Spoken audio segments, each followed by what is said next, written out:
A crowd had gathered for the drama. Chu-Chu Chingli, the school's fiery-haired goddess, was publicly ending things. She was the picture of success, rich and gifted. Their relationship made no sense anymore. Because Fang Yi was poor, with zero potential.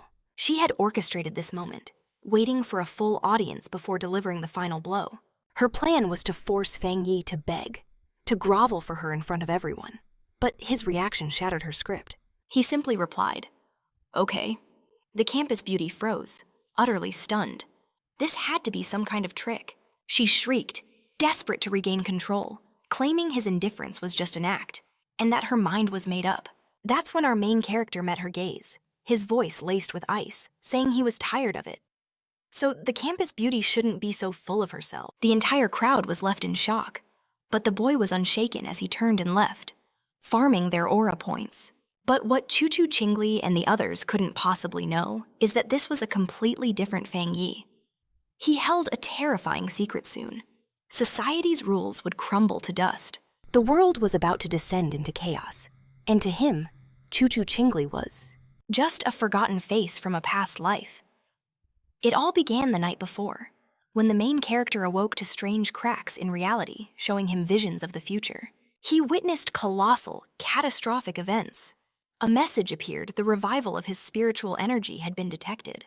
Total activation was set to occur in 361 days. This flood of grim information left Fang Yi reeling. Mysterious figures materialized before him as the system revealed that the old world's rules were being rewritten. The era of cultivators was dawning, and from now on, absolute power would be the new standard. Our protagonist, overcome by curiosity, stretched out his hand and asked who they were. In response, a blinding light erupted before him. A system window materialized, explaining it came from the edge of the universe, using advanced algorithms fused with cosmic secrets. Its primary function was to automatically create cultivation techniques from any spiritual materials the host touched. His current count of techniques was 0. When Fang Yi reached out, his hand phased right through the system's interface. In the next instant, a powerful monster emerged with a deafening roar. Fang Yi was frozen by the sight of what was inside its mouth. It was a corpse. The system revealed this would be his end as an ordinary person, a fate shared by billions across Blue Star. Fang Yi swallowed hard, unable to fight the cold fear washing over him. He clutched his chest, his mind tormented by the vision. Then, Fang Yi began to reflect, and the memories of his past life came rushing back. He had been just an ordinary man swept away by the apocalyptic tide, fighting for mere survival, clinging to the hope of overcoming the disaster. Instead, he witnessed the collapse of a nation and the suffering of its people. And in the end, he too fell to the mutated beasts. He remembered dying in utter despair, his heart filled with a burning rage and a deep desire for revenge. A fire ignited in his eyes as he realized this must be why the system chose him, returning him to 1 year before the energy revival. This time, Fang Yi thought, I will use all my knowledge to evolve to the absolute peak. He reached out and touched the system's fragments, determined to use every anomaly caused by the aura to his own advantage. The system began a new evaluation. Fang Yi's eyes blazed like 2 suns as it announced the binding was a success. A new path had been forged. Now, everything that existed could be used as a material for his power. His mission was clear: collect legendary techniques and skills, become a peerless cultivator, and save the world from ruin. Throughout the city, people learned that humanity was now facing an unprecedented crisis. The answers could not be found in the past. The only path forward was to adapt using one's own strength. Everyone was stunned, except for Fang Yi, whose phone was flooded with notifications. He understood the government was neither confirming nor denying the strange phenomena. They were simply telling the populace to prepare. The sorrow of his past life's memories was immense. He knew this direct, quiet approach by the Xia nation helped its citizens stay calm and maintain faith in their country. He then remembered the system's promise he could use anything. This meant he had to find where the anomalies were happening. A piece of news on his phone immediately caught his eye. The UV index at Shenzhen University had just hit a record high for the century. Because of this, a heat alert had been issued, advising new students to take safety measures and use sunblock. Fang Yi glanced up at the cloudy sky, then activated his UV meter. It read 0. He was a bit bewildered. He couldn't grasp how the weather could be so radically different. Since the university was only a 15-minute drive away, images of a scorching sun directly above the university were already spreading online. Students were informed that registration would continue, but they had to avoid the North Gate due to the extreme UV index. While all other entrances were open, Fang Yi couldn't help but smile. He knew that when anomalies first appear, most people just write them off as a publicity stunt. He alone knew the truth. A smile crept across his face. His first destined opportunity had finally arrived. Fang Yi quickly changed and made his way to Shenzhen University. The air was thick with suffocating heat, and everyone clutched an umbrella against the punishing sun. Our protagonist headed directly for the North Gate, the most deserted entrance on campus. He sensed that something was deeply wrong here. Suddenly, glowing embers began to rain from the sky. As terrified students fled to escape being burned alive, Fang Yi's gaze was locked onto one of the embers. He reached out and decided to touch it. The moment his finger made contact, a blinding light exploded forth. The system awakened, reporting an intense fluctuation of yang energy. Unlocking his unique data model, raw power surged into Fang Yi's body, unleashing an agony he had never known. A blinding light erupted from our protagonist's very being. Onlookers shielded their eyes, fearing the intense glare would scorch their vision. They couldn't comprehend what was happening, believing it was some kind of mass hallucination. The raw energy began to incinerate Fang Yi's clothes. He gripped his head, on the verge of madness, praying the system would finish its process. He felt his very existence begin to crumble. At last, the system compilation was complete. He had acquired a new power, a yang attribute technique, the golden sun breathing technique. Sometime later, it was registration day at Shangxiang University. Our protagonist's ex-girlfriend stepped into the bustling registration area. Immediately, a young man offered to carry her heavy suitcase for her. Soon, a swarm of hopeful guys surrounded her, all vying for her attention. She coldly rejected them all, stating she needed no help. A nearby couple reminded her of what she had lost. Suddenly, Chuch Qingli was nearly scared out of her wits by a massive, distant explosion. A voice boomed over the loudspeakers, warning everyone to stay clear of the North Gate. But her curiosity and a sense of dread pulled her toward the chaos. A colossal explosion of golden energy lit up the entire area. From within the smoke, a powerful and imposing figure emerged. He took a deep, commanding breath, his eyes blazing with a golden light. A system screen materialized, informing him he had created a new technique and gained 50 points. Fang Yi considered the points. They weren't a priority now, he thought, but they would prove vital in the battles to come. That night, beneath a strange, otherworldly moon, Fang Yi began to practice his newfound technique. The next day, under the blazing sun, a strange new energy washed over the university grounds. Students rushing toward the North Gate felt the sky suddenly darken, the air chilling for a brief second. A massive crowd had already formed at the scene. The dean arrived, his face a mask of fury, demanding to know why his order to evacuate had been ignored. A group of officials pushed through the crowd, which parted to let them pass. A hooded figure with a chilling gaze ordered the dean to lock down the North Gate completely. In that instant, a system notification popped up for Fang Yi. He had successfully cleared a polluted area. Fang Yi realized the government already knew about these phenomena. He wondered, were there others out there just like him? An alert restricting all access to the area confirmed how serious this was. From a rooftop, students watched uniformed personnel swarm the gate. Speculating if they were the military, Fang Yi saw the growing chaos below. He was drawing far too much attention. His eyes glowing crimson, he decided it was time to vanish. Leaping from the rooftop, below, the mysterious hooded figure walked across the energy-scorched. Cracked earth. The hooded figure knelt down, placing a hand on the ground to feel the lingering traces of immense power. She picked up a fragment of the fractured pavement, examining it for clues about what had transpired. After analyzing the scene, the figure came to a shocking conclusion: a single person had unleashed this catastrophic power. While officers herded students away, she observed from the shadows. Lost in the crowd, the young man's ex-girlfriend was stunned to hear that one individual had caused all this destruction. Just then, her ex-boyfriend caught a glimpse of a figure leaping into the distance. For a fleeting moment, he thought of Fang Yi, but he immediately crushed the thought. A failure like him could never get into this university. Far from the chaos, At Fang Yi's home, the sun bled into the horizon as night began to fall. Lying in bed, Fang Yi groaned. Even after a cold shower, his body felt like it was still on fire from the inside out. The intense heat made sleep impossible. Even worse, the commotion he caused made him fear he had already been discovered. Fang Yi grabbed his phone and saw a trending news story about a so-called cultivation association that he vaguely remembered. Before his return, everyone had dismissed it as some elaborate internet joke. But now, he recalled the hooded figures at the university. His curiosity piqued. He clicked on the story to read the full article. The article detailed the different levels of cultivation, from simple ghost arts all the way to total transcendence. In the comments, people were mocking it. But Fang Yi wondered if this announcement was real. In his past life, he had never even heard a whisper of such a thing. Thinking about the cultivation association, he resolved to test his new technique once more. Fang Yi closed his eyes, focusing his mind and spirit.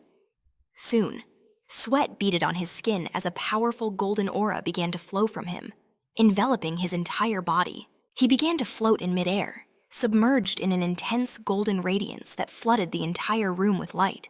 The first stage reforged his body, preparing it to withstand the might of heaven and earth. He commanded the energy with ease, molding it into a gleaming battle axe. His eyes blazed with light as Fang Yi smiled, feeling power course through him. The system announced he'd reached the Dookie level, rewarding him with 50 points. Fang Yi's eyes scanned the screen, understanding the value of this reward. A new path had just been unlocked. The system explained that points could be used to infuse compiled data into any object. The very idea of imbuing items with pure power thrilled him. Fang Yi's gaze fell upon a simple mug on the table, and he extended his hand. It was immediately enveloped in a powerful golden glow. The system asked if he wished to spend points to infuse the yang attribute into the mug. He understood immediately. It was like enchanting an item, granting it a special, unique power. Fang Yi's mind raced. If this worked on a weapon, it could transform a simple blade into a legendary artifact of war. He needed a powered-up weapon for the trials to come. Fang Yi grabbed a small sword from a shelf to test this new ability. If it worked, he would acquire a true weapon, preparing for the monsters he knew were coming. Suddenly, a strange sound from outside shattered the night's silence. Outside, a dark creature with enormous claws and glowing red eyes stared directly at Fang Yi's apartment, baring its razor-sharp teeth in the shadows. The creature, like a giant demonic rabbit, coiled itself, preparing to launch an attack. Meanwhile, inside the apartment, Fang Yi remained oblivious to the imminent danger.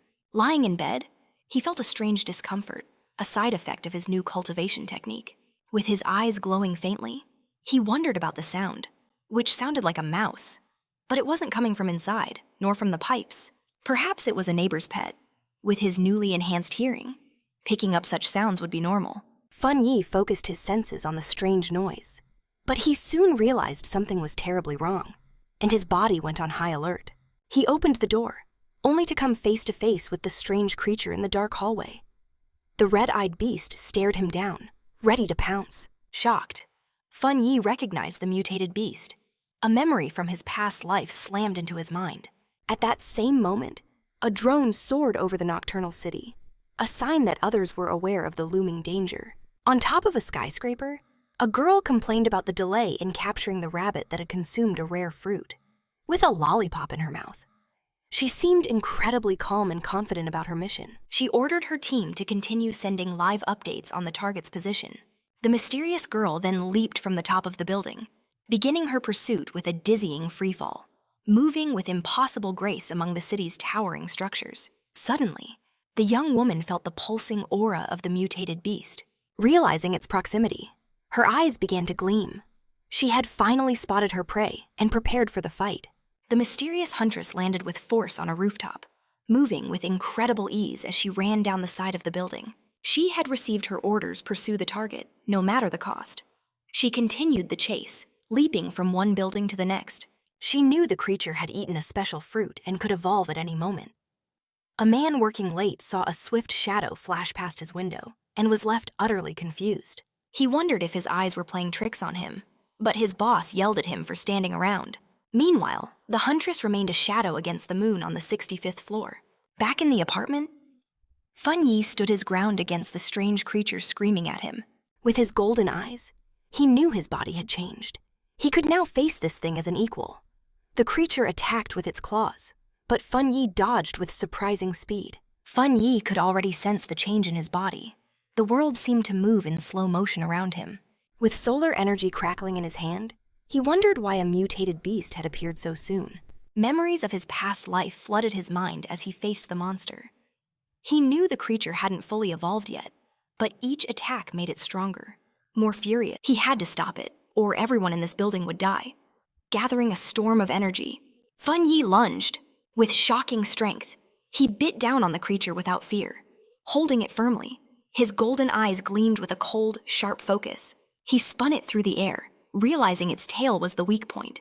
Seizing the chance, he grabbed the beast's tail with all his might. He hurled the monster straight through the window, which shattered on impact. With his fist glowing a brilliant gold, he prepared to unleash a powerful blow. He fired a beam of energy, hitting the creature in midair.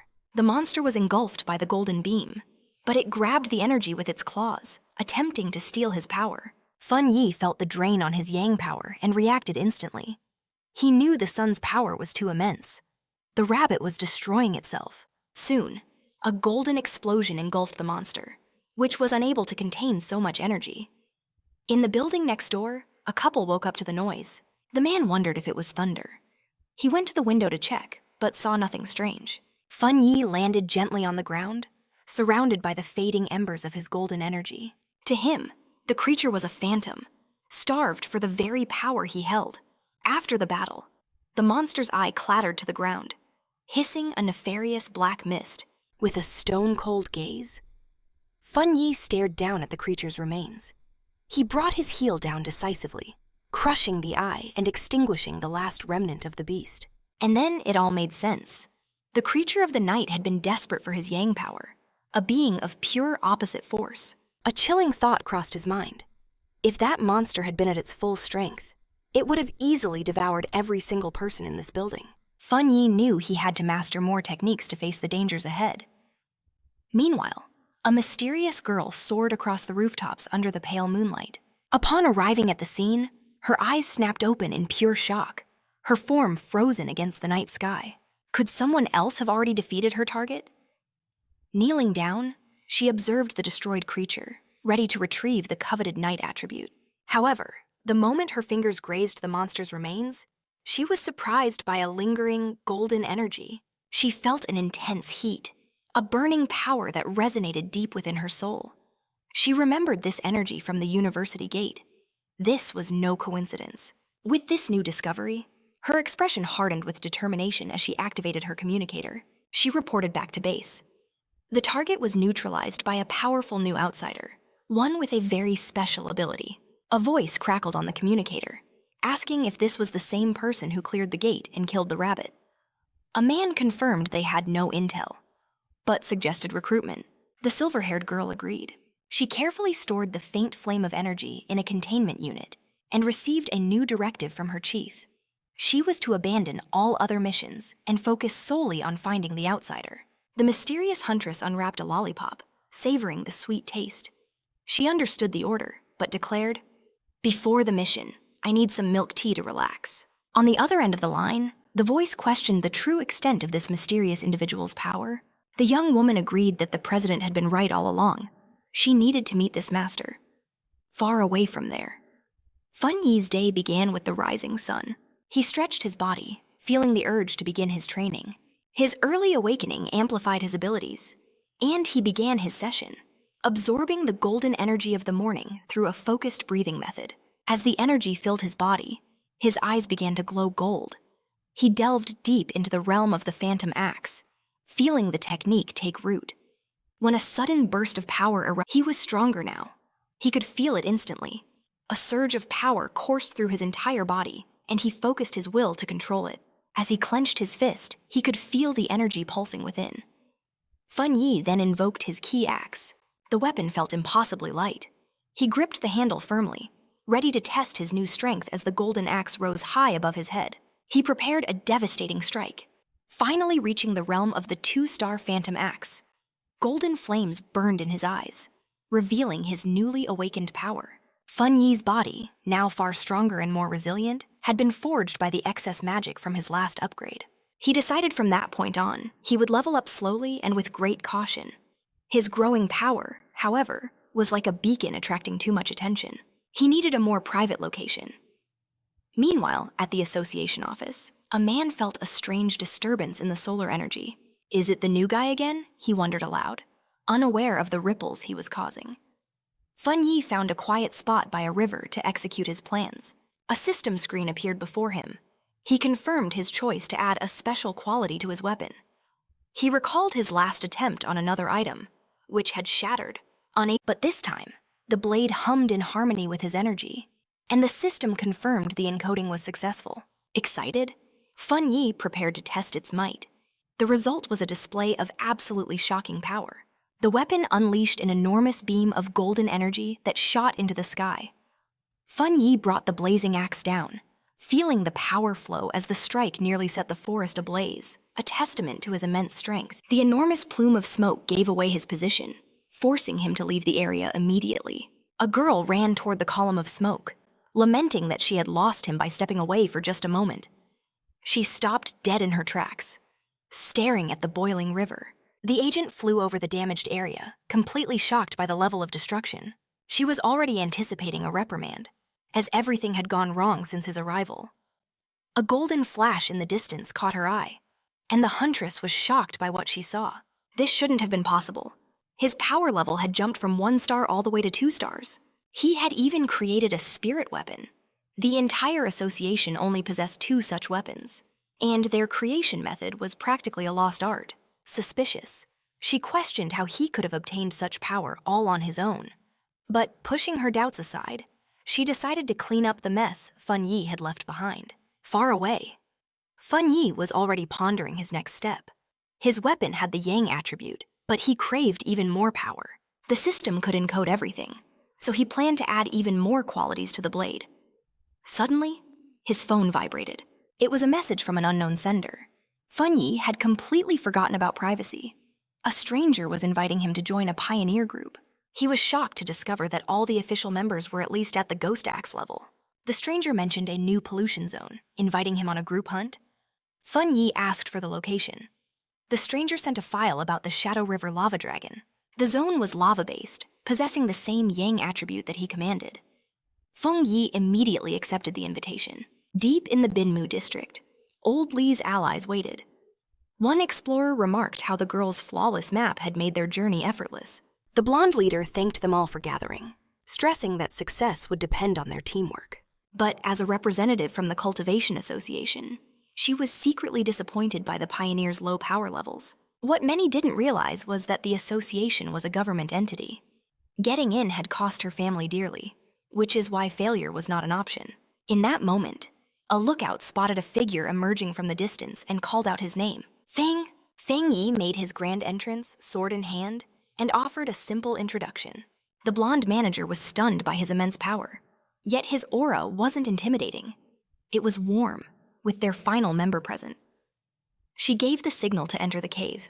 Fang Yi took the lead, asking the blonde manager to handle the illumination. As they delved deeper, a teammate warned him of loose rocks ahead.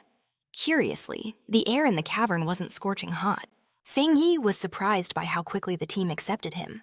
A rare moment of true camaraderie in these chaotic times. As Fang Yi pressed forward, the very ground beneath him began to glow, a surefire sign that danger was imminent. Suddenly, the tunnel opened into a vast chamber, revealing a breathtaking river of bubbling lava.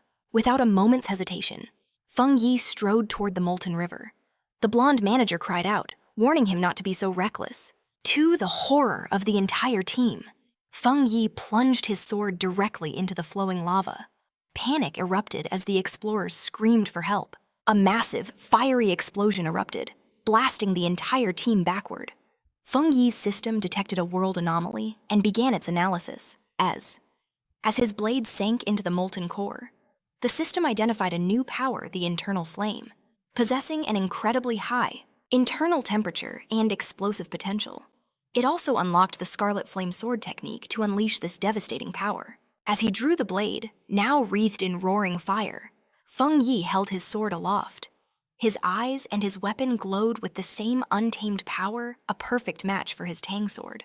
Far below, the explorers, still reeling from the blast, could only stare up at him in utter disbelief. Standing unharmed within a vortex of fire, Fang Yi realized his weapon was absorbing the very essence of the lava. Seizing the opportunity, Fang Yi used his script points to permanently bind the scarlet flame attribute to his sword, which now pulsed with pure, fiery energy. As the flame subsided, his companions assumed he'd simply suffered a minor cultivation mishap and managed to recover. A wave of euphoria washed over the group as they felt the cave's chaotic spiritual energy suddenly stabilize. One member cheered, amazed at how smoothly they could now absorb the energy, while another, ready to cultivate, excitedly called out Xiaoya's name.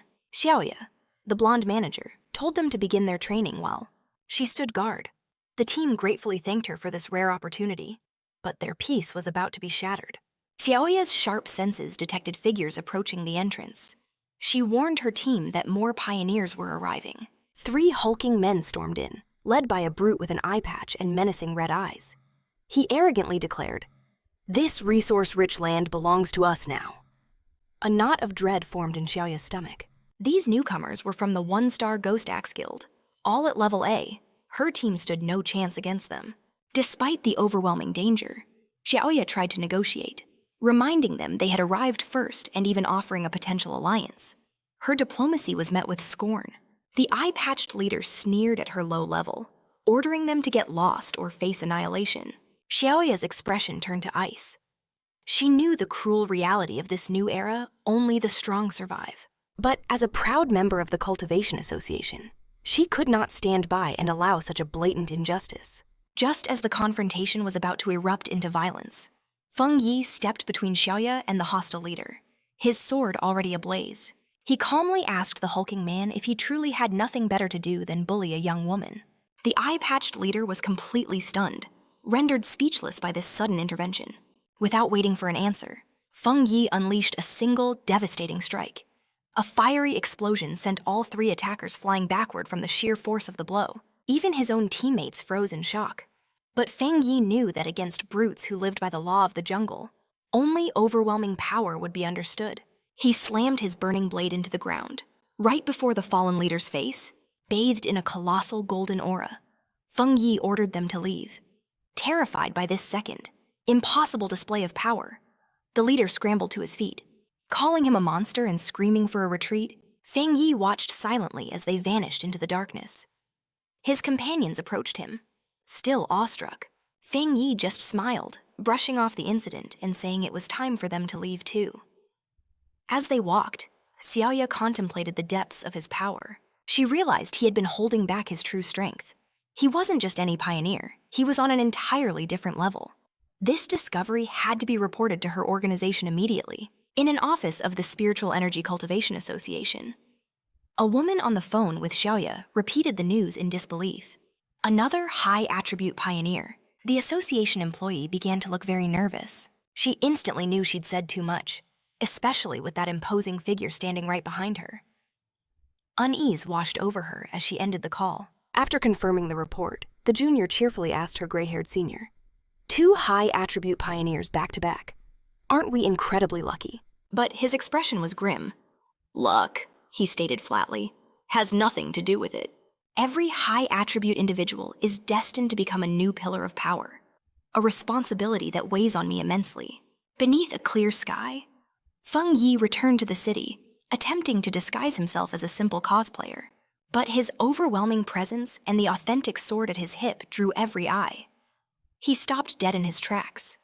News of the cave incident was already exploding online. He cursed his own recklessness. The eruption of his inner flame had been far too conspicuous. But he dismissed any thought of betrayal from his companions.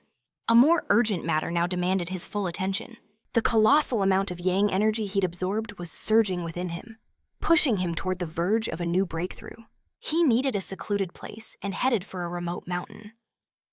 Just 5 minutes later, a silver-haired woman named Su Qingying, a garden restoration specialist, felt a terrifying. Su Qingying then witnessed an immense explosion of light, blazing on the horizon like a miniature sun.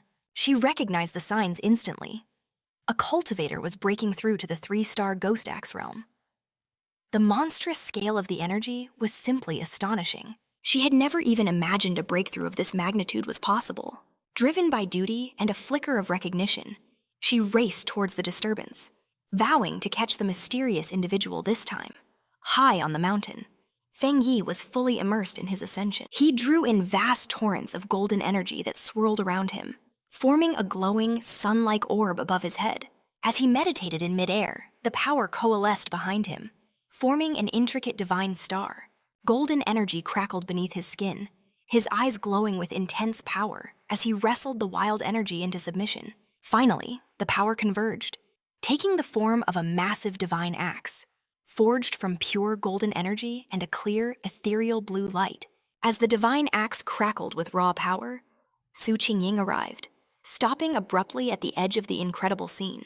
She watched in utter disbelief as the mysterious individual prepared to swing the weapon he had just created. His level of control was beyond belief. How could anyone command such vast spiritual energy with such perfect stability? Had he been training in secret for centuries? The sight brought forth a painful memory for Su Qingying. She recalled her own attempt to advance to the 2-star Ghost Axe realm.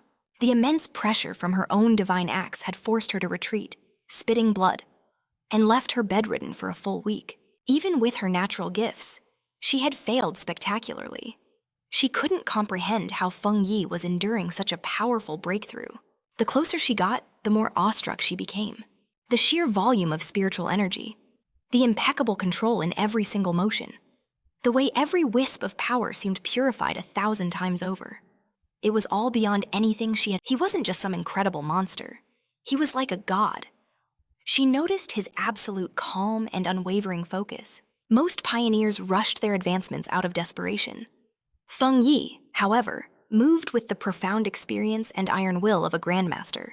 Her train of thought was shattered as the massive, flaming divine axe began to move. She watched, marveling as he swung it toward the east, precisely at the peak of its power.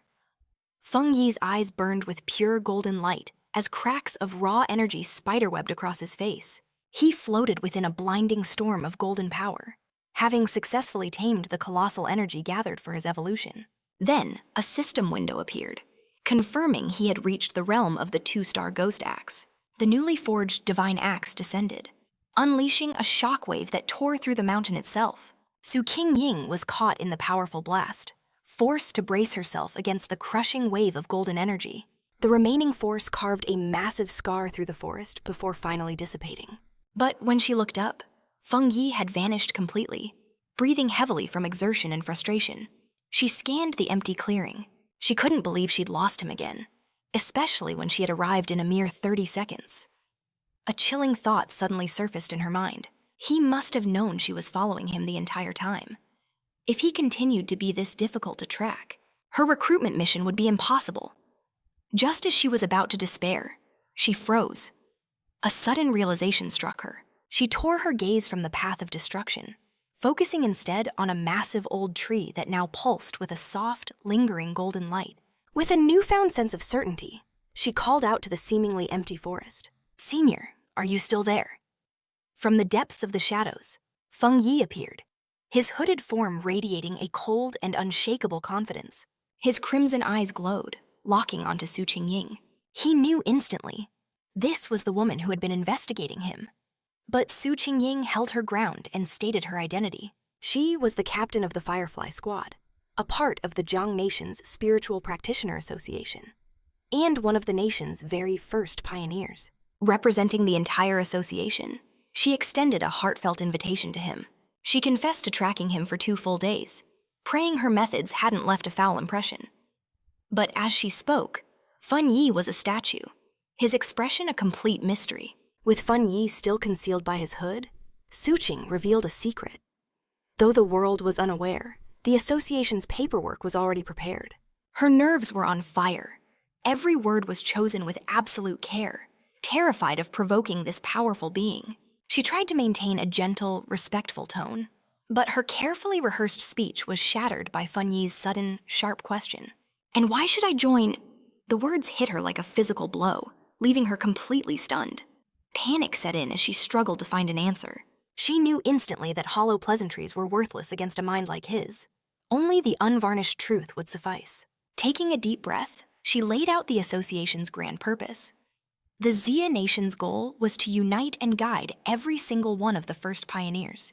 They offered structure in the chaos and a shield against the unknown. She admitted the current situation was pure anarchy, and that an organization might feel like a cage to a free soul like him. But she begged him to see the greater destiny at play. A colossal wave of spiritual energy was surging toward their world. Humanity had to stand together to face the terrifying enemies that would follow. After her passionate plea, Fang Yi just leaned back against a tree, looking utterly bored. His disinterest was a clear answer. He had no intention of joining. He stated plainly that for now, he couldn't bring himself to trust her, or the organization she represented. Suqing was left reeling, completely speechless. His blunt refusal sent a shockwave through her. Desperation took over. In a swift motion, she pulled an ID card from her jacket and held it high.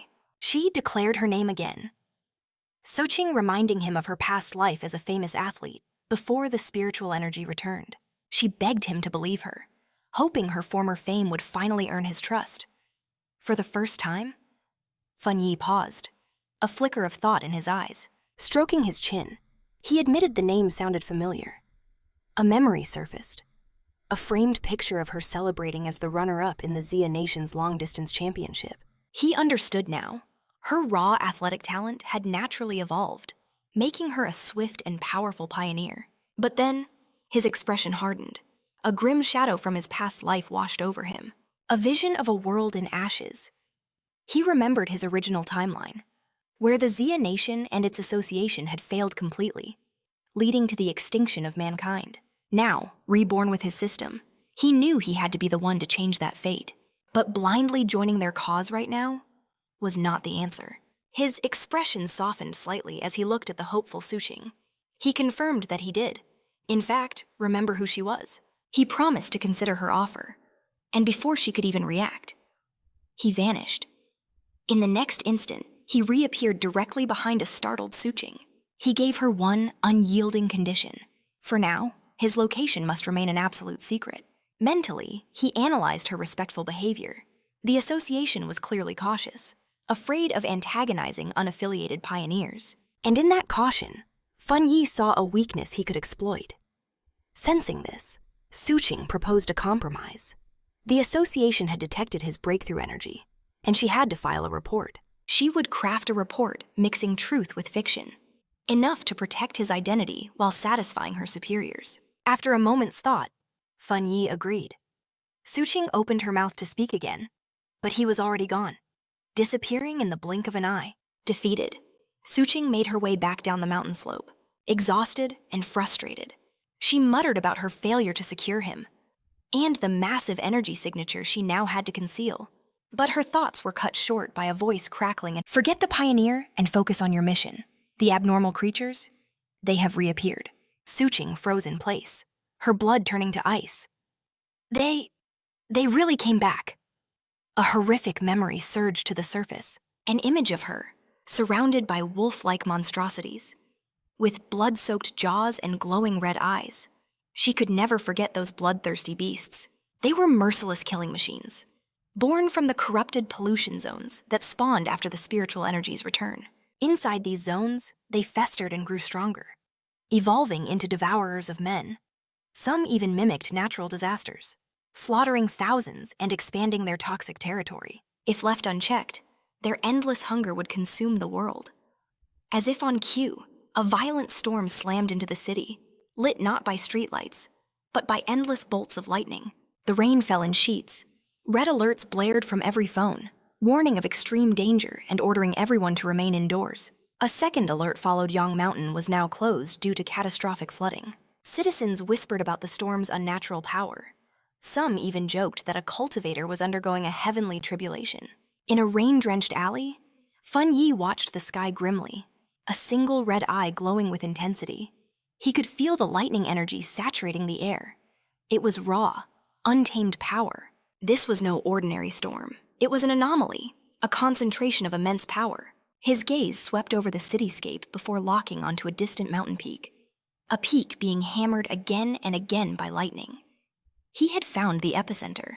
Without a moment's hesitation, Fang Yi launched himself into the storm. A blur of motion leaping across rooftops, heading straight for the mountain. As he arrived at Young Mountain's base, a system alert flashed. Contamination zone detected.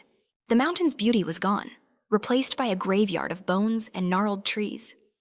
A new notification sent a chill down his spine. Pollution level unknown. But Fang Yi pressed forward without a shred of doubt. He forged through the dark, raging forest, his gaze unwavering. As he drew closer, a colossal bolt of blue lightning slammed into the peak, bathing the landscape in an eerie glow. There it was, his target.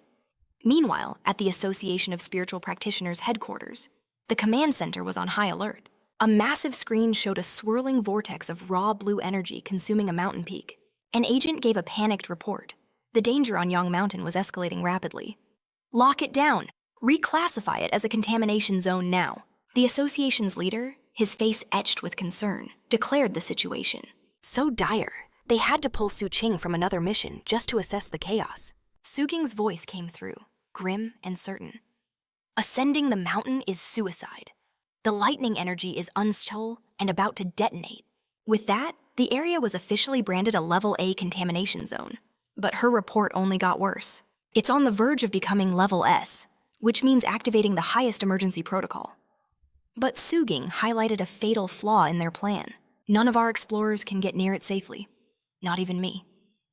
A wave of stunned silence washed over the entire room. The data was terrifyingly clear. Any attempt to approach meant certain death, even for their most elite explorers. A security chief gave the command. Lock down the base of Yang Mountain, completely 24/7 patrols. No one goes up. The leader agreed grimly. Our only option is to quarantine the mountain. Nobody gets close until that energy dissipates. But while the association declared Yang Mountain a death trap, Fang Yi was already deep inside the heart of the storm. Massive bolts of blue lightning crashed all around him. Yet in the raging tempest, Fang Yi stood his ground, shielded by a golden aura from his breathing technique. He knew, however, that just surviving this maelstrom wasn't going to be enough. To claim the purest form of lightning energy, he had to reach the storm's very core at the mountain's summit. Dark memories fueled his resolve. He understood the monsters he'd faced were only a prelude to far greater threats on the horizon. His flame-based powers alone wouldn't be enough for the wars to come. Surrounded by raw power, Fang Yi had to forge his own body into a weapon.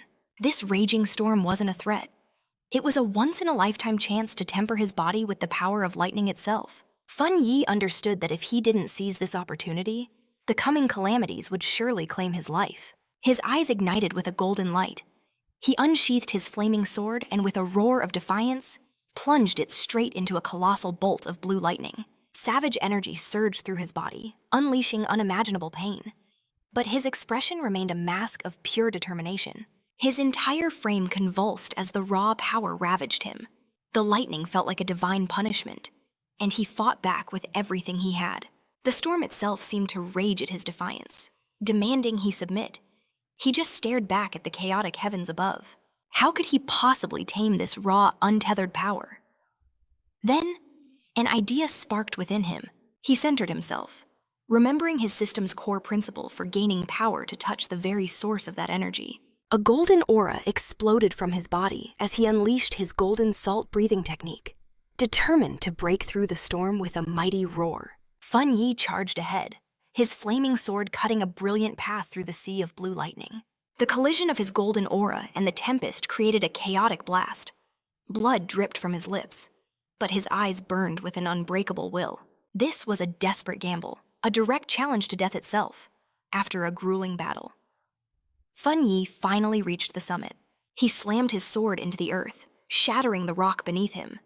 He had arrived at the storm's epicenter, where the power was truly terrifying. The violent, crackling energy was so dense it was hard to even breathe. Fang Yi felt the storm's will coalesce. It wasn't just resisting him anymore. Now, it wanted him dead, as if to prove its absolute fury. The tempest gathered every last ounce of its power and unleashed a colossal spear of pure white lightning straight at him. It was an attack designed for total annihilation.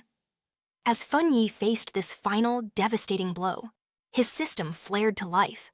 A powerful lightning attribute had been detected. Processing down in the city below, from the top of a skyscraper, people watched in awe. One man took a photo, completely stunned by the sheer majesty of the lightning. Another thought he saw a figure on the peak. Is that a god receiving judgment? The battle ended in a blinding explosion of light. Fang Yi had won. The system's message flashed. Acquired refined power of divine thunder. Effect summon celestial lightning and achieve a divine body. Reward 5 attribute points. Fang Yi floated mid-air, wreathed in blue lightning and his own golden aura, comprehending his new power. The thunder attribute. A supreme power for both attack and defense, utterly different from the power of the sun, which focused on protection. The thunder could refine his very being, forging it into pure, concentrated energy. It would become his ultimate spear and his unbreakable shield. He realized the power of thunder wasn't just destruction, but also purification and rebirth. He felt the energy surge through him, strengthening his very bones and muscles without a trace of pain.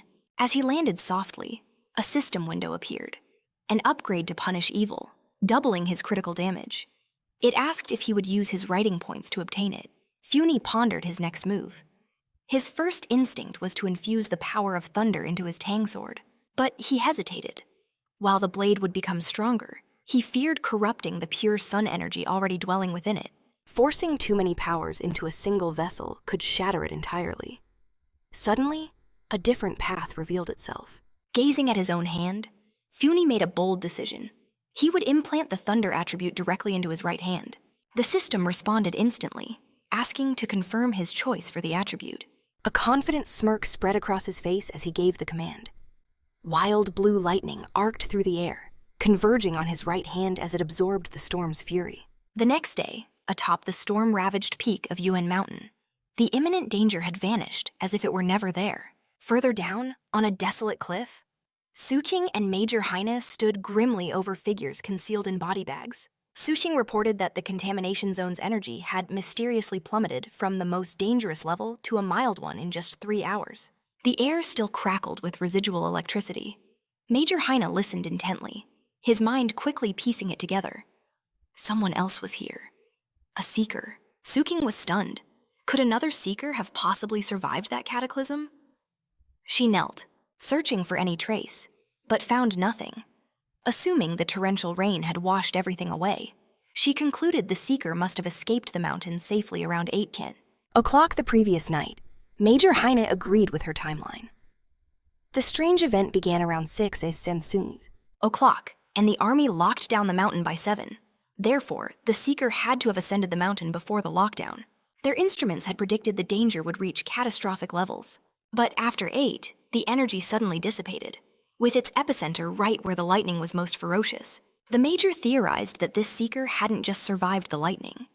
They likely possessed some kind of thunder-related ability. He concluded this person was the direct cause of the sudden shift, a major opportunity. But the Major's voice grew grave. Individuals like this are the most dangerous. With their allegiance unknown, Suqing agreed, warning that such a powerful threat could cause an immense disaster. They had to find him, and fast. Miles away, sitting on his couch, completely oblivious to the military operation now focused on him. Fang Yi let out a long, loud sigh. Back at headquarters, Major Hanley made his decision, giving his troops a firm and final order. Find this person immediately, at all costs. With that command, he assigned the mysterious target a temporary codename Tyrant. The investigation on the mountain began at once. The army hoped the Spiritual Practitioners Association could recruit the Tyrant before things escalated. In the meantime, they would lock down all information about the event and launch their own covert investigation. On that same rainy peak, the association leader informed Major Hanley that a high-level pioneer was already attempting to make contact. He then turned to Suqing and ordered her to present her report to the Major. The sudden order caught her completely off guard, and she gasped in panic, forced to think on her feet. She began her report, weaving a half-truth that connected the incident to the pioneer who recently cleared the pollution zone at a local university. Terrified, Suqing feared revealing her secret agreement with Fang Yi. She explained the difficulty in contacting him, mentioning she had found and identified the body of a mutant rabbit with a yang flame attribute. She then promised she would personally approach Fang Yi to find out how he had cleared the university gate, praying her mix of truths and lies would be convincing enough. Major Han Li listened intently, pondering a pioneer with a Yang attribute. Seemingly satisfied, he thanked her, calling her a talented young pioneer. Suking saluted sharply, stating firmly that it was her duty. As the meeting ended, Major Han Li announced their cover story would be a natural disaster, and voiced his disagreement with publishing information about spiritual energy online due to the risk of misuse. As the officers conversed, Suking let out a silent sigh of relief.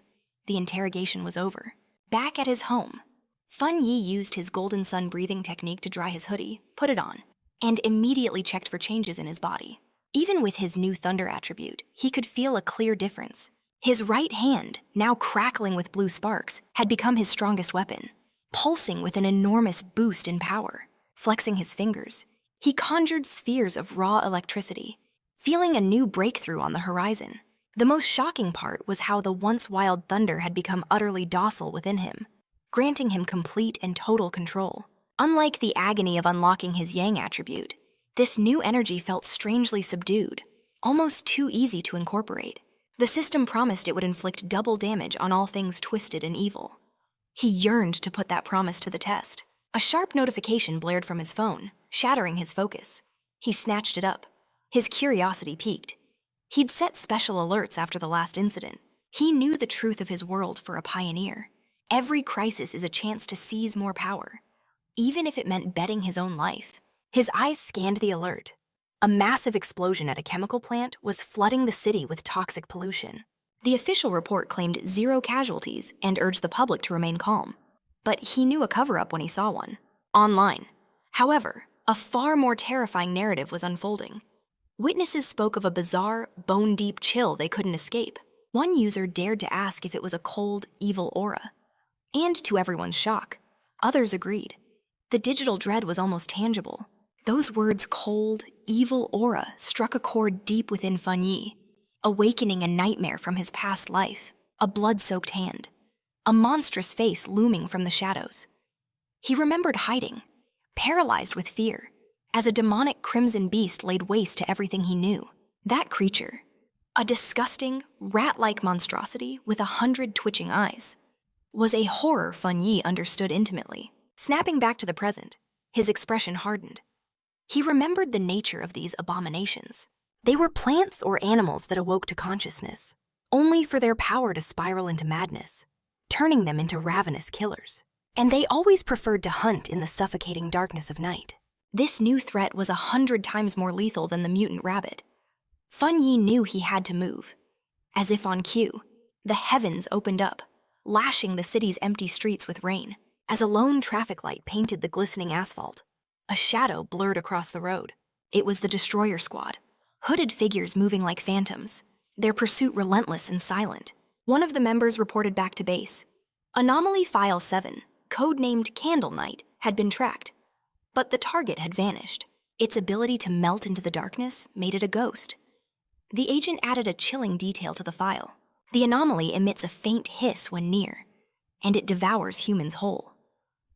As lightning split the sky, the squad landed atop a skyscraper, surveying their hunting ground. Their leader, a grim man with light hair and a jagged scar, knew this storm was the perfect cover for the creature. He growled, his voice firm. "We cannot allow it to continue its hunt." Miles away, in a humming command center, an operator relayed the update, confirming the data dispatch on File 7 Candle Night.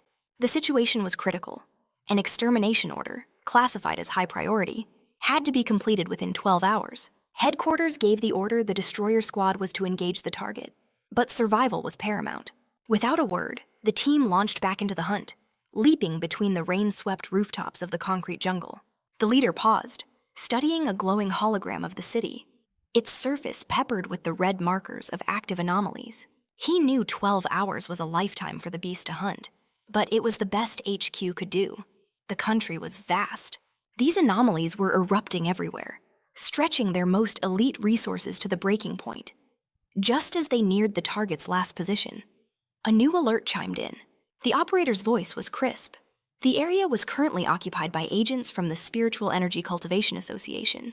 A photo of Fang Yi appeared on screen, as the operator explained her team was monitoring pioneers in the sector. and was available for support. The squad leader confirmed the message. "Get her on the line," he commanded, acknowledging her formidable reputation. Fang Yi herself seemed almost surprised by her own fame, while the destroyer squad waited grimly in the downpour. Moments later, Fang Yi and her own hooded team appeared, taking a position on an even higher rooftop.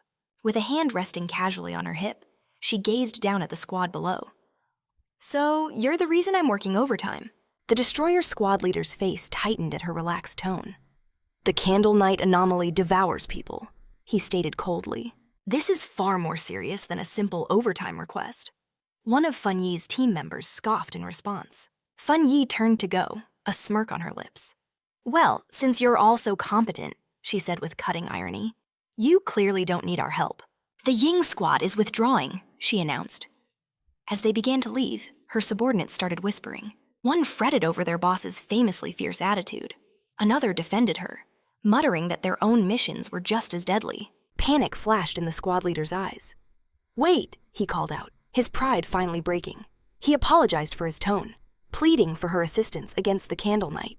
He knew that without Fang Yi's legendary tracking abilities, they were hunting blind in the dark. "If we fail," he admitted, his voice strained, "every citizen in this district is as good as dead." An agreement was struck.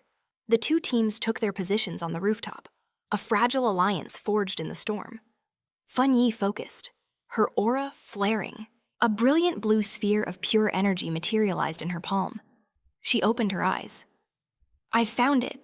The energy sphere pulsed wide, revealing the monster feasting within the damp, dark shell of a chemical factory.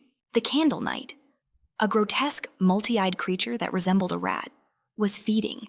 Its profile was clear. It thrived in darkness, humidity, and on humans. With their target confirmed, Fang Yi gave the order to begin the joint operation.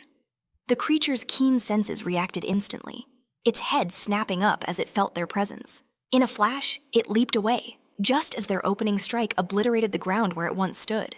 A destroyer squad member shouted a warning the target had spotted them. He ordered his team to lock into formation.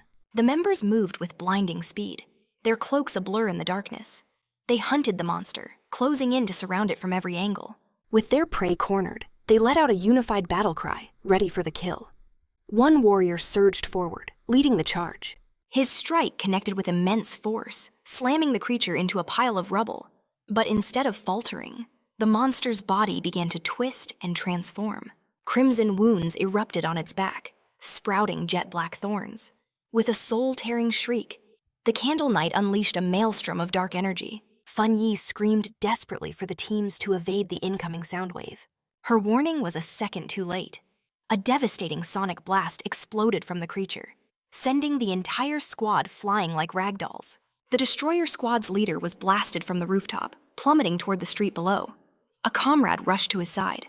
Though injured, the leader was alive.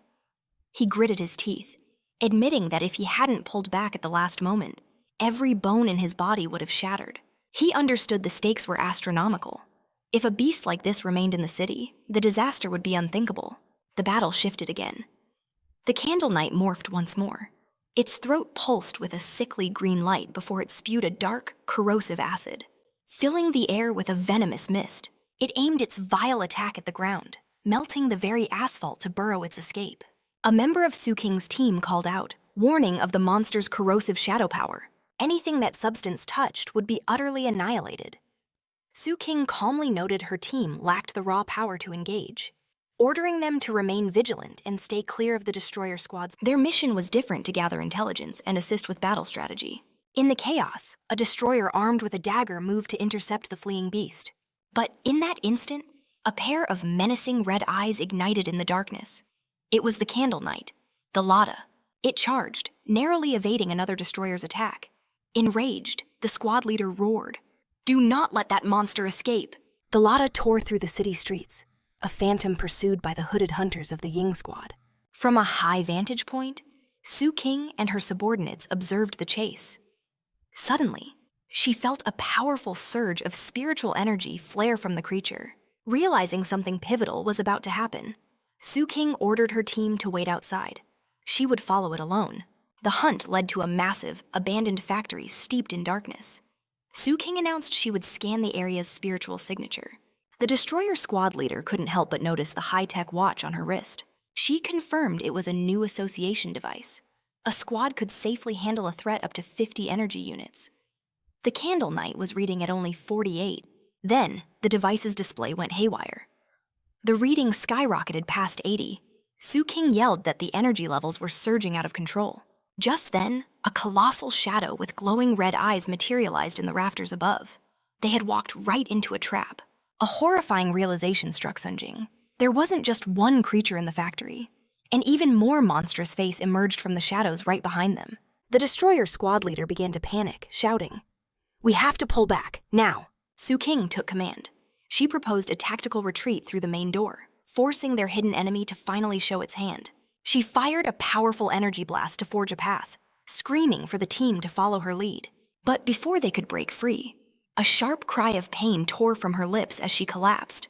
An unseen poison was overwhelming her senses. Suddenly, Su King was utterly alone in the vast greenish gloom of the factory. She called for her team, but only silence answered. She knew they were close by, but the poison had severed their senses, making them unable to perceive her. The pieces clicked into place with chilling certainty. The Candle Knight hadn't been running. It had been luring them. This factory was the lair of a far greater beast, a giant serpent she had only, as if summoned by her very thoughts. A massive, armored head of a shadow serpent emerged, its glowing green eyes fixed on her. Now she understood everything.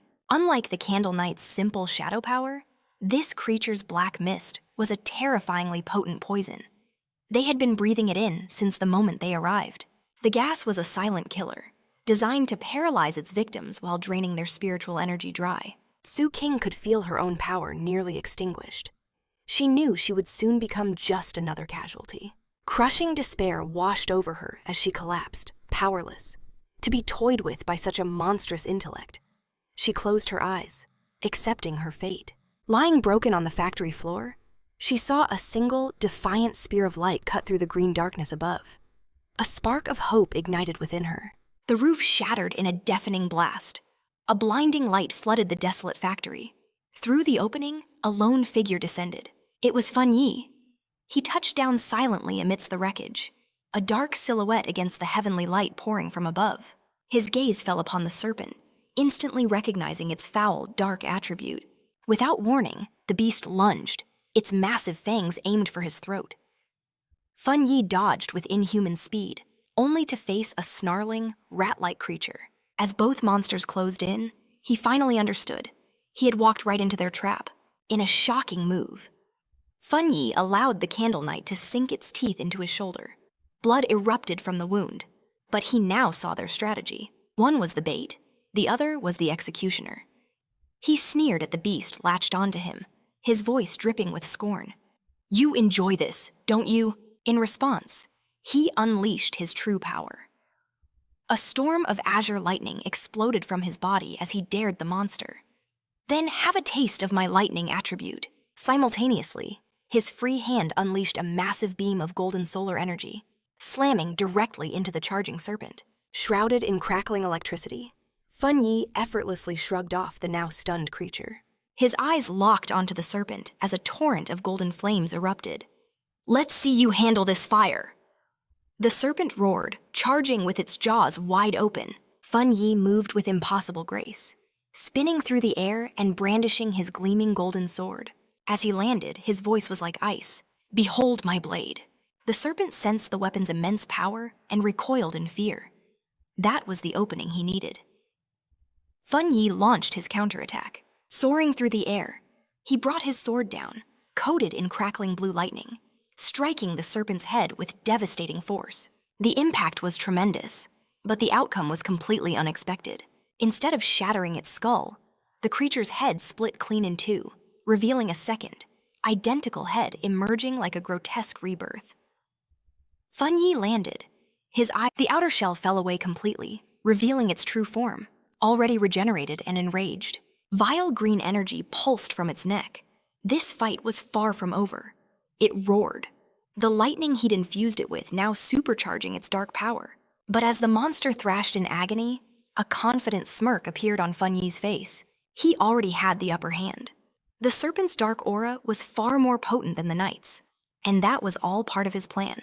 He had intentionally held back the flames, using the blade as a conduit to channel pure lightning directly into the serpent's core. This one, he noted, was a far more evolved specimen. Suddenly, a searing pain shot through his shoulder where the rat-like beast had bitten him. Strange, purple serpent scales began sprouting from the wound, as he suspected. This was an intelligent, mutant species. The venom from its partner's bite was taking hold. A paralyzing agent designed for a silent, unseen kill.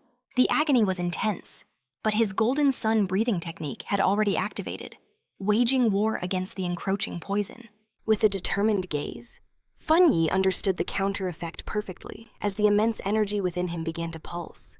The fusion of his yang flame and thunder acted as a natural warning system, alerting him to the toxin instantly. He knew how fortunate he was. For any other pioneer, this insidious poison would have been a death sentence. It must have thrived on ambush, he mused, imagining a lair littered with the skulls of its countless victims. With the candle knight as the perfect bait, the two had formed a lethal trap for even high-level pioneers, explaining so many disappearances. But in the end, none of that mattered.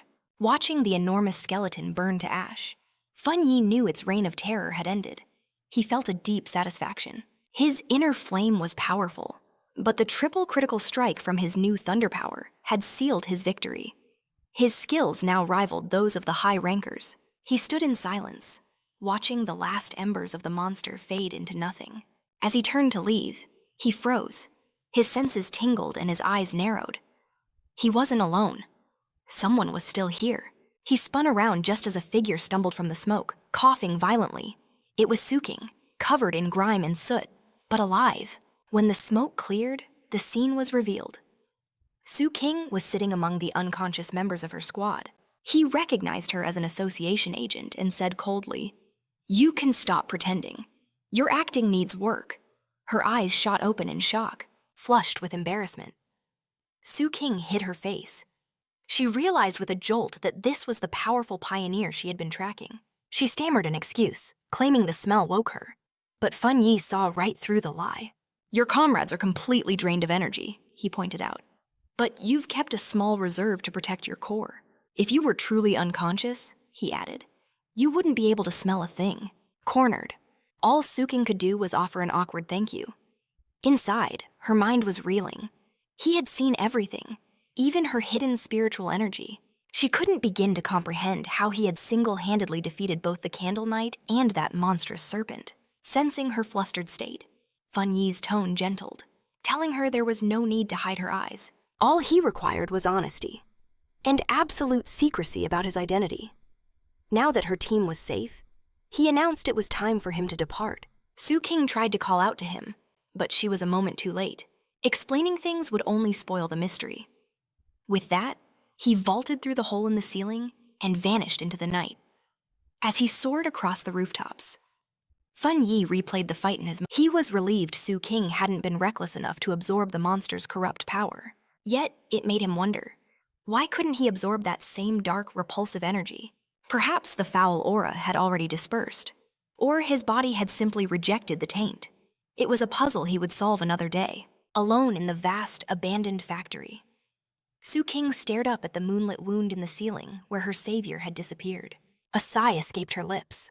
She hadn't even gotten a clear look at his face. A crushing sense of inadequacy, both in herself and the association, settled in. But her moment of reflection was brief. The squad leader's mask snapped back into place. She marched over to the unconscious destroyer squad captain and shook him firmly, ordering him to wake up.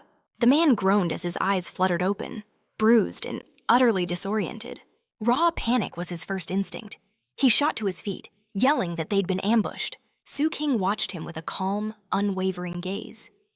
It was then that the captain and his squad saw the source of her composure, the colossal, steaming skeleton of the giant serpent.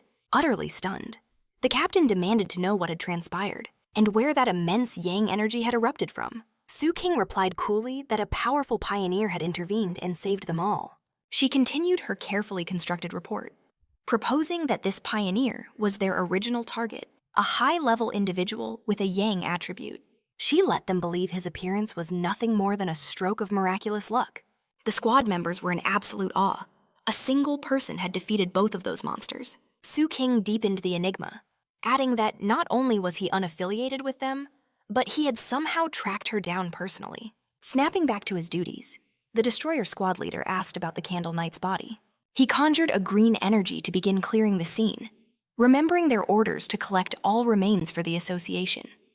As the teams worked, using an orb of verdant light began gathering the dark remnants. He took a step forward, accidentally treading on a piece of debris that exploded in a blinding flash of blue electricity. He leaped back, screaming in pain. As Su King watched in shock, the discovery only deepened the mystery. The Candle Knight's remains were still crackling with potent residual lightning. The squad leader whirled on Su King, his eyes burning with questions. He challenged her story, reminding her she claimed the pioneer had a yang attribute. This intense electrical power told an entirely different tale. The two captains knelt to inspect the charged corpse. Su King was astonished by the raw force still humming in the remains. This was undeniably a high-level ability. This led the captain to a new theory.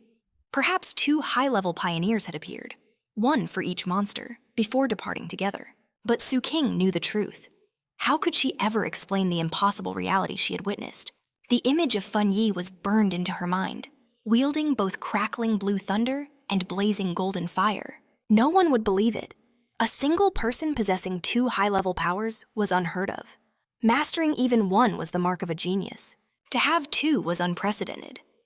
Yet, the impossible proof was laid out before them. The serpent's burning skeleton was clearly the work of a Yang Flame master, and the Candle Knight's electrified body was the unmistakable signature of a Thunder Tyrant. The teams stood in stunned silence, wondering what kind of monster this Fang Yi truly was. As association reinforcements arrived, Su King was relieved she'd left her subordinates outside. If she had delayed any longer, they would have reported her as missing in action. She had a grim realization the rescue team had likely been dispatched to collect their bodies. Just then, her two subordinates, who had been knocked out by the serpent's venom, they scrambled to her side, crying with sheer relief to find their captain alive. With the threat neutralized, the association's work began. The mission's objective shifted from rescue to forensic investigation. Deploying advanced scanning technology, they analyzed the residual spiritual energy and battle traces to reconstruct the entire incident for headquarters. Soon, an expert approached Su King and the destroyer squad leader with their official conclusion. After analyzing the combat patterns and the methods used to kill the monsters, there was a 99% probability that a single person had defeated them both. The two leaders exchanged a look of pure shock. Murmurs of disbelief rippled through the assembled agents. To be saved by a pioneer wielding two different high-level powers, it was unthinkable. Monsters that could have easily wiped them out had been dispatched with single blows. The difference in their power was simply absurd. Realizing the immense gravity of this discovery, Su King contacted her superior. She had a crucial update regarding their target. Staring at the hole in the ceiling, the pieces finally clicked. The mysterious university pioneer and the tyrant. They were the same person. In his office, the association superior listened to the report. After a moment of heavy thought, he issued a new command. Su King's mission was to be put on hold. He argued that this pioneer had saved the team, annihilated the monsters, and secured the zone. These were hardly the actions of an enemy. He admitted that he and Major Han Li were deeply divided on this issue. For her own safety, and to avoid scorning a potentially powerful ally, all contact with the tyrant was to cease. For now, on the phone, Su King agreed to pause, but she couldn't resist adding one more piece to the puzzle. Her theory was born from tracking the tyrant to the back mountain, the place where he was forging his power. The chief, now intrigued, demanded an explanation. She recalled that during their encounter, she felt a terrifyingly powerful aura from that location. Back then, she'd assumed it was a spiritual weapon, but dismissed the idea as impossible. But now, with two high-level powers confirmed in the area, that impossible theory suddenly felt very real. The association superior was stunned, but immediately questioned if the pioneer truly possessed such a thing. A moment later, skepticism took over. It was highly improbable. He reasoned that no matter how gifted, a solo pioneer could never obtain such a rare item without powerful backing. Furthermore, the team found no trace of a third spiritual energy, the telltale signature of a separately forged weapon. Su King quickly corrected him. The aura of the spiritual weapon I felt. It was distinctly of the Yang attribute. That single piece of information changed everything. The superior's eyes shot wide with terrifying realization. If the weapon's attribute came from the user's own Yang energy, he wasn't just wielding it, he was creating it himself. An astonishing conclusion. If he could forge his own spiritual weapons, he had to be a spirit creation realm cultivator. Such a being could stand alone against the world. But their power was the stuff of legends. Su King was speechless. Cultivators of that level were mythically rare, with less than a handful existing in the entire world. The superior then imagined something even more frightening. A separate third attribute would completely shatter the balance of power, rocking the pioneer community to its core. He explained that based on all research, different attributes clash violently inside a human body, making their coexistence impossible. No pioneer in history had ever been confirmed to possess 3 spiritual attributes. If he truly had a spiritual weapon, then the absence of a third energy signature wasn't a contradiction. It was a very good sign. The call ended, leaving the superior with one chilling thought. He could only pray such a powerful being would never become an enemy of mankind. Back in his apartment, Fang Yi let the hot shower wash away the filth and fatigue of battle. As he dried himself off, his mind drifted to the precarious state of the world. Less than a year remained until the official return of spiritual energy. Yet dangerous monsters and bizarre events were already on the rise. He casually used his Yang attribute to dry his clothes, a golden light glowing in his palm, and wondered how many pioneers like him were already cultivating in the shadows. He thought back to the aggressive men he'd encountered at Lava River. He knew that as the barrier between the physical and spiritual worlds thinned, people were becoming naturally more sensitive to the change. Even without official guidance, many self-taught pioneers had already clawed their way to the one-star ghost actions realm. The government's use of agents like Su King to contact wild pioneers like himself suggested they were in a peaceful phase of mutual probing. Back in his room, thinking of Major Hanley and Su King, Fang Yi felt that for now. The monsters were manageable and there were no major wars between pioneer factions. But as he finished dressing, he knew this peace was built on a razor's edge. The government had already established the Spiritual Energy Cultivation Association, but kept the public completely in the dark. He understood their strategy. While citizens discussed local issues and weird phenomena online, the government was walking a tightrope, trying to protect humanity with subtle warnings, without triggering mass hysteria. Despite his recent victories, Fang Yi's outlook on the world situation remained grim. The core of the problem, he knew, was the government's fear of officially starting a mass cultivation era with billions of people. He understood their hesitation. Once the full truth was unleashed, society as they knew it would shatter, plunging the world into chaos and death. Right now, not even the official pioneers could stop the coming storm. With internal strife and external monster threats, the government's slow and steady approach wasn't wrong. He was keenly aware that human fear and panic could be far more destructive than any monster. But what truly unsettled him was the evolution speed of the monsters, which was far beyond his darkest predictions. He began to review the data on the creatures he had just destroyed. These creatures were born from pure dark attribute contamination, specifically the shadow element, a twisted branch of dark energy. His system flagged it as a natural enemy to pioneers, and for now, a power he could not absorb. He quickly realized these weren't mindless beasts. They were intelligent, working in concert to lure and devour pioneers as a prime food source. Still, a cold comfort settled in him. They were a pale imitation of the true dark monsters from his past life, beings that could obliterate entire nations single-handedly. Even so, this clash was a grim reminder of the escalating danger. He knew with absolute certainty, without him, Xu Xinying and her entire squad would have been annihilated. But a sliver of hope sparked as he recalled the system's exact words. It said the dark attribute was temporarily unabsorbable, meaning, under the right conditions, he could one day wield this forbidden power, a key to future victories. He took stock of his current arsenal, the Golden Sun breathing technique, pure Yang attribute, the Divine Thunder, a volatile thunder attribute, and the Crimson Flame Blade. With such perfectly compatible high-level techniques, combined with his current power as a 3-star ghost actions realm pioneer, He knew very few could stand against him. And yet, despite this immense strength, he was certain it wasn't nearly enough. His deep thoughts were suddenly shattered by the ringing of his cell phone. It was his aunt. Fang Yi, taken aback, listened as she explained that his cousin was coming to the city to study. Worried for the girl's safety, she asked if his cousin could stay with him for a few days, rather than a hotel. Fang Yi barely remembered this cousin. Just a vague impression of a quiet, perfect, study-obsessed student. He couldn't even picture her face. Regardless, he agreed, assuring his aunt he had a spare room ready. But when he asked about her arrival time, his aunt simply said she'd send the address and let her come by herself. Elsewhere, in a room lit only by a monitor's glow, Lin Yi's long fingers flew across a keyboard. A hoodie shadowed her face, revealing only her ears as she ended a call with her mother. Her mother, Fang Yi's aunt, had just given her instructions arrive at the apartment tomorrow afternoon. And of course, she was bringing special snacks. Lin Yi politely cut the call short, claiming she had other matters to attend to. On her screen was a chat window for the Spiritual Energy Renewal Group, the Vanguard martial arts team. The user, Lin Yi, had just announced her arrival, and her plan to crash at her cousin's place. After the call, she opened a new tab. A rumor alert popped up.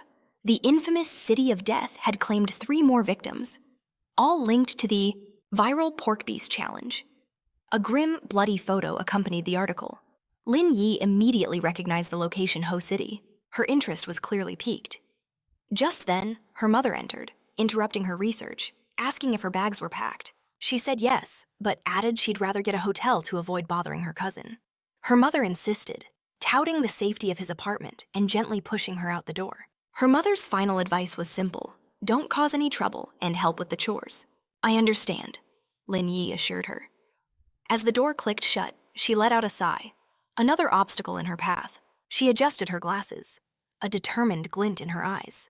No matter what this cousin was like, he couldn't be tougher to handle than a monster.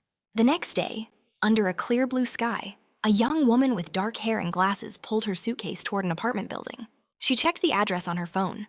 Looking up at the building, she murmured, "This must be the place." She was ready to finally meet the cousin she barely knew. Just then, Lin Yi saw Fun Yi stepping out, carrying a bag. She called out to him, "Are you my cousin?"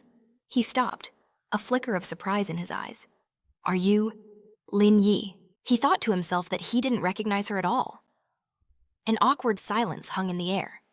Later, inside the apartment, they sat stiffly on the sofa. Fun Yi asked if she was in town for a summer camp, and she quickly confirmed his assumption. He offered to help if she needed anything, and gave her the key to her room right across from his before disappearing into his own room. Seeing him go, she breathed a sigh of relief. But Fun Yi was far from oblivious. The moment she sat down, he'd sensed a faint, yet distinct spiritual aura radiating from her. His internal alarms went off immediately. She was a pioneer. The aura was faint, but unmistakable. The summer camp was just a cover story for her true mission in this city. In her room, Lin Yi, proving his suspicions correct, messaged the martial arts vanguard. Her cousin seemed harmless and wouldn't be a problem. The group chat buzzed about a powerful lava river pioneer. Lin Yi typed a warning, "Stay sharp. Many powerful masters are still in hiding." After telling them to wait for her signal, she closed the chat. She decided to put her own cultivation on hold for now, worried her cousin might discover her secret. 3 days passed. Fun Yi quickly discovered that living with his cousin made cultivation impossible. His meditations were broken at any moment, like when she'd emerge from the bathroom wrapped only in a towel. He was also worried about the golden aura from his breathing technique. It was far too brilliant to conceal. But what truly unsettled him was her suffocating kindness. That night, she presented a perfectly cooked meal she'd made herself. He offered to clean up, but she gently refused, insisting it was her pleasure. Fang Yi found her flawless etiquette and obsession with cleanliness deeply unnatural. But for now, he would play along. He figured if he let her maintain this charade of helpfulness, she would eventually let her guard down. That would be his opening to discover her true motives. The quiet meal was shattered by a phone buzzing on the table. Their eyes met over the screen, a flicker of surprise in both. Fang Yi saw his chance. He quickly excused himself, giving her the illusion of privacy. His cousin gave a silent nod as he walked away. Once alone, her expression shifted before she finally answered. Seated on her bed, she took the call. her voice now laced with grim purpose as she confirmed the details.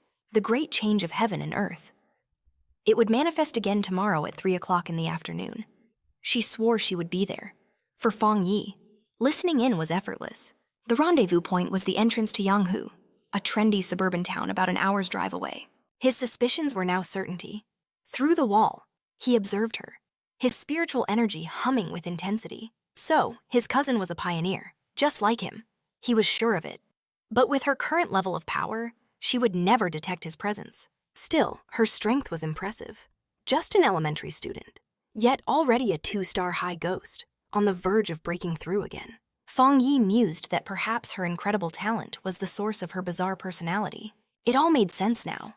The summer camp was just a cover story for her true reason for being in this city. She'd sensed the coming change and was heading straight for its epicenter. Fang Yi knew these events were rare opportunities to gain new powers. What kind of power would be born this time? In the end, it made no difference. With cold determination, Fang Yi decided whatever power emerged, it would be his. In her room, his cousin froze, the sudden feeling of being watched sending a chill down her spine. Her eyes scanned the room, but saw only the mountains bathed in moonlight. Shaking off the feeling, she returned to her preparations. The next day, the town of Yanhu buzzed with activity. At the town's entrance, framed by the towering mountains, Lin Yi met up with a friend from her pioneer group.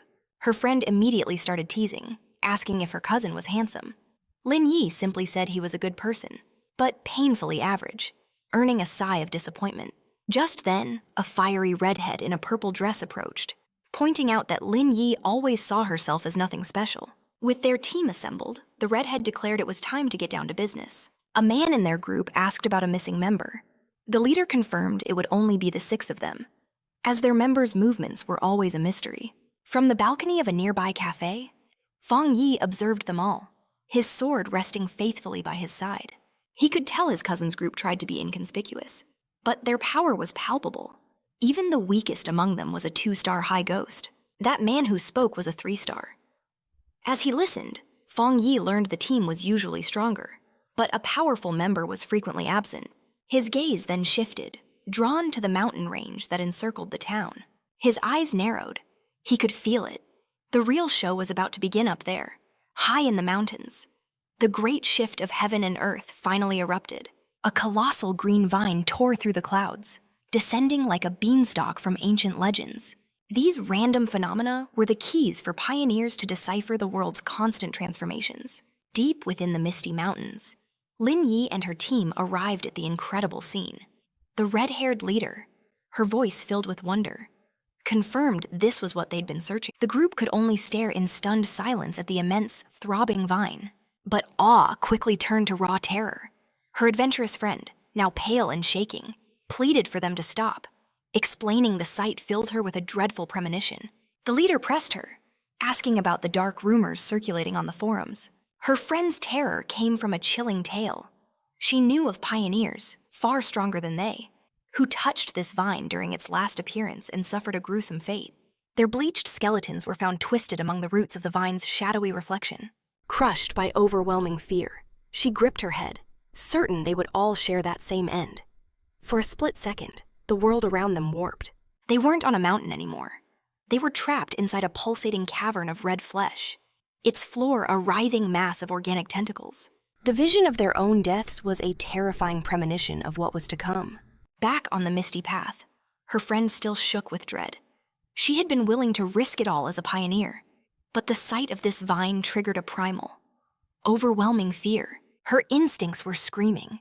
This was some unknown, high-level monstrosity, a mutation far beyond her ability to handle. With tears streaming down her face, she choked out that she wasn't ready to die here. She wanted out. The red-haired leader and Lin Yi exchanged a knowing glance. They understood. They could all feel the same suffocating pressure radiating from the vine. Lin Yin felt an absolute void, a place where time itself had swallowed all life, leaving behind a hollow, empty husk. A chilling realization dawned upon the group. This vine, it was trying to devour their very life force. Just as terror began to consume her friend, Lin Yin grasped her hand, her eyes burning with fierce resolve. She declared, "This is the path of a martial pioneer. We face all dangers head-on." But unseen on a high cliff, Fang Yi observed them. He too could feel the suffocating death energy radiating from the giant vine. Of all the monsters he had ever faced, besides those with pure dark attributes, this vine gave him the absolute worst feeling. He had to admit, this small group had courage to even think of cultivating in such a death trap. He analyzed the creature, a plant that should have symbolized life, yet it was completely dead, a hollow thing merely pretending to be alive, utterly devoid of its own spiritual energy. He could see it was stained with the blood and remains of its past victims. Meanwhile, back with the pioneers, Lin Yin took charge. Standing on the cliff's edge, she addressed the team with renewed purpose. They had no time to waste. Fully aware of the danger, Lin Yin proposed a new plan to sense the monster's energy from a safe distance. Carefully scouting the area, Lin Yin found a high perch in a tree and began to meditate, enveloping herself in a protective bubble of blue spiritual energy. From the distant cliff, Fang Yi watched, impressed by their caution. They had found the perfect distance for cultivation. He had to acknowledge his cousin's skill. The academy's top student knew how to find the perfect balance, neither too reckless nor too cowardly. As Lin Yin's cultivation deepened, the spiritual energy swirling around her intensified dramatically. Fang Yi watched, his eyes wide with surprise. She was about to break through to the 3-star realm of phantom deeds. He was genuinely impressed. In a blinding flash of brilliant blue light, Lin Yin successfully shattered her limits. Her companions watched in astonishment, feeling the incredible power she now radiated, a true testament to her exceptional talent. But such a massive disturbance of energy did not go unnoticed. Deep within the forest, a dormant evil began to stir. The giant vine's roots writhed, glowing with a sickening green light. The pioneers felt the very ground tremble, and one looked back in alarm. Panic erupted. The monstrous vine surged towards them, its tentacles erupting from the earth in a swift and brutal onslaught. Vicious green tendrils shot from the ground, instantly ensnaring 2 of the pioneers. The rest of the team scattered in a panic as their trapped friends screamed for them to run, warning that staying meant certain death. The leader immediately knew what had caused this catastrophe. Lin Yin's breakthrough had unleashed too much energy, attracting the monster. Now, dark green tentacles coiled around her protective bubble, which was still weakened from the immense effort of her breakthrough. The leader knew that if that barrier fell, they were doomed. The vine's deadly aura would devour them in an instant. Under the immense pressure, Lin Yin's energy shield began to crack. In the chaos, the red-haired leader tried to pull her panicked friend away to safety. The friend screamed, "We can't just leave Lin Yin behind." But the desperate leader shot back. "What choice do we have?" "Am I supposed to use my own precious spiritual energy to protect her?" she raged. "And die just so she can level up?" Amidst the chaos, the red-haired leader tried to calm a man who argued they should abandon Lin Yin to save their own skins. He coldly stated that life and death were matters of fate, and if they didn't leave immediately, they would all die right alongside her. He reminded her that they were just strangers who met by chance, and that she was being far too emotional. This cold, calculating view, however, only pushed the leader's fury to its breaking point. She shoved him hard, yelling that she would never abandon her companion, even if it meant going against the rest of the team. From atop the cliff, Fang Yi watched the drama unfold. He knew his cousin, still just a student, was weakened and barely comprehended the true danger. The vine's power was overwhelming. He wasn't certain if he could save her. But he had to act fast. As the tentacles crushed her barrier, he clenched his fist, a golden aura erupting to life around him. He had made a promise to his aunt to look after her, and a promise is meant to be kept. The red-haired leader sprang into action, leaping through the tangle of vines to reach her friend. She landed a powerful kick, severing a tentacle. But the victory was brief. Dozens of other vines emerged, completely ensnaring her just as her cousin's protective shield finally shattered. But before the monstrous plant could seize its new victims, Fang Yi intervened, soaring through the air. He unleashed 2 arcs of glowing golden energy from his sword. The rest of her cousin's team could only watch in horror, screaming her name as the shield was obliterated. An immense blast of energy, taking the form of a flaming phoenix, descended from the sky, striking the massive vines with explosive force. Fang Yi touched down in the newly formed clearing, a blazing pillar of golden fire erupting from the ground. He had arrived in the nick of time, saving both the cousin and her courageous leader, wrapped in a brilliant aura. His presence utterly dominated the deadly vine. The surviving members of the pioneer squad could only stare, completely speechless. The monstrous plant that nearly claimed their lives moments ago now shrieked and recoiled from his overwhelming yang energy. Its tendrils dissolved like smoke, hissing as they vanished before the intense light. As this radiant figure descended, the pioneers shielded their eyes, barely able to comprehend the miracle before them. The pragmatic pioneer who had suggested leaving the cousin behind was floored, wondering if this newcomer could even be called a pioneer. The red-haired leader, just as stunned, recognized his power for what it was: the purest form of the yang attribute, the only force that could repel such a life-devouring monster. But for one of the pioneers, his entire world came crashing down. He had always seen himself as a prodigy, reaching the 3-star realm of phantom feats in record time, an accomplishment few in the nation could claim. He knew that not even the gifted Lin Yi could hold a candle to his skills. And yet, this mysterious stranger was on a completely different plane of existence. He looked at his own trembling hands, then at the radiant man, feeling utterly insignificant. If pioneers like that truly existed, then what were they? This newcomer surpassed them all with pure, overwhelming power. As Fang Yi stood bathed in golden light, his system flared to life. It had detected the vine's extreme attribute and was now automatically scripting a brand new technique. The system window revealed infinite vitality, a skill capable of absorbing surrounding life force to heal any injury in an instant. As the vine's power surged into him, Fang Yi was engulfed by a wave of vibrant green energy. He marveled at the wood attribute technique. With life all around him, he now possessed a limitless well of energy to draw from. As he absorbed the last trace of the anomalous power, his system extracted the vine's core attribute, desolation. It was a terrifying ability, capable of instantly creating an aura that would annihilate all life within its radius. Fang Yi remained perfectly calm amidst the swirling green vortex. When he finally opened his eyes, they glowed with the same intense green as the desolating vine. He now stood in a completely lifeless clearing, a faint green aura pulsing around him. He finally understood why the vine could only exist here. Anywhere else, and it would have drained the life from the land for miles around. The very nature of the desolation attribute was to relentlessly steal the life force of others. His thoughts were interrupted by the grateful voice of the squad leader. She approached, clothes tattered and body bruised, and thanked him, saying that without him, they would all be dead. She asked how they could ever repay such a debt. Fang Yi simply waved it off, saying it was nothing and that their paths would cross again. Then he turned his back and began to walk away. In his mind, he wasn't some kind of hero. He had only discovered this opportunity because of the information they had provided. When it came down to it, he was the one who had benefited the most. As for the conflicts within their team, that was none of his concern. With a final, powerful leap, he launched himself into the sky, leaving the dumbfounded squad far behind. He knew a crisis reveals a person's true character, and in this dangerous new era, a team that couldn't trust itself was already doomed. In the empty clearing, the girl and the disheveled man watched him go, still reeling. She asked what they were supposed to do now. The man replied with a bitter tone, asking if she finally regretted her hesitation to save their comrade. With the immediate threat gone, Leader Li Ye had advanced to the 3rd level.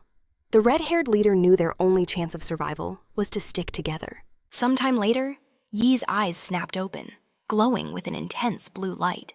As she emerged from her meditation, her companions rushed to her side, their faces filled with relief. The same pioneer who had wanted to abandon her now claimed their fate depended entirely on her wisdom. But another companion insisted their focus should be on the mysterious stranger who saved them. Still confused, Yi asked what happened, noticing the others still unconscious on the ground. The moment she stood up, she was hit by a powerful, burning heat.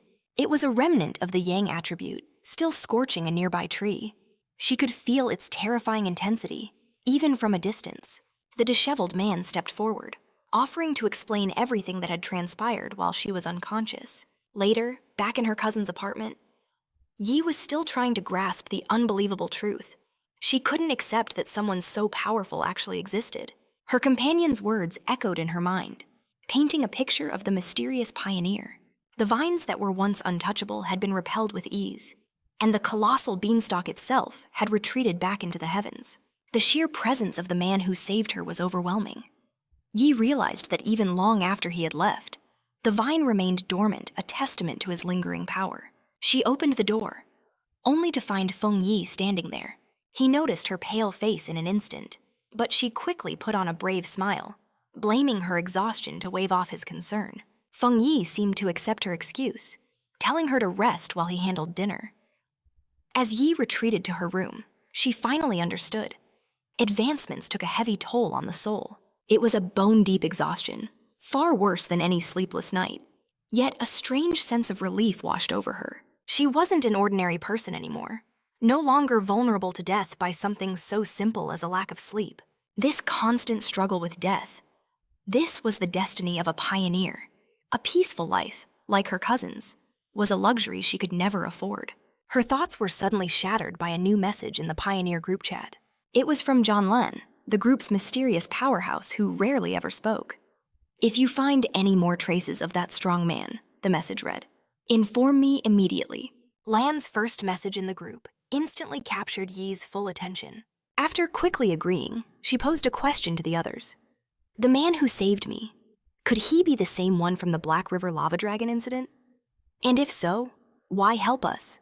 The chat immediately exploded with a post about a mysterious, high-level master of the Yang attribute. The post described his signature sun-splitting strike, recalling how a witness was blown from a cave by a blast of incandescent white light. The author declared that no pioneer in all of Xia could match such power, issuing a stark warning if you encounter him. Stay away. That same night, Fang Yi slipped out on his bike. He gambled that the day's events would make his cousin lower her guard, giving him the freedom to move undetected. With this newfound freedom, his true mission could begin find a suitable vessel for his new desolation attribute. He knew this dark power was most compatible with plant life, so he pedaled through the night, his search relentless. Under the pale moonlight, he contemplated how to even use such an ability. Though immensely powerful, its very nature was rooted in destruction and decay. He worried that absorbing it directly would cause a backlash, its malevolent energy warring against his own purifying thunder attribute. The best solution was to find a receptacle, just like the strange vine had been. He theorized that the original vine monster was once an ordinary plant that evolved with the return of spiritual energy, creating the attribute to hoard even more power. With a clear plan solidifying, a confident smile crossed Fang Yi's face. He knew exactly where to go, following the moonlit road to the forest park. He left his bike behind and stepped into the woods, bathed in the intense light of the full moon. He moved through a field of... He closed his eyes, his focus narrowing to a single point. A bright green aura pulsed from his body, spreading through the forest and blanketing the plants. He could feel them respond, a wave of energy rising to meet his own. But the reaction, while massive, still wasn't strong enough. As Feng Yi pushed out more energy, demanding a more intense response, he suddenly froze. His gaze was drawn to one specific spot in the forest. There, in the tall grass, a single white flower with a glowing center swayed gently, as if it were calling out to him. Could this be the one? He approached with caution, extending his finger. The moment his fingertip made contact, the flower's petals closed. He felt the plant drink his spiritual energy. The flower then bloomed again, looking fully satiated, as if it had just enjoyed a fine meal. Feng Yi knelt, a smile touching his lips. He could feel its potent spiritual core. The simple plant had reacted like a hungry pup, devouring his energy and nuzzling his fingers for more. Feng Yi knew. He had found his vessel. In this entire forest, it was the only one that had reacted with such intensity. It was the perfect container for the desolation attribute. He whispered to the flower, "You are the chosen one. Are you ready?" Without waiting for an answer, he unleashed a vortex of green spiritual energy, concentrating it all onto the small white flower. A system window materialized before his eyes. "Do you wish to forcibly implant the desolation attribute into this plant?" His eyes gleamed a vibrant green as he consented. An intense light erupted from his hand. The flower began to transform, its petals unfurling into a larger, more complex, and far more powerful form. The implantation ended in a blinding green flash. Feng Yi was shocked by the sheer burst of power. The small, simple flower had been completely reborn. Its petals had opened into a magnificent lotus-like blossom, its leaves growing thick and radiant with power. The entire plant emanated a formidable green aura. The newly born flower immediately demonstrated its terrifying influence. It unleashed a massive wave of desolation energy as its roots tore through the soil, violently absorbing the life force of the land. The effect was instantaneous and destructive. The lush forest surrounding Fang Yi was drained of life in seconds. Trees withered into dust, and the very ground turned barren. Fang Yi could only stare, impressed by the utterly malevolent power of his new attribute. In mere moments, the chaotic energy devoured a portion of the forest. The flower's glow dimmed as its form receded. Fang Yi knew he had to vanish. If he lingered, this massive spiritual ripple would surely alert the association. He dropped to a crouch, carefully uprooting the glowing marvel.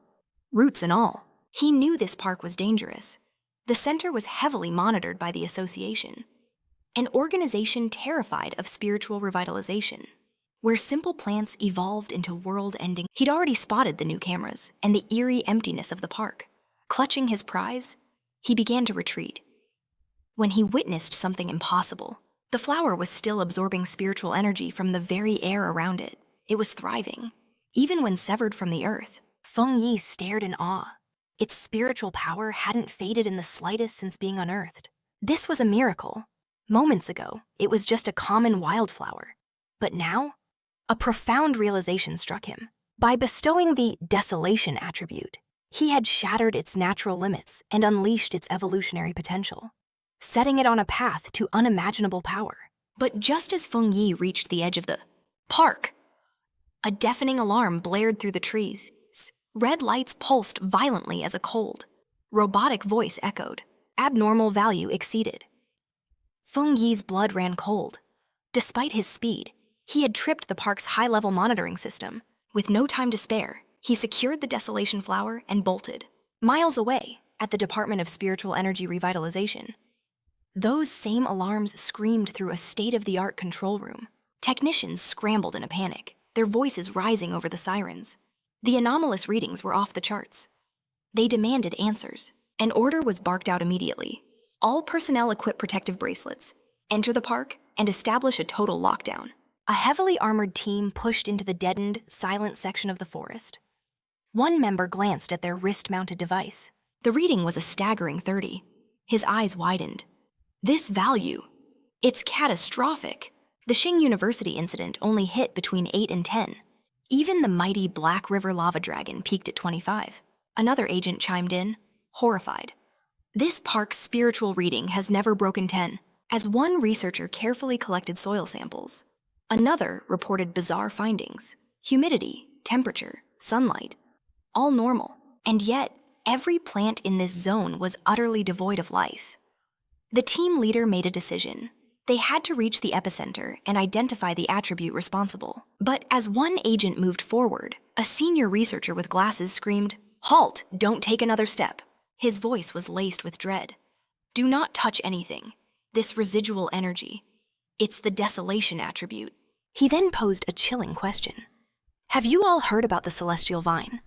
The one that descended from the heavens?" The young agents froze. One of them, his face paling with horror, gasped. "You mean the demonic vine? The A-level mutation?" The senior researcher confirmed, projecting a horrifying spectral image of the vine, with the tormented souls of its victims trapped within.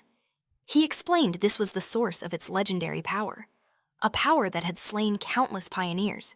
This is the desolation attribute, a parasitic ability that leeches the very life force from its victims, turning everything it touches to dust. The agent who almost stepped into the dead zone clutched his chest, sweat pouring down his face as he gasped for air. He stammered his thanks to the senior researcher, realizing he'd just been pulled back from the brink of death. The old researcher explained that the area surrounding a desolation plant is a death zone. Anyone who enters has their life force violently consumed. He brought up the data on a similar case in Xia country, an ancient, decaying tree in a forbidden zone that instantly annihilated any life that drew near. He gazed upon the lifeless clearing, his expression grim. The monstrous plant mutations of this new era could no longer be ignored. Desolation is the most terrifying attribute a plant can awaken. And now, alongside the ancient tree and the celestial vine, a third has just been born. His lecture was cut short by a firm hand on his shoulder. The team spun around, startled, to find Major Han Li standing there with his elite squad. The Major was already fully briefed on the situation. He issued a swift command. The researchers were to don the advanced protective gear his men brought and follow him into the contamination zone.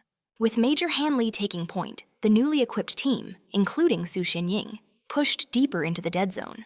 But their scanners revealed something puzzling. There was no trace of the desolation's source, and its powerful aura was fading fast.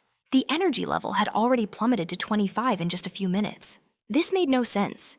The celestial vine was known to be mobile. Major Han Li turned to Su Xinying. "We need to get a closer look." She nodded, her expression grim. As the Major and Su Xinying moved in, two agents flared their brilliant blue auras, beginning to track the faint trails of residual spiritual energy. The trails of fading energy guided them through the dead zone, leading them back to where it all began. But as they neared the source, they froze in utter shock. A chilling realization dawned upon the Major and Su Xinying at the same time. The heart of the desolation energy. It had been unearthed and stolen. A researcher in a hazmat suit stared in disbelief, his voice trembling. How is this even possible? Major Han Li knew that if an individual possessed the power to enter this forbidden zone and take its core, then uncovering their identity was paramount. Su Xinying, however, was already a step ahead. She held up a glowing tablet, revealing that their data analysis had flagged a single person, whose movements aligned perfectly with this incident, and another recent mutation. There on the screen was a file, displaying a photo and a name that stood out with chilling clarity. Fang Yi. At that very moment, the Major forwarded all intel on Fang Yi. It was almost certain he was the very pioneer she had been tracking. He tipped his cap, his expression grim. The rest was now in the hands of her association. Standing alone amidst the withered flowers, Su Xinying clutched the tablet, her face etched with a somber, heavy understanding. 2 hours later, back in the safety of his apartment, Fang Yi smiled, placing his new desolation flower in a vase, naming it his obedient little white flower. With its new unique attribute, he knew it would evolve on its own, becoming a devastatingly powerful ally whose life-draining powers would be a trump card in battle. And its harmless appearance would be the perfect disguise for his cousin's true power. He mused while touching a delicate petal. In this new world, brute force alone was not enough. Victory would belong to those who wielded secret weapons. Fang Yi's quiet night was shattered by his ringing cell phone. He glanced at the screen, surprised to see the name Old Wang. It was his childhood friend, Wang Lang. They hadn't seen each other in 3 long years, not since Wang Lang had suddenly left to join the army. A flicker of memory showed their unbreakable bond in school, a bond severed by Wang Lang's abrupt decision to enlist. Fang Yi answered the call. On the other end, Wang Lang's cheerful voice boomed, asking if he was back in the city and inviting him for a drink at their old haunt. Fang Yi found the sudden call suspicious. Wang Lang just laughed it off, saying he had a huge secret to share, one that would blow his mind. But what felt like a friendly reunion was actually a carefully set trap. The moment the call ended, the scene changed. In a dimly lit room, Wang Lang reported to a high-ranking officer, a formidable woman with fiery red hair, a body covered in scars, and a chilling military aura. Su Xinying was also at the table. Wang Lang confirmed that he had carried out his instructions, but then he made a request if it turned out Fang Yi was not their target. He wanted his friend's safety guaranteed. The red-haired officer drummed her fingers on the table, her patience wearing thin. She coldly dismissed his plea, ordering him to complete his mission without any unnecessary actions. Her voice was like ice as she added that if Fang Yi was innocent, Wang Lang should consider this a punishment for his friend. Later, at a bar, Fang Yi and Wang Lang's beer mugs clinked together. They sat drinking, catching up after 3 years of silence. Fang Yi could see his friend had been forged by the army's harsh discipline. Wang Lang shared stories of his life in the military. Before he could ask about Fang Yi, our hero cut him off, saying he was fine, just living a normal college life. But as he drank, memories of his past life returned. He had never seen Wang Lang again in that timeline. His friend, a dedicated soldier, had probably died on some forgotten battlefield. He wondered if, in this new life, he could change that tragic fate. Then Wang Lang changed the subject, his tone turning serious. He asked Fang Yi if he'd witnessed anything strange lately, like zombies or monsters straight out of a movie. Fang Yi was instantly on guard. It wasn't a shock that the army knew about spiritual energy, but this blunt question felt like a deliberate test. Playing ignorant, he asked what Wang Lang was talking about. His friend sighed, insisting he wasn't confronting him, but trying to warn him. Soon, education, money, and status, everything their world valued, would mean nothing.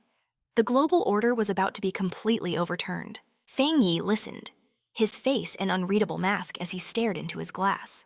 He knew the government enforced absolute secrecy on soldiers about the spiritual energy revival. His suspicions were confirmed. The army had already identified him, and Wang Lang, his closest friend from childhood, had been sent to test him. Seeing Fang Yi's silence, Wang Lang tried to reassure him. He told him not to worry, that as long as he played dumb, he would be safe. But Fang Yi understood the truth behind the charade. Wang Lang was risking everything to protect him, violating military law with this subtle, desperate warning. Suddenly, their tense standoff was interrupted. His friend's phone vibrated with extreme urgency. He answered. A furious voice on the other end screamed at him to return to the designated location immediately. In less than 10 minutes, Wang Lang was on his feet, snapping to attention and accepting the command. Fang Yi watched him rise, offering a quick apology. An urgent mission meant he couldn't even walk him home. But as his friend turned to leave, Fang Yi finally dropped his act. He asked if this mission had anything to do with the revival of spiritual energy, and then made a request. Wang Lang froze, turning to face his friend, a look of utter shock on his face. Feng Yi rose, grabbing his friend firmly by the collar.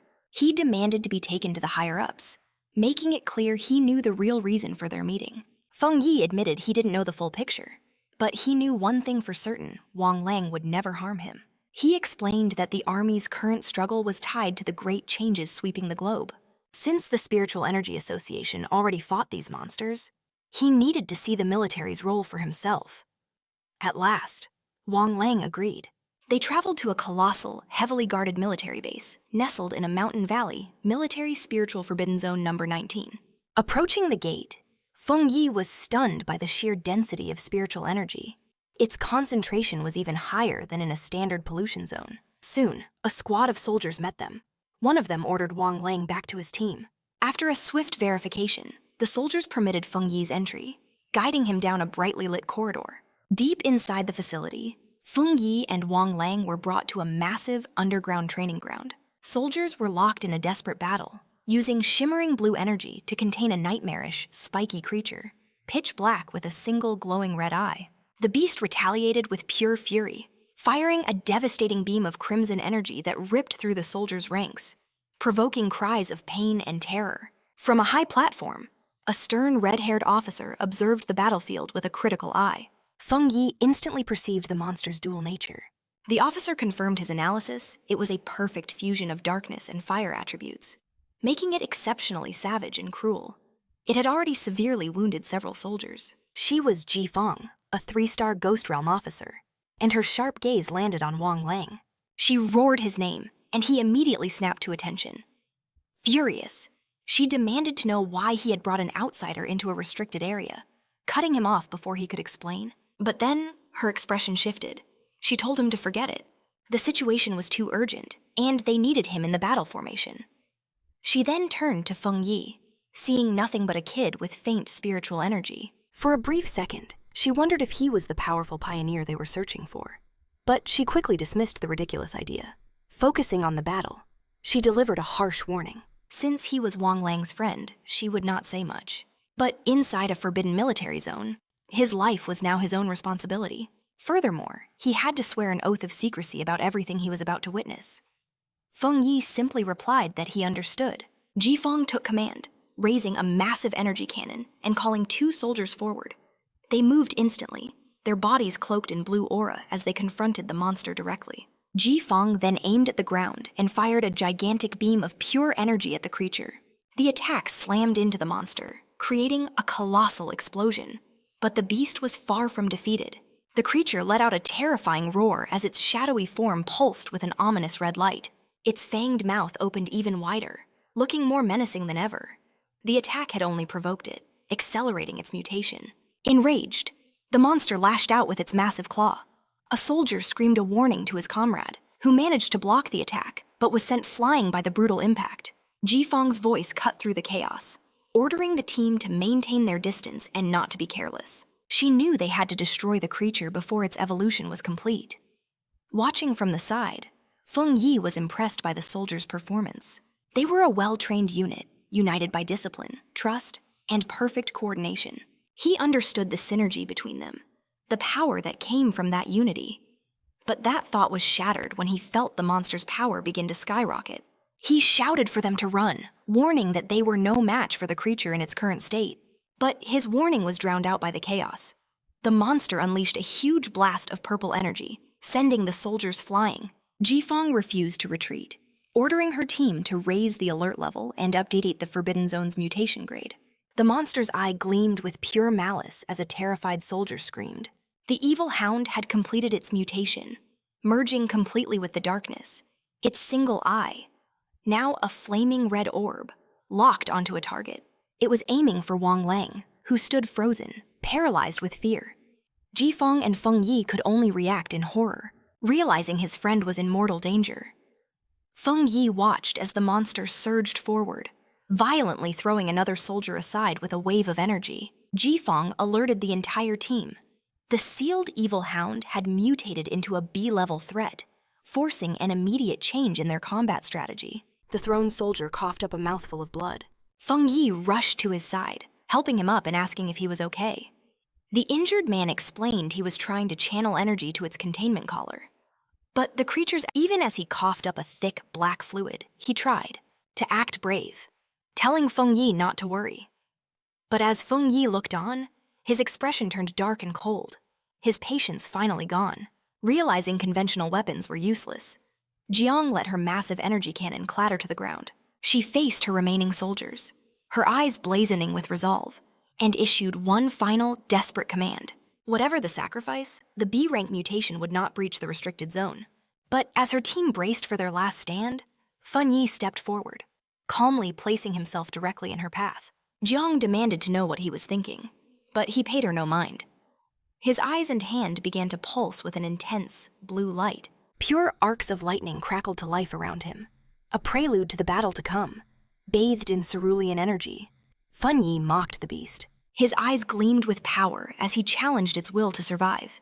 Then he charged the mutant monstrosity. His arm became a spear of brilliant blue lightning, aimed squarely at its head. The resulting impact was apocalyptic. A devastating explosion of divine thunder completely consumed the monster. The shockwave alone was powerful enough to hurl nearby soldiers off their feet. One soldier stared in utter disbelief. That was the B-rank creature even Commander Zhang couldn't handle alone. Wang Liang, equally stunned, turned to Jiang, asking if their friend was really who they thought he was. Her expression grave. She confirmed it was no mistake. She stated with absolute certainty that he was the pioneer known as the Tyrant. Feng Yi stood calmly before the beast. It smoldered with residual flames, clearly wounded by the lightning, but not yet dead. Seeing it was still a threat, he knew he had to finish the job. He simply told Jiang and Wang Liang to get back. Jiang could only watch, thinking how her entire team needed a complex strategy just to face a B-rank threat. Yet Feng Yi was about to end it all by himself. Just what kind of power did he command? She had never witnessed such pure, overwhelming mastery of thunder. He was already an elite pioneer. She couldn't fathom his potential now that spiritual energy was reawakening in the world. As Feng Yi raised his hand, gathering an even greater storm of electrical energy, pure astonishment spread across her face. She witnessed a colossal thunderstorm manifest in the sky directly above him. With one final step forward, he unleashed the absolute pinnacle of his attribute. An immense pillar of brilliant blue lightning erupted from the ground, engulfing the monster completely, a technique that truly embodied his codename the Tyrant. As the light finally faded, his eyes still crackled with residual power, his expression calm and determined. The surviving soldiers could only gawk in shock. One of them whispered that the sight alone made him tremble. The monster's corrosive darkness was fearsome, but the pure destructive force of this thunder was on a completely different level. Once the dust settled, Feng Yi casually shot his friend a thumbs up. The threat was neutralized. Wang Ling scrambled over, yelling that Feng Yi had scared him half to death. He landed a playful punch on his friend's shoulder, laughing. I never dreamed my old buddy was this much of a monster. The mood sobered as Wang Lang apologized, admitting he suspected Fang Yi was a pioneer, but was bound by his orders. Fang Yi just shrugged it off. Why be so formal after 3 long years? He understood their reunion had been cut short by the chaos. Jiang approached, formally thanking him for his aid and extending her hand with a faint smile. Fang Yi accepted the handshake, replying that it was no trouble. He had acted primarily to save his friend. Jiang then properly introduced herself as the guardian of Forbidden Area 019. She explained that since he saved the entire base, a formal report was required, and requested his contact information. Fang Yi agreed without a second thought. Wang Liang watched silently, amazed to see the strict commander show such consideration for his childhood friend. With the pleasantries over, Jiang's tone became serious as she made a direct proposition. His strength surpassed most special forces pioneers. She formally invited him to join the military. She admitted, however, that an invitation from a mere base guardian like herself likely held little weight for someone like him. Inwardly, she struggled to comprehend the depths of his power. He was a 3-star Ghost Axe realm cultivator, the same as her, and yet his abilities had already shattered the known limits of that realm, making him a true powerhouse, a monster among men. Fang Yi calmly asked if she was certain she lacked the authority to recruit him on behalf of her superiors. She had no choice but to confirm it, explaining that the directive to get him involved had come from high command.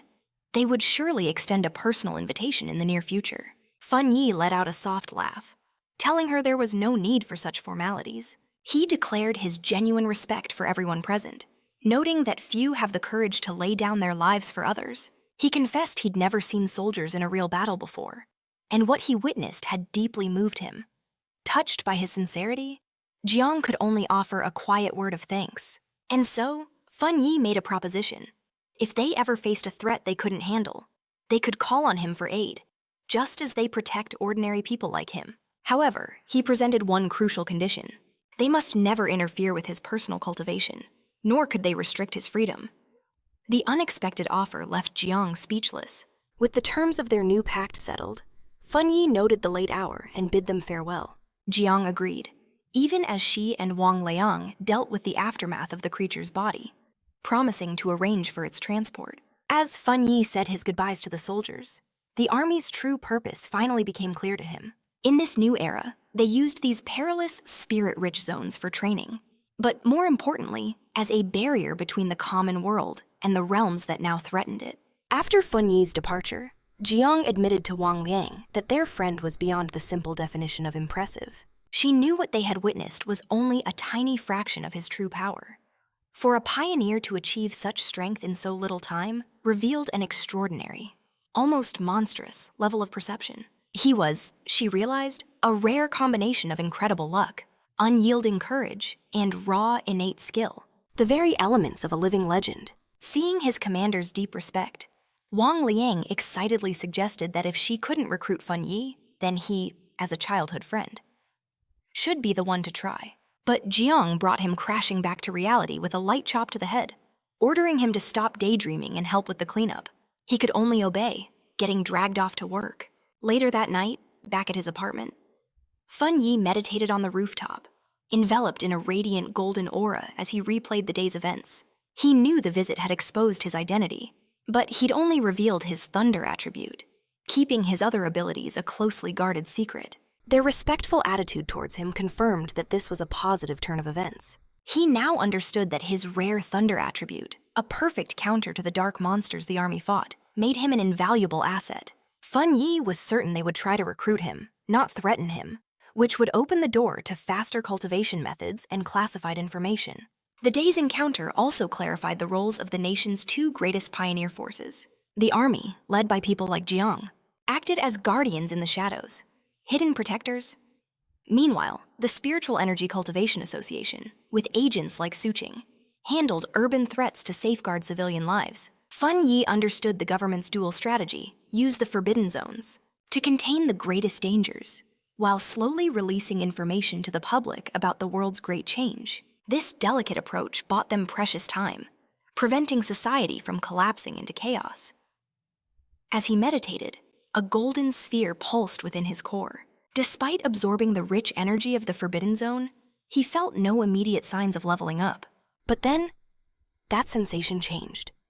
A golden surge erupted through his body, as cracks of pure power spread across his face. His time in that spirit-rich land had filled him to the absolute brim.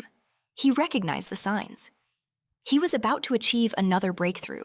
Meanwhile, on the streets below, his cousin Lin Yi walked home with groceries, wondering if Fang Yi had made it back yet. She mused that if he was home, she'd have him taste test her cooking.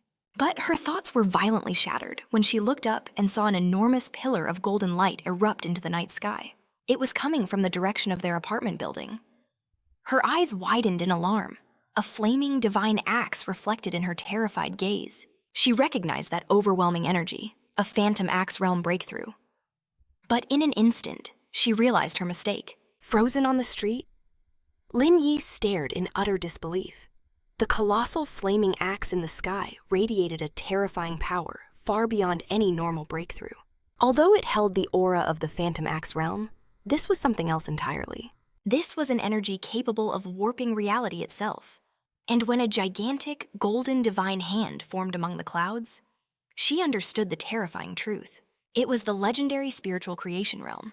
The realization that a pioneer of such unimaginable power was so close by sent waves of shock and fear through her. This massive energy surge did not go unnoticed. Miles away in a high-tech command center, deafening alarms blared as technicians scrambled to analyze an urgent alert. Anomaly Index 99. Threat level catastrophic location, the city's southeast. An officer and Suching stared at the screen in horror. "What in the world is going on?" the officer demanded. "All units, move out now."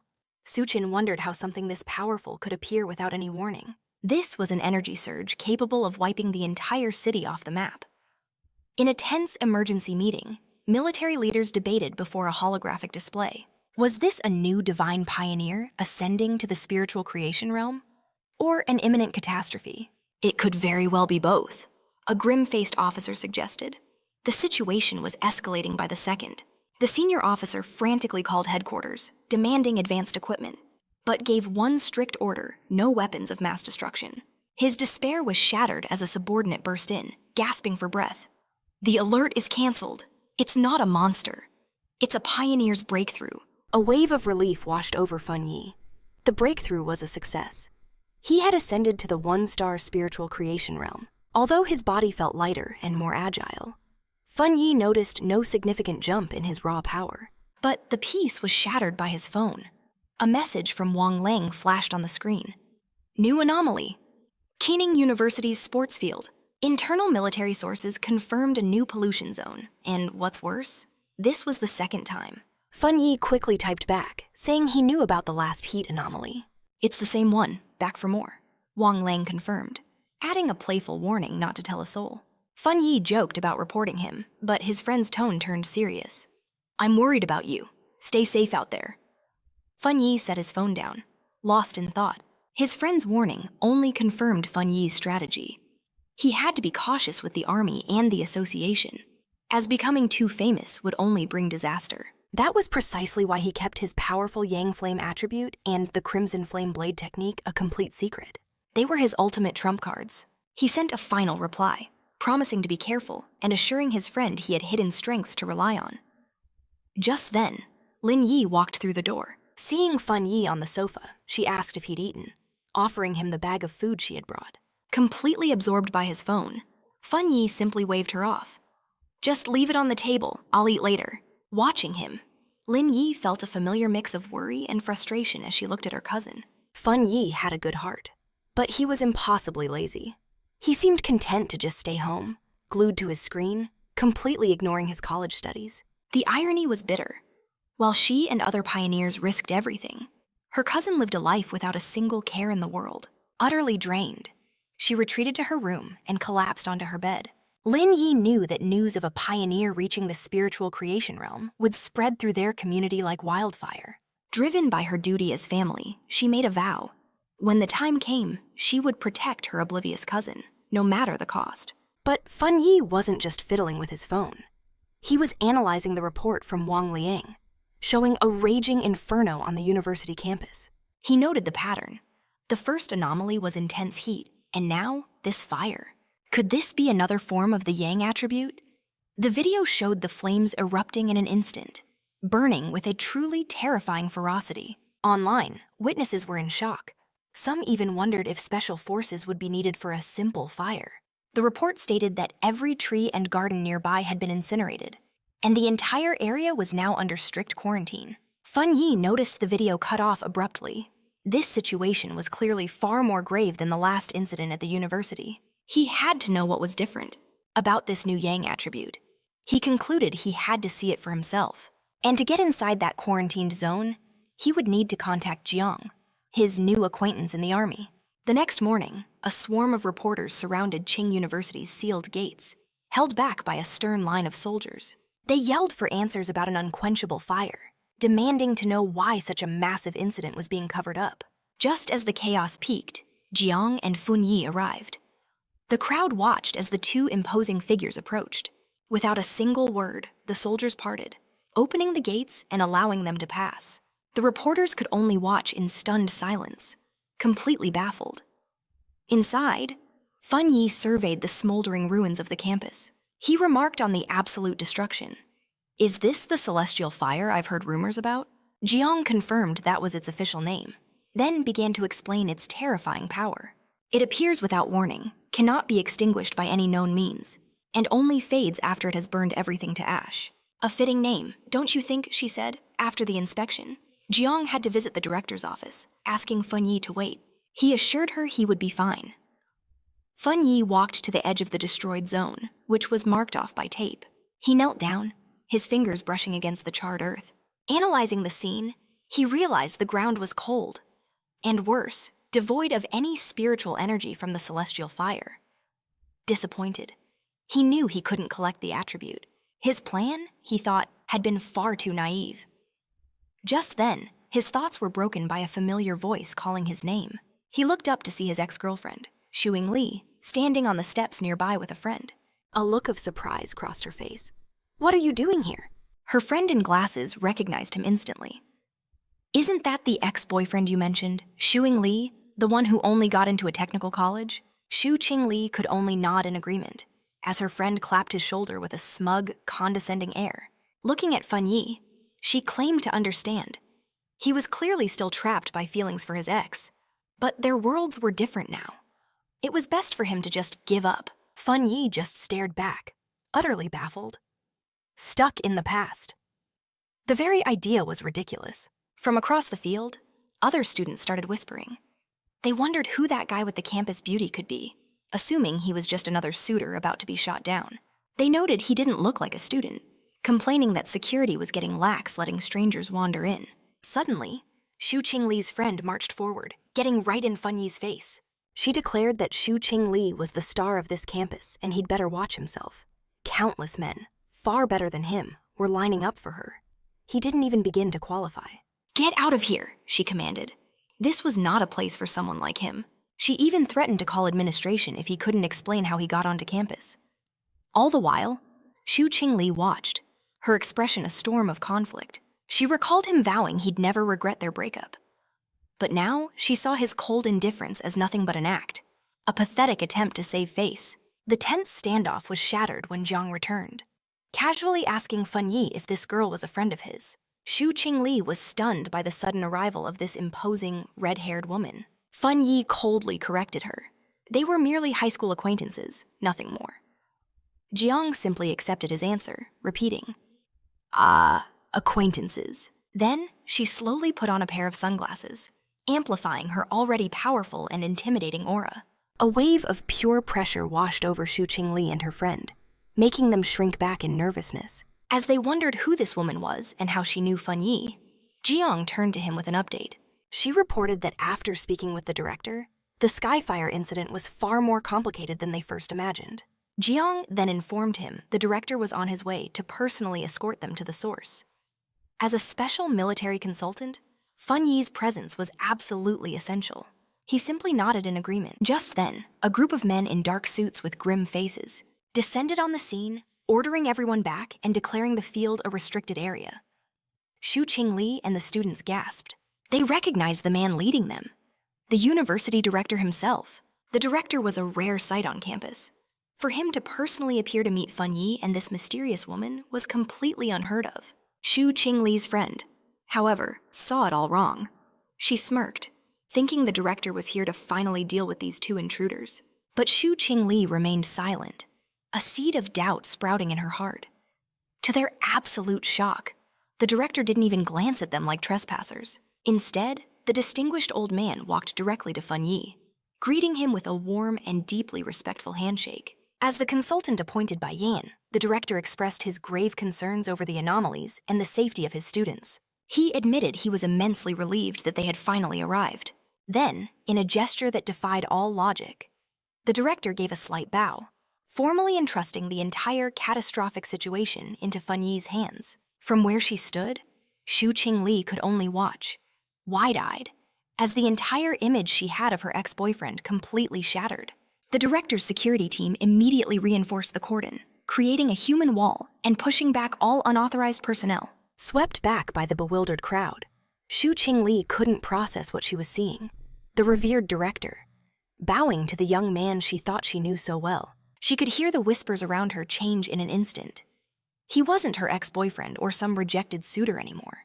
No, Fang Yi was now seen as a figure with an absolutely extraordinary identity. They all understood the complete reversal of status. Now, even if the campus beauty Xu Qingli tried, she likely couldn't even get him to look her way. The most painful realization hit her then. Fang Yi hadn't spared her a single glance the entire time, leaving the most popular girl on campus utterly and completely ignored. In Qingcheng University's northern district, the director guided Fang Yi and Jiang toward the site of the anomaly. He explained how everything began after the Golden Sun incident, a disaster he had prayed would be the end of their troubles. He recounted how a few nights ago, an uncontrollable fire had erupted in one of the fields. Since it was late, the area was swiftly sealed off. The director continued, his expression turning grim. Soon after the first incident, fires suddenly ignited in 2 more locations. He had personally witnessed a crimson flame descend from the heavens and just float in mid-air, a truly supernatural event. While the other fires were eventually put out, one of them refused to die. As they neared the final location, a suffocating, burning stench filled the air. They arrived at a basketball court, where a single hoop blazed with an eternal, otherworldly flame. The director confirmed it.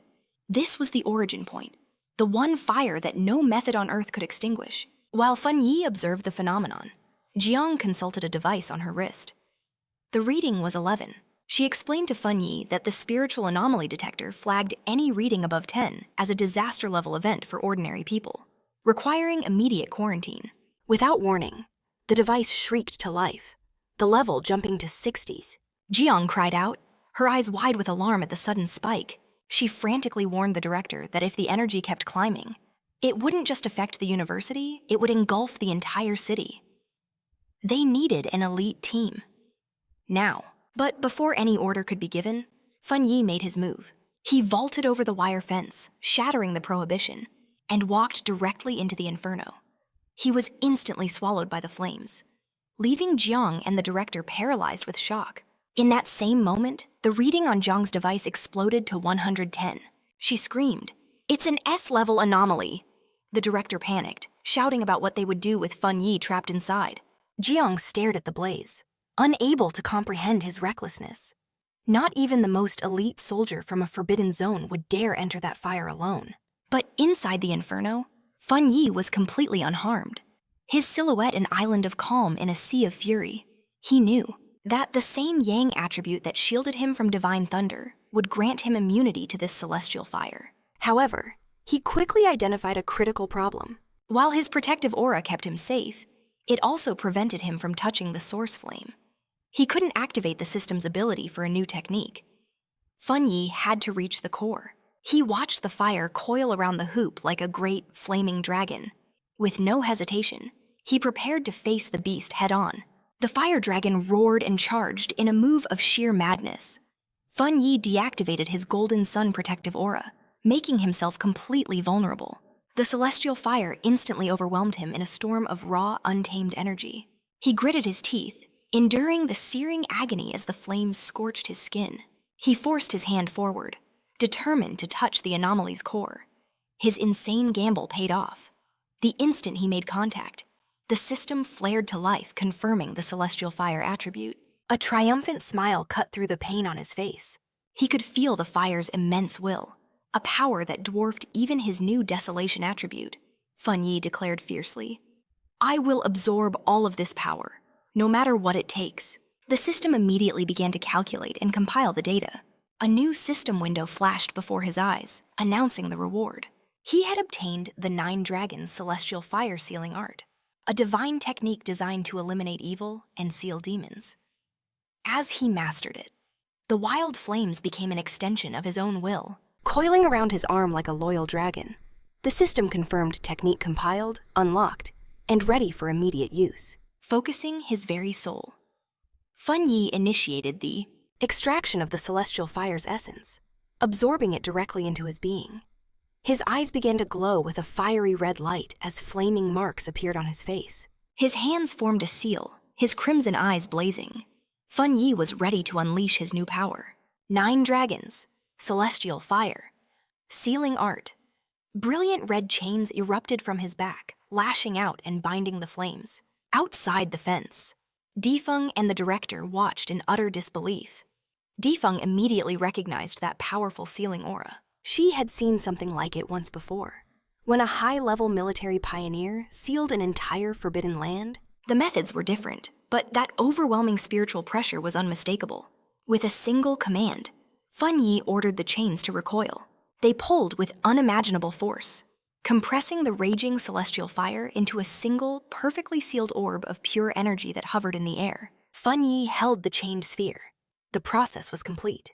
The orb of fire then descended gently into the basketball hoop. Fang Yi landed gracefully and explained the situation to the stunned director. He had only sealed the fire temporarily and demanded that the court remain closed.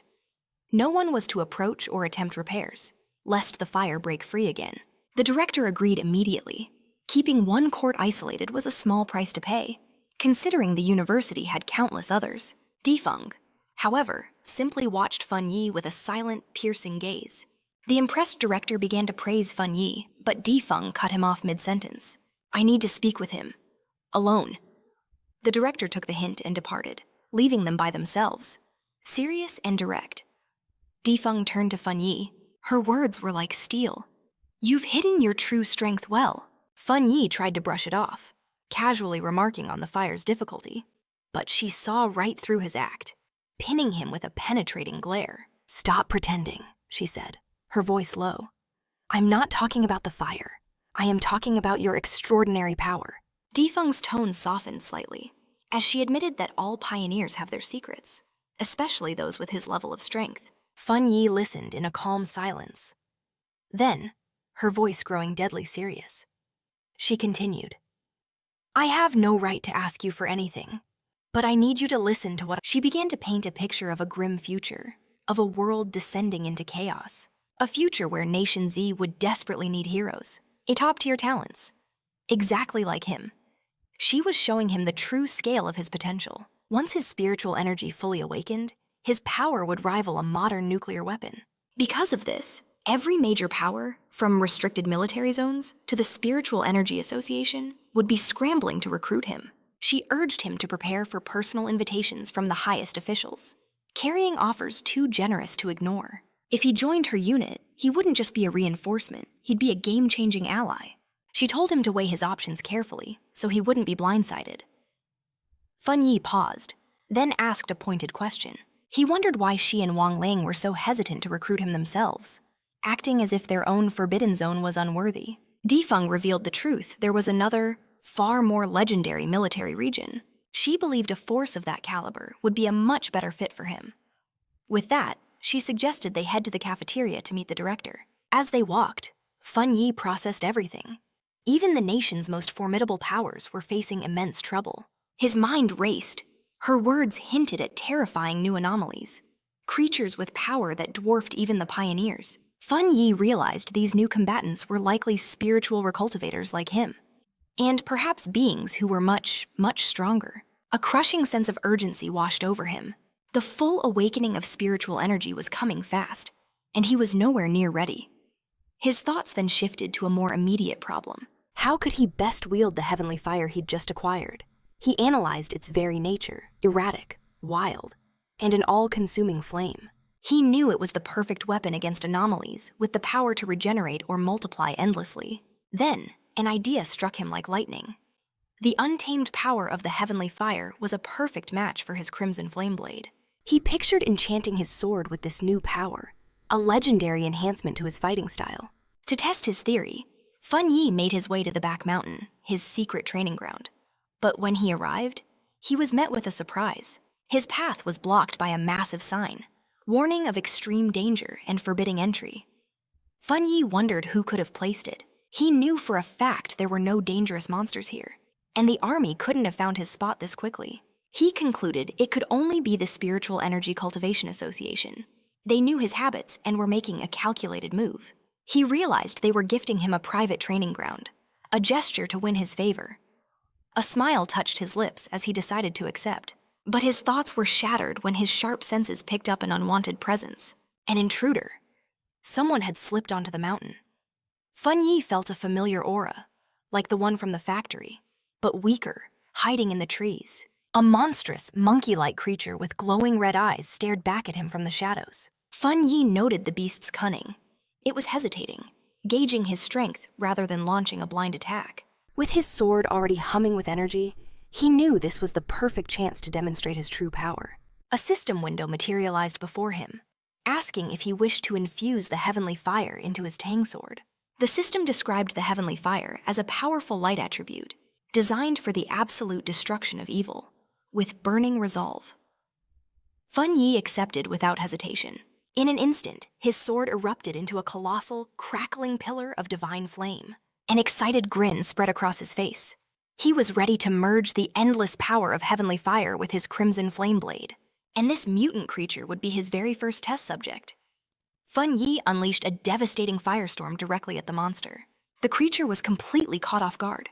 Its eyes widened in terror as the storm of flames swallowed it whole, its agonizing screams echoing through the forest. Standing at the epicenter of his own inferno, Fang Yi assessed his new ability. The raw power of his attack had easily doubled, if not tripled. The divine flames, while utterly destructive, did not harm him. In fact, the blade of his sword remained perfectly cool to the touch. Suddenly, he sensed the creature had somehow survived and was now desperately trying to escape. With a hardened gaze, he began his pursuit. Elsewhere in the same forest, a young woman with curly red hair was live streaming. Her phone held out on a selfie stick. She boasted to her viewers that she was blessed with incredible luck, claiming that amazing content always seemed to find her. Her followers were skeptical. One challenged her to prove it by capturing footage of the mysterious heavenly fire at the university. But her confident broadcast was cut short in an instant. Her expression twisted from smugness to pure, abject shock. The same type of monkey-like monster that had fled from Fang Yi leaped from the undergrowth, attacking her with savage violence.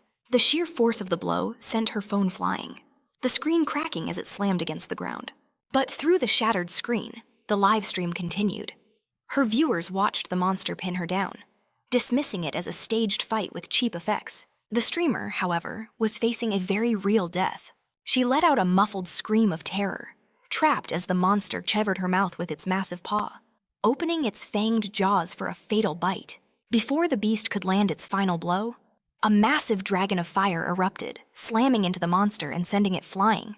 The streamer stared in absolute shock, saved from the brink of death in the blink of an eye. Her viewers, blind to the true danger, exploded with praise for the incredible special effects. This shocking twist caused her audience to skyrocket past 13,000 people. Still trembling, the young woman glanced over her shoulder, her voice shaking as she called out, "Who's there?" Snatching her phone, she scrambled to her feet and aimed the camera at the source of the blaze. Facing the intense inferno, she shouted to her viewers that she was capturing it all. A lone figure stood amidst the raging flames. The camera captured Fang Yi's silhouette, completely unharmed by the fire, overcome with terror and awe. She knew. She'd been saved by a true immortal. The footage of the rescue went viral almost instantly. Fang Yi's intervention became the most talked about topic on the entire internet, with over 13.5 million views. Headlines exploded, calling him the mysterious heavenly fireman, the king of flames, an immortal descended to save the world. In an office, Shu Qingli's friend excitedly dragged. "This is it," she cheered.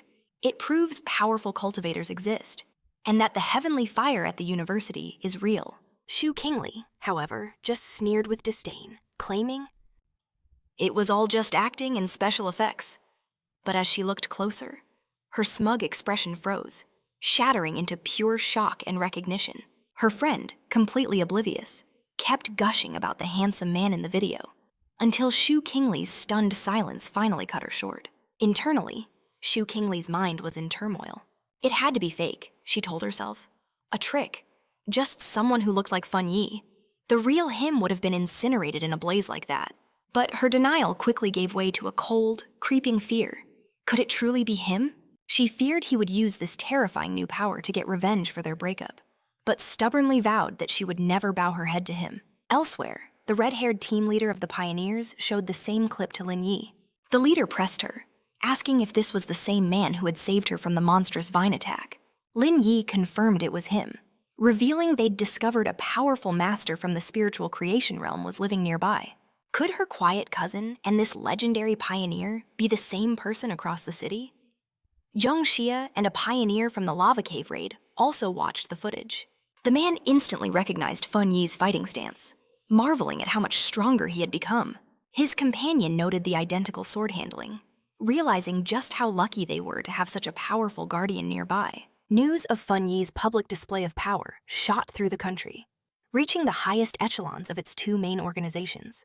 At the association's headquarters, as the city's crisis worsened and pioneers struggled to hold the line, Su Qing reported to her superiors. She assured them that the army was already establishing contact with Fang Yi, and that he would undoubtedly lend them his aid. Meanwhile, at a military command center, Jiang, Major Han Li, and other officers reviewed the data.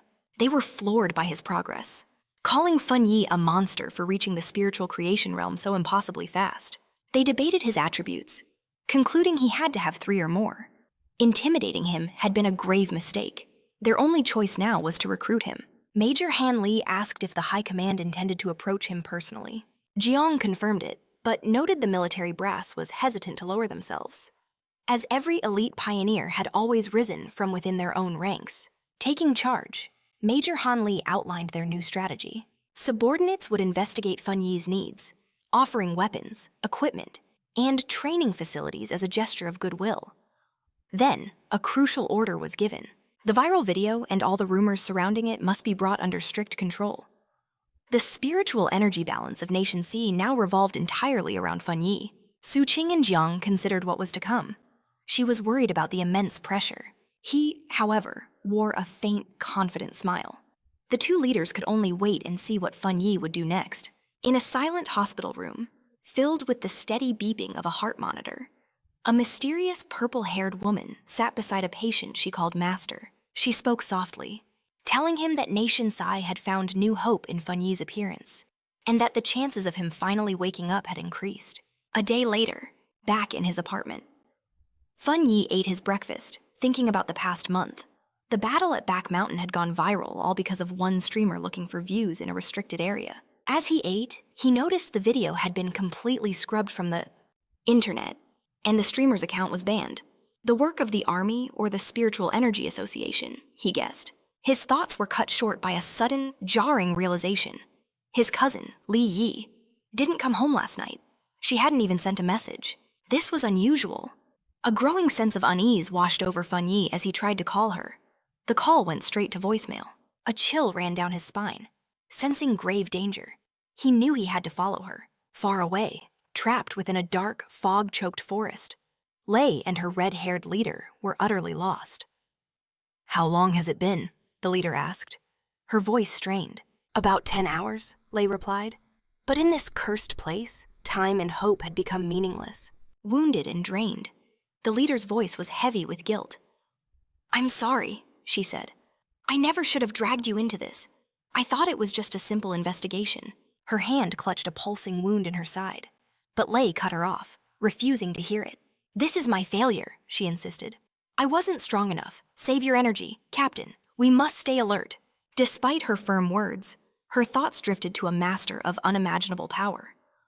If only she possessed a fraction of that strength, she could save them. But their desperate conversation was cut short.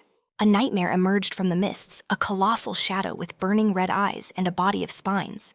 It lunged, claws outstretched, aiming straight for the leader. With incredible speed, Lei shoved her companion aside, screaming, "Look out!" A blinding burst of spiritual energy erupted from Lei, forming a blade of pure light that instantly decapitated the beast. Before they could even breathe, more shadowy figures shambled from the fog. Zombies. A horrifying realization dawned on Lei. These were the reanimated corpses of the monster's other victims. After another creature dissolved into a black puddle, Lei explained the monster's cruel game. It was toying with them, turning the dead into its puppets. "And our attacks are useless against this fog," the leader added in despair. Their spiritual energy was rapidly draining away. With the true enemy still lurking, they understood the truth. They were trapped in the monster's illusion, a swirling gray domain where it was invincible. The creature was simply wearing them down. A single drop of sweat trickled down the leader's face as the crushing gravity of their situation set in. Suddenly, the sky above them ripped open, revealing a single, gigantic blood-red eye gazing down upon them. Gripped by absolute terror, the leader screamed Lin Yi's name. The grotesque eye pulsed, a mass of flesh that bubbled and multiplied into countless smaller viscous eyeballs. Fueled by fury and desperation, the leader attacked, slicing several spheres from the air. But Lin Yi sensed a shift in the monster's aura. Warning. Captain, don't let your guard down. The enemy had lost its patience. The main eye unleashed a devastating beam of crimson energy. Lin Yi threw up a crystal barrier just in time, but the impact was catastrophic. The barrier shattered, and she found herself alone in the darkness, surrounded by dozens of glowing red eyes. Hope finally abandoned her. Was this the end? Trapped within the monster's domain, shadowy tentacles began to coil around her. The leader's voice was gone. The darkness had swallowed them both. Crushing regret washed over her. She silently apologized for her own foolish overconfidence. It had been a grave mistake to face this mission alone. Accepting her fate, she mourned the magnificent new era she would never get to see.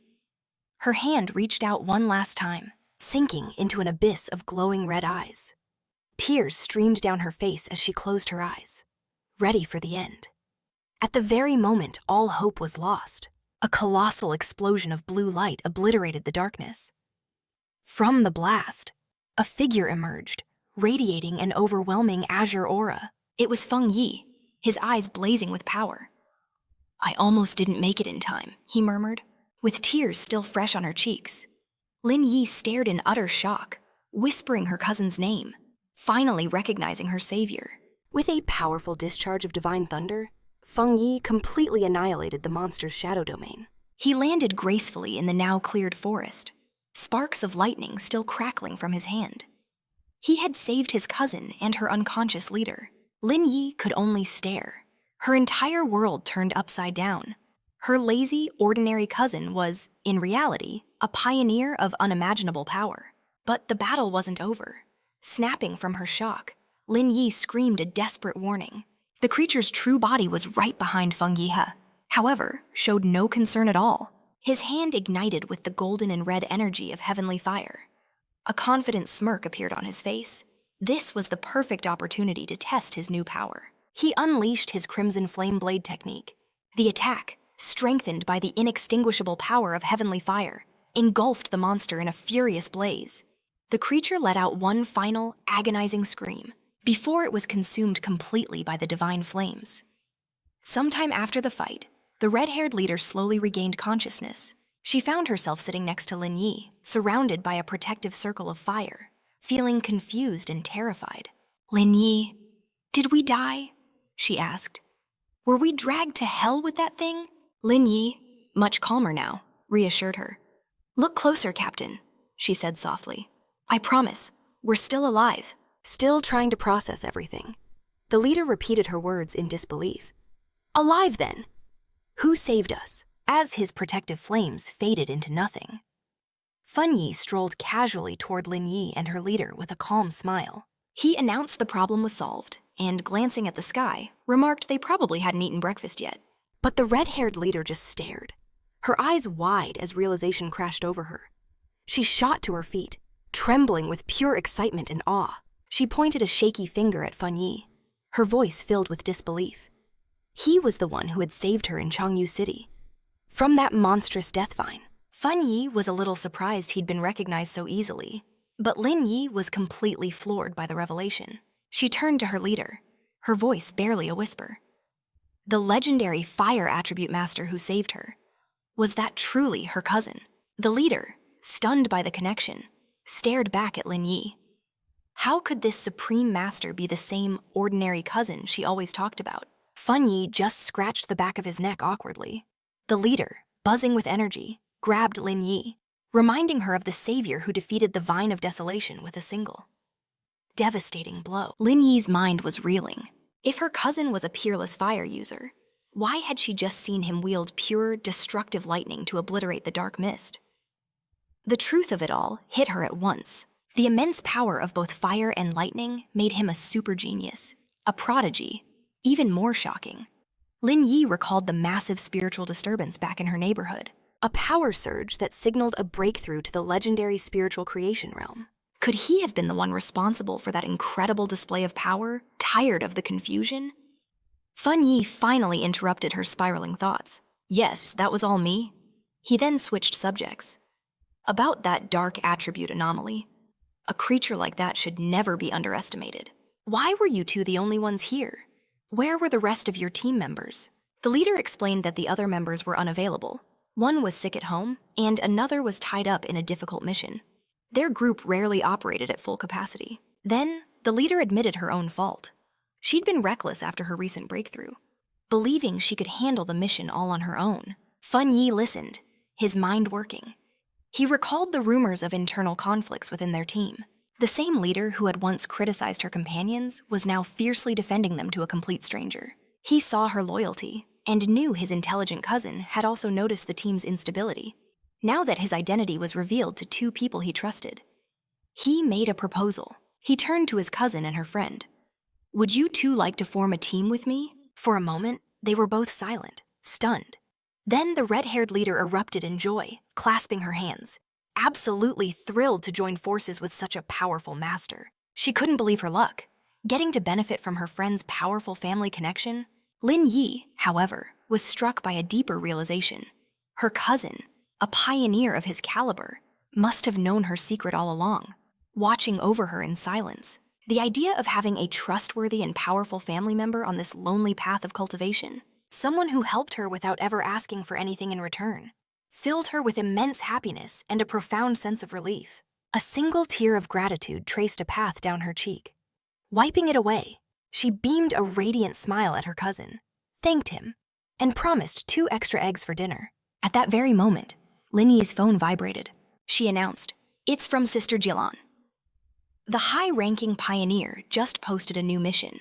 It was an alert for a high-risk collection task in the extreme dark zone. A place direct. Jilan's message ended with a very stern warning. Think carefully before signing up. Fang Yi asked if they knew the zone. Lin Yi explained. It's a border area, strictly forbidden by the Xia Nation. The dark energy there is so potent that most pioneers avoid the place entirely. The anomalies in the city are just energy leaking from that zone. The danger was so great that even government explorations had resulted in catastrophic accidents. Intrigued, Fang Yi suggested they look into it, asking Lin Yi to contact Jilan for more details on the mission. Lin Yi said it was pointless. Jilan was famously mysterious and rarely spoke more than a few words at a time. Fang Yi pondered this. For someone like Jilan to issue a mission in a top-secret government area, she was either an incredibly bold outsider or a high-ranking official in the military's Spiritual Energy Association. The second option felt much more likely. Despite his doubts, Fang Yi, using his alias Heiju, sent a message to Jilan expressing his interest and asking for more details. To both his and Lin Yi's astonishment, Jilan responded with uncharacteristically specific details. The mission was to collect the Florashi, she warned. The rewards are much higher, but the dangers in the extreme zone are on another level, with a much higher risk than usual. I advise all pioneers to form teams. Fang Yi's new team was shocked. Such a detailed message was completely out of character for Jilan. A moment later, another, even more direct message came through from her. She warned that the mission might involve an S-level anomaly, that the mortality rate was extremely high, and she urged them to reconsider. Then she added one final, subtle piece of advice. If you have a strong, reliable pioneer to team up with, it's not too late to sign up for something else. Elsewhere, at a hospital, Jilan, the woman with purple hair, walked down a hall, flanked on all sides by guards. She read the message, knowing she'd done all she could. The choice was now his. At the park, Fang Yi smirked, deciphering the hidden meaning. He told Ling Yi that Lan's message was far more than a simple warning. It was a personal invitation. He laid out the true meaning. I know who you are. A prisoner of your caliber would never ignore this. I'm challenging you to come. Fang Yi understood instantly. This entire mission was designed specifically for him. Staring down the infamous extreme dark zone, Fang Yi found the offer too tempting to refuse. With his official acceptance, Ling Yi informed Jailan that their team had grown to 3 members. In a pristine waiting room, Jailan moved with 2 of her assistants. One voiced his concern over the small number of pioneers who signed up, but Lan remained utterly unfazed. She declared that if he was truly the pioneer their nation needed, he would come. The worried assistant pressed on, asking what would become of the others if he failed to appear. Lan simply answered that if he didn't arrive, their destinies were never meant to entwine. A faint, knowing smile graced her lips as she walked. She asked her assistants if they truly believed the Shia flower was a tool to send pioneers to their doom. She then revealed that the true purpose of this deadly mission was the exact opposite of what everyone thought. A vision flashed, showing the flower in all its horrifying glory. It bloomed from a shadowy pool, feeding on the very bodies and souls of fallen heroes. Lan explained that the Shia flower was a necessary evil, essential for strengthening the nation and, in the long run, saving countless more lives. Their ultimate goal was to protect the future generation, like Fang Yi and his team, and to resurrect the elite warriors they had already lost. Back in the hospital, she clutched the hand of her comatose master, steeling her resolve to obtain more Shia flowers, no matter the cost. She revealed a stunning truth. Her master was the only pioneer from the Yipton nation to ever reach the legendary Jiang realm, and the Shia flower was the one and only thing that could awaken him. Yanlan stressed the strategic importance of a revived Jiang realm expert. In the world of international politics, he would be an asset comparable to a nuclear weapon. For her, sacrificing a few pioneers, or even entire teams, was a price she was willing to pay for his return. But His Majesty expressed concern for her own health, despite the mission's importance. The comment instantly hardened Lan's expression. She repeated his words with bitter irony. My health is important. Before her composure shattered into fury and grief, she screamed that her life only had value because it was a gift, paid for with the blood of comrades who died to save her. Clutching her head, she was struck by a sudden, piercing pain, a physical scar from her deep-seated trauma. Moments later, the wave passed, and she apologized. An assistant asked about her headache, but Lan waved it off, saying it wasn't time for her medicine. A vision of her old team, happy and whole, haunted her. With a tired, hollow gaze, she murmured that those days were long gone. The story plunged into a traumatic memory, a dark, desolate landscape. A desperate voice screamed for the sword squad to retreat. A younger Lan knelt among her fallen comrades. Her dying captain entrusted her with a final mission to obtain the Shia flower. Trembling with absolute despair, her thoughts raced to her master and her country. Facing the brutal reality of the extreme dark zone, she cried out, refusing to abandon him. In his last breath, the captain poured his spiritual energy into her, begging her to survive, hoping her newfound power would be enough. Back in the present, Lan reflected on that tragic day. She then revealed the bitter irony of her team's sacrifice. They gave her immense power, but they never knew that the Shia flower becomes useless if touched by blood, or if it isn't harvested perfectly intact. Despite them saving her life, the mission had been a complete failure. Later, after a long and grueling journey, Fang Yi's new team finally reached the desert bordering the extreme dark zone. The red-haired leader grumbled about the long walk, wondering why someone of their power couldn't just fly. Ling Yi explained that sustained flight was impossible for most pioneers, unless their spiritual energy was simply overwhelming. Fang Yi said nothing, his crimson eyes locked on their final destination. At last, they arrived at a massive, heavily fortified checkpoint that marked the zone's entrance. Beyond rows of tanks and barriers shimmered a vast blue energy shield. Fang Yi confirmed this was the edge of the extreme dark zone. Even from a distance, he could feel a dark, suffocating aura radiating from beyond the shield. The entire group was visibly unnerved by the sheer intensity of the energy. The leader muttered that this place felt 1,000 times more terrifying than the monster they had fought before. Fang Yi simply told them to keep their composure. He gestured forward, pointing out that they weren't the only ones who had answered the call. A huge crowd of pioneers was already gathered at the checkpoint, all waiting for the mission to begin.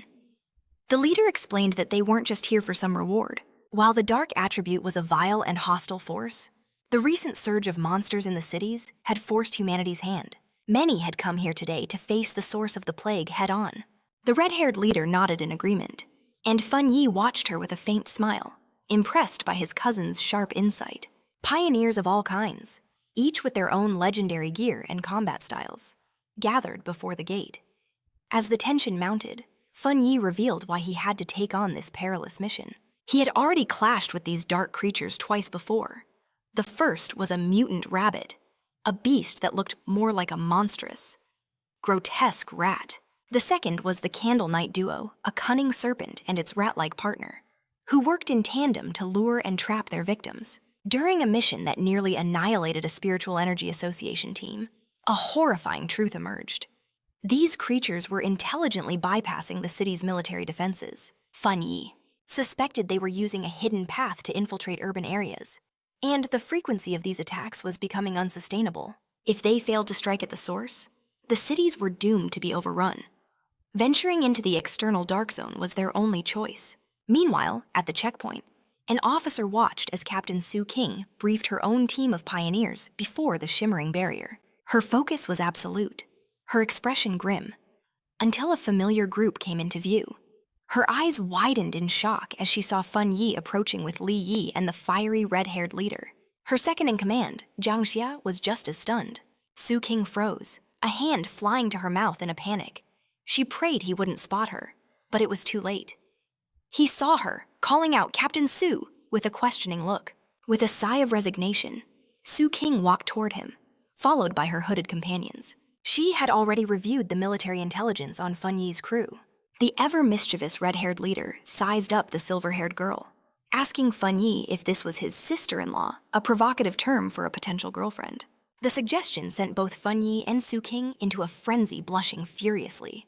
Su King waved her arms, exclaiming it was a colossal misunderstanding. Fang Yi calmly clarified she was Captain Su of the Spiritual Energy Association, who had assisted him with a few tasks. But his explanation only made Su King more flustered, finding his description even more annoying than the romantic jab.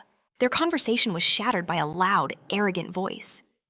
An imposing older man in heavy red armor stormed toward them, calling them shameless youngsters.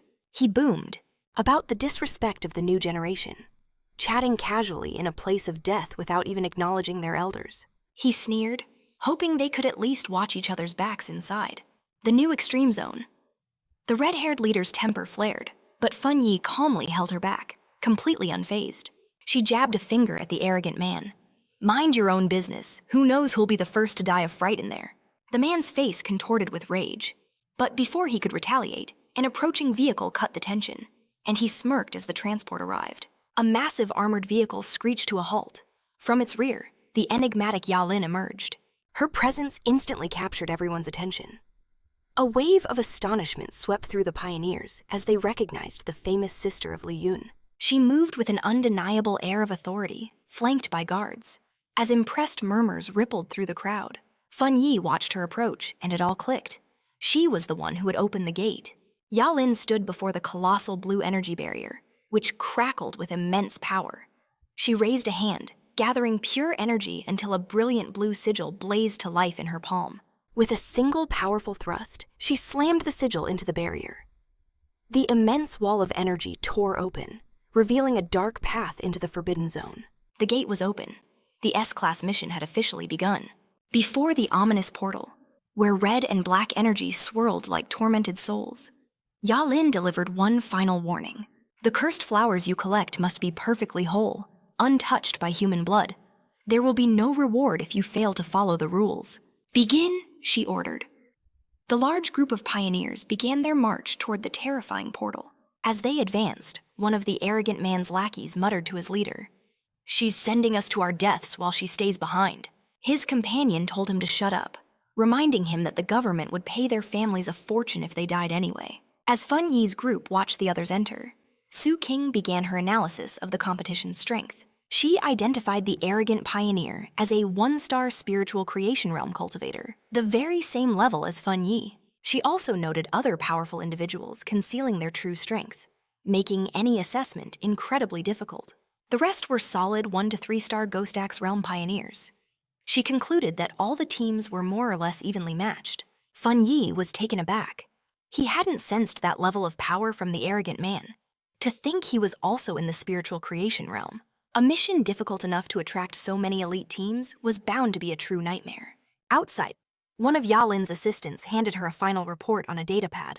The numbers were confirmed: 37 1-star Ghost Axe pioneers, 7 at 3-star, and 3 1-star spiritual creation realm pioneers. Their mission to face monsters with danger levels from B rank all the way to S rank. Yalin calmly told her assistant to prepare the monitors. Confirming she was ready, beyond the portal, a desolate realm awaited. A hazy, dark world choked by the skeletons of dead trees. The moment they stepped into this extreme dark zone, shadowy tentacles erupted from the ground, surrounding them instantly. Fungi shouted a warning for everyone to stay close. The suffocating dark attribute here blinded their senses, making one wrong step a fatal mistake. His words had barely left his lips when the red-haired leader collapsed, retching violently. She apologized, unable to fight the overwhelming sickness. Sukying, however, remained calm, explaining this was a normal reaction. The air was thick with a horrific stench, a mix of rotting flesh and brain fluid that would overwhelm any normal person. She gestured towards the distance. Other pioneer teams were suffering the same fate, proving even the strong were not immune. This dark attribute, she explained, was like a poison to pioneers. It weakened their bodies and drew out the zone's lurking monsters. Fungi listened intently as she began detailing the known threats and the official monster classification system. Level B, threats for pioneers of their rank. Level A monsters could match cultivators of the spirit creation realm. And then there were the Level S disaster class threats, capable of challenging the legendary Xinjiang realm. A truly grim warning. Worse, the zone's dark aura amplified these creatures. A Level B monster here fought like a Level A.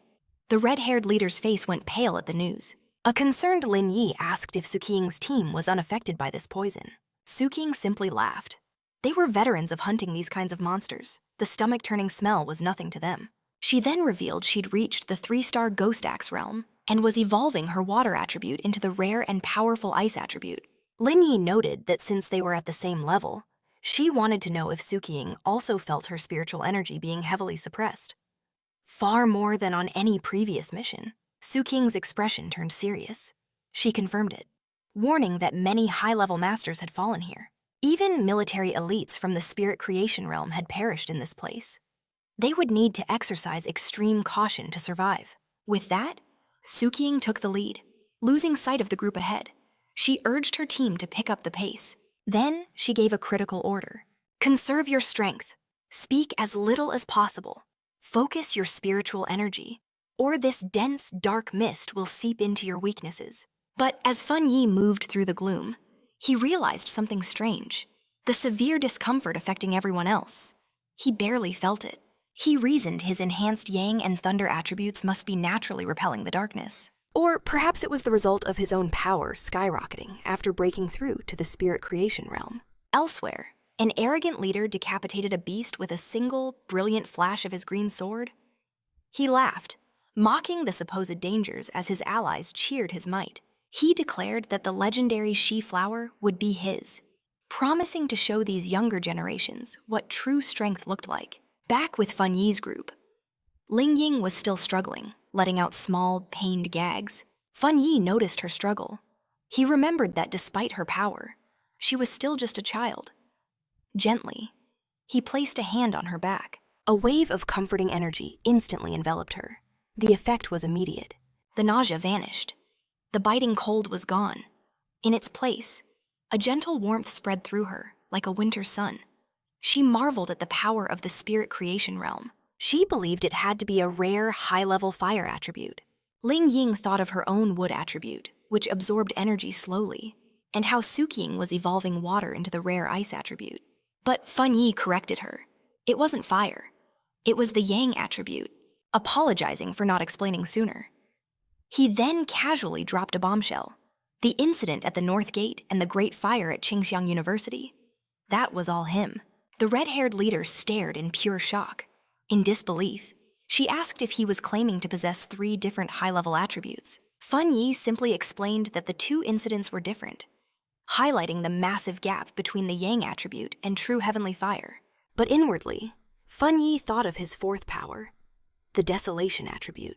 He decided to keep it hidden. In this world, a trump card you never show is your greatest weapon. To their shocked questions, he gave only a vague confirmation. Just then, the red-haired leader, shivering from the cold, nervously approached him. She admitted that without reaching the 3-star Ghost Axe realm, her senses were dull. But she knew his yang attribute could protect her. Promising not to be a bother, she timidly asked if he could share some of that warmth with her, too. Fang Yi simply agreed. He touched her shoulder, and a pulse of energy flowed into her. She let out a small gasp of surprise, followed by a visible puff of warm air and a deep sigh of relief. Jiangxia and another squad member stared in confusion at how effective it was. Fang Yi then gently offered the same help to Suqing's team. After a moment's hesitation, Suqing had to admit the warmth was pleasant, and her 2 subordinates eagerly accepted the offer. With a gentle touch, Fang Yi channeled his yang energy into his 3 companions, who gasped in surprise at the wave of comfort that washed over them. But their brief moment of peace was shattered by the sound of heavy claws crushing the dead ground nearby. Fang Yi's expression turned grim as he sensed the approaching danger. "A monster is coming," he warned, his voice low. Suddenly, a colossal, shadowy wolf beast erupted from the mist. Suqing moved in a flash, a long blade of blue energy forming in her hand as she charged to intercept. The creature crashed down just behind the terrified red-haired leader, prompting a sharp warning from Fang Yi. Cloaked in a sinister purple and black aura, the beast let out a furious roar and lunged forward. Suqing identified it instantly. "A dangerous level of monster. I'll handle this." She surged ahead, unleashing a powerful torrent of ice that slammed directly into the creature. To everyone's shock, the monster simply vanished on impact. But Suqing remained on high alert.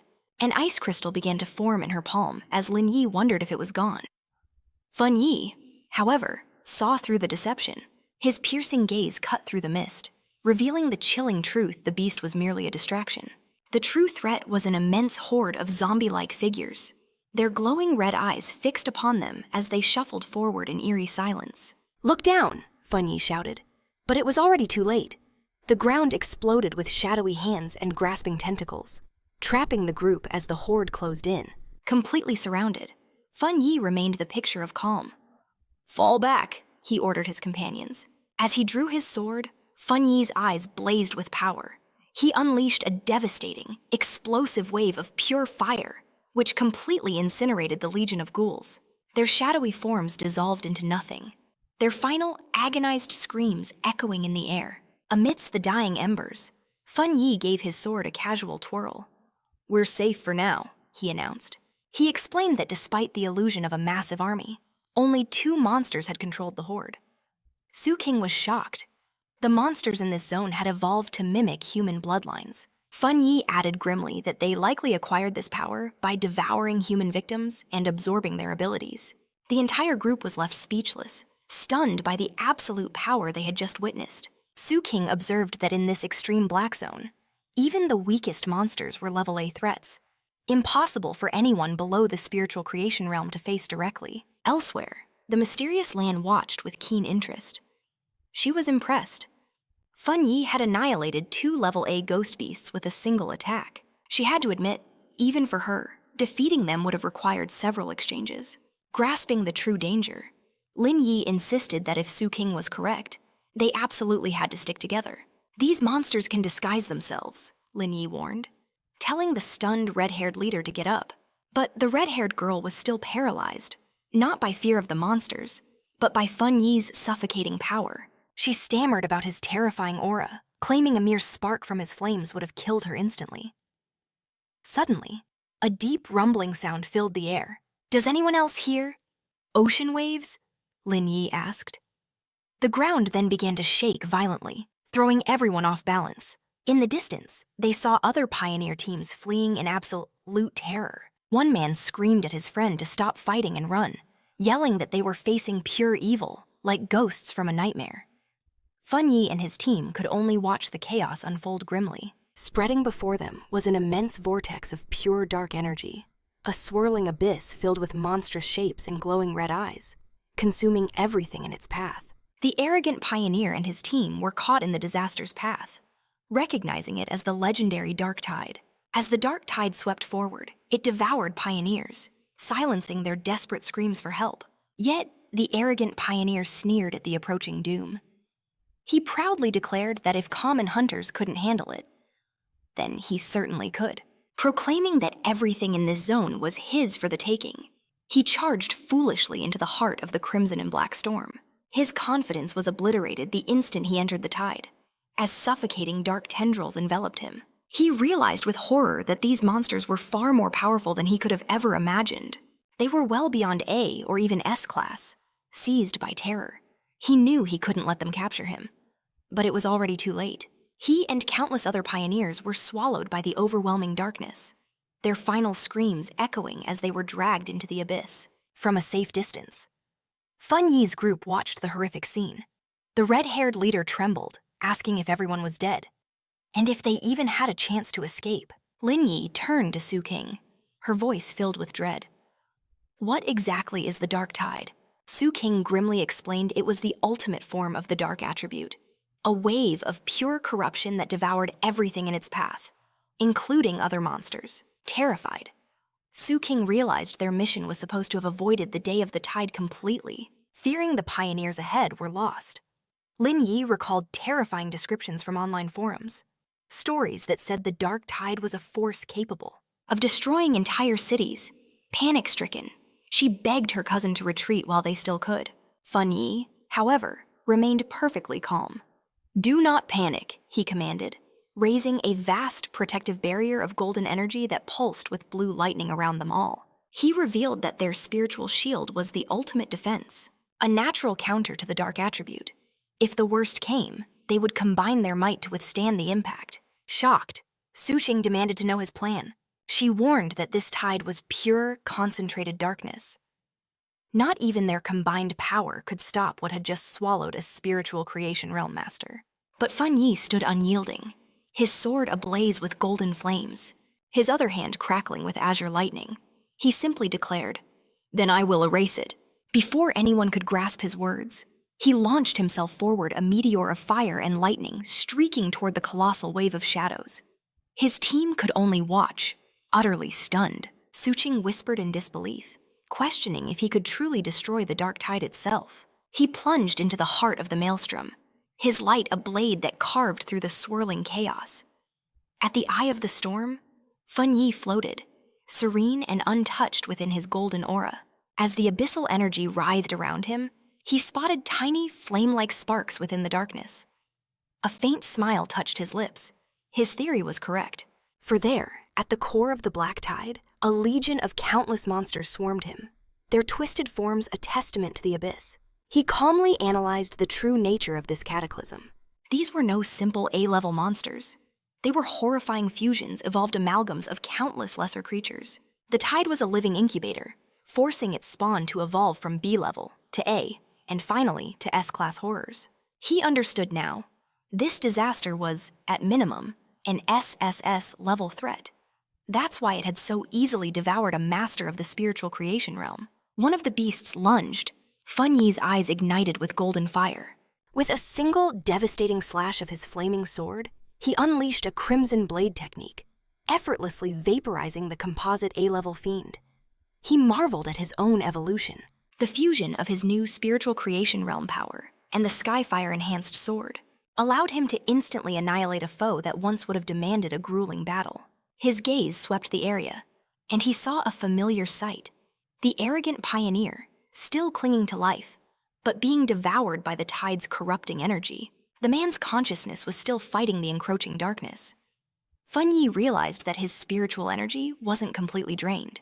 He reasoned that while the pioneer's foundation was far weaker than his own, being a true spiritual creation realm cultivator gave him a sliver of a chance.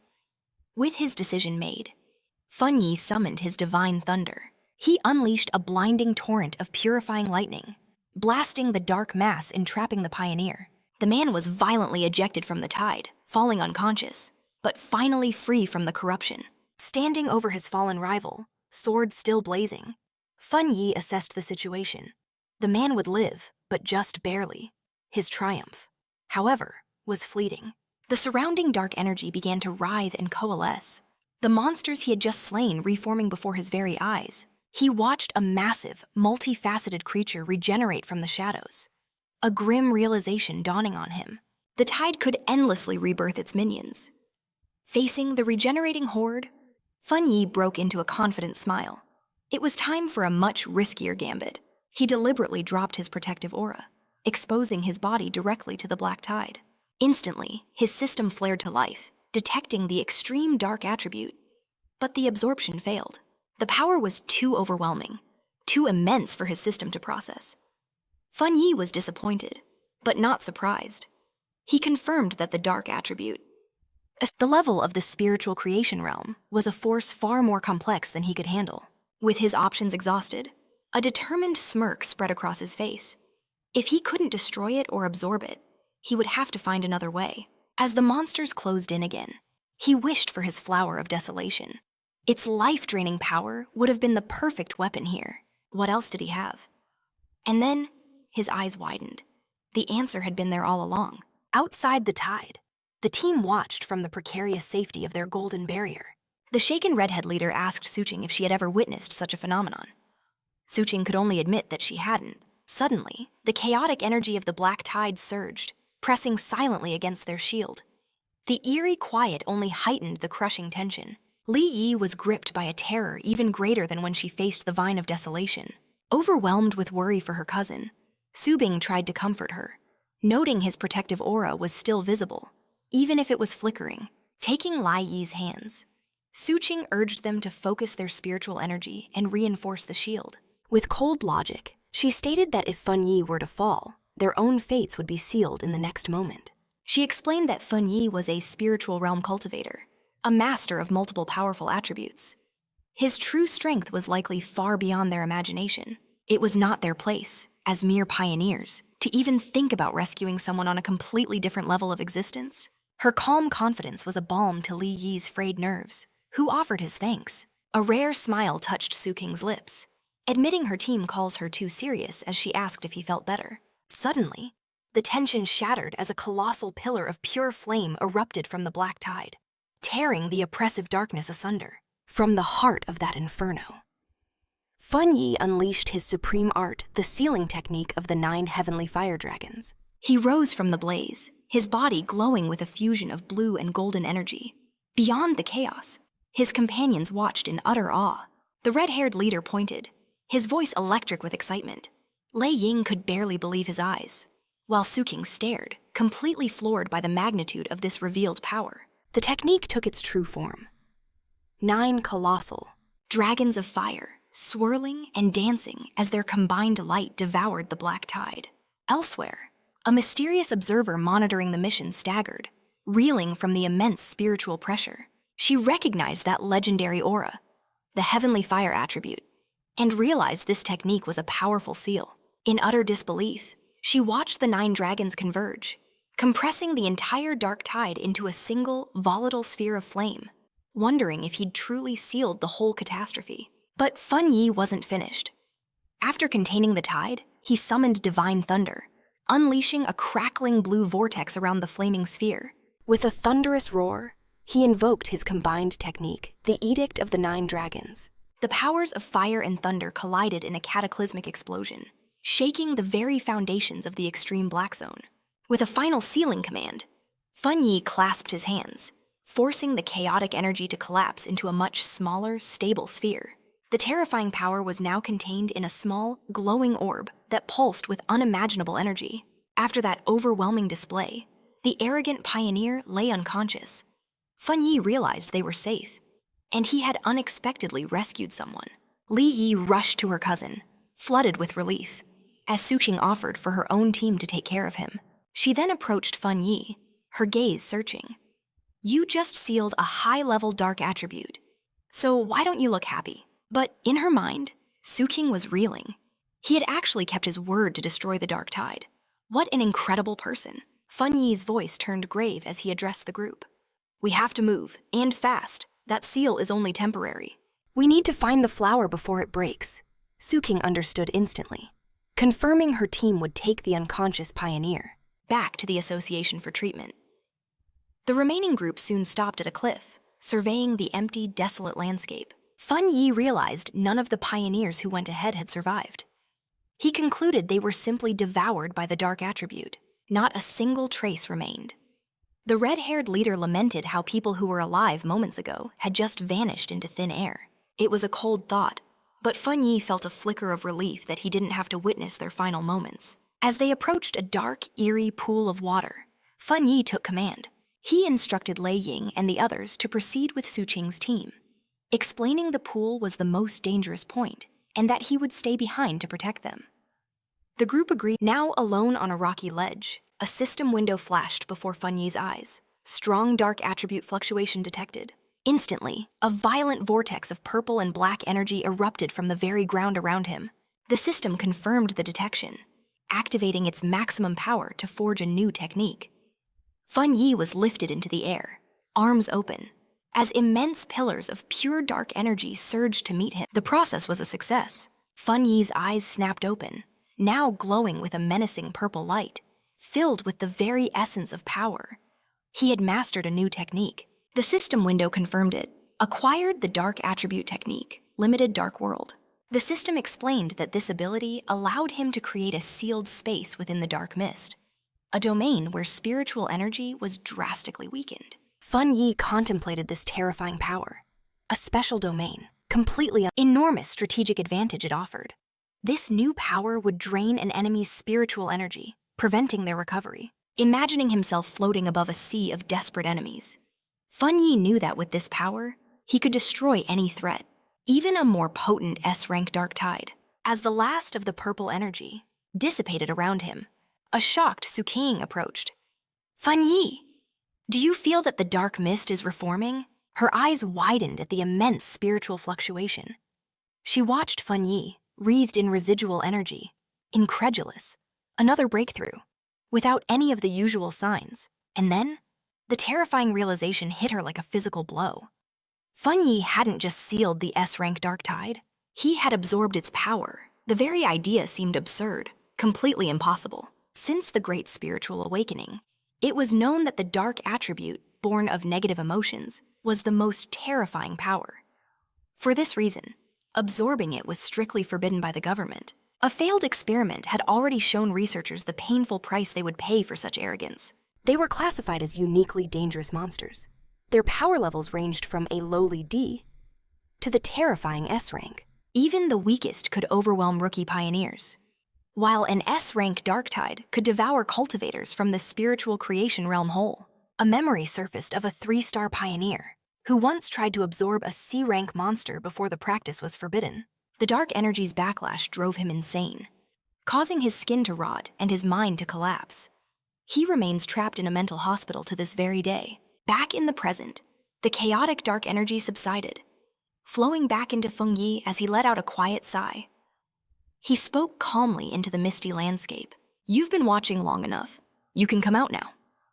His crimson eyes scanned the surroundings with a piercing gaze. From the swirling mist, a figure emerged.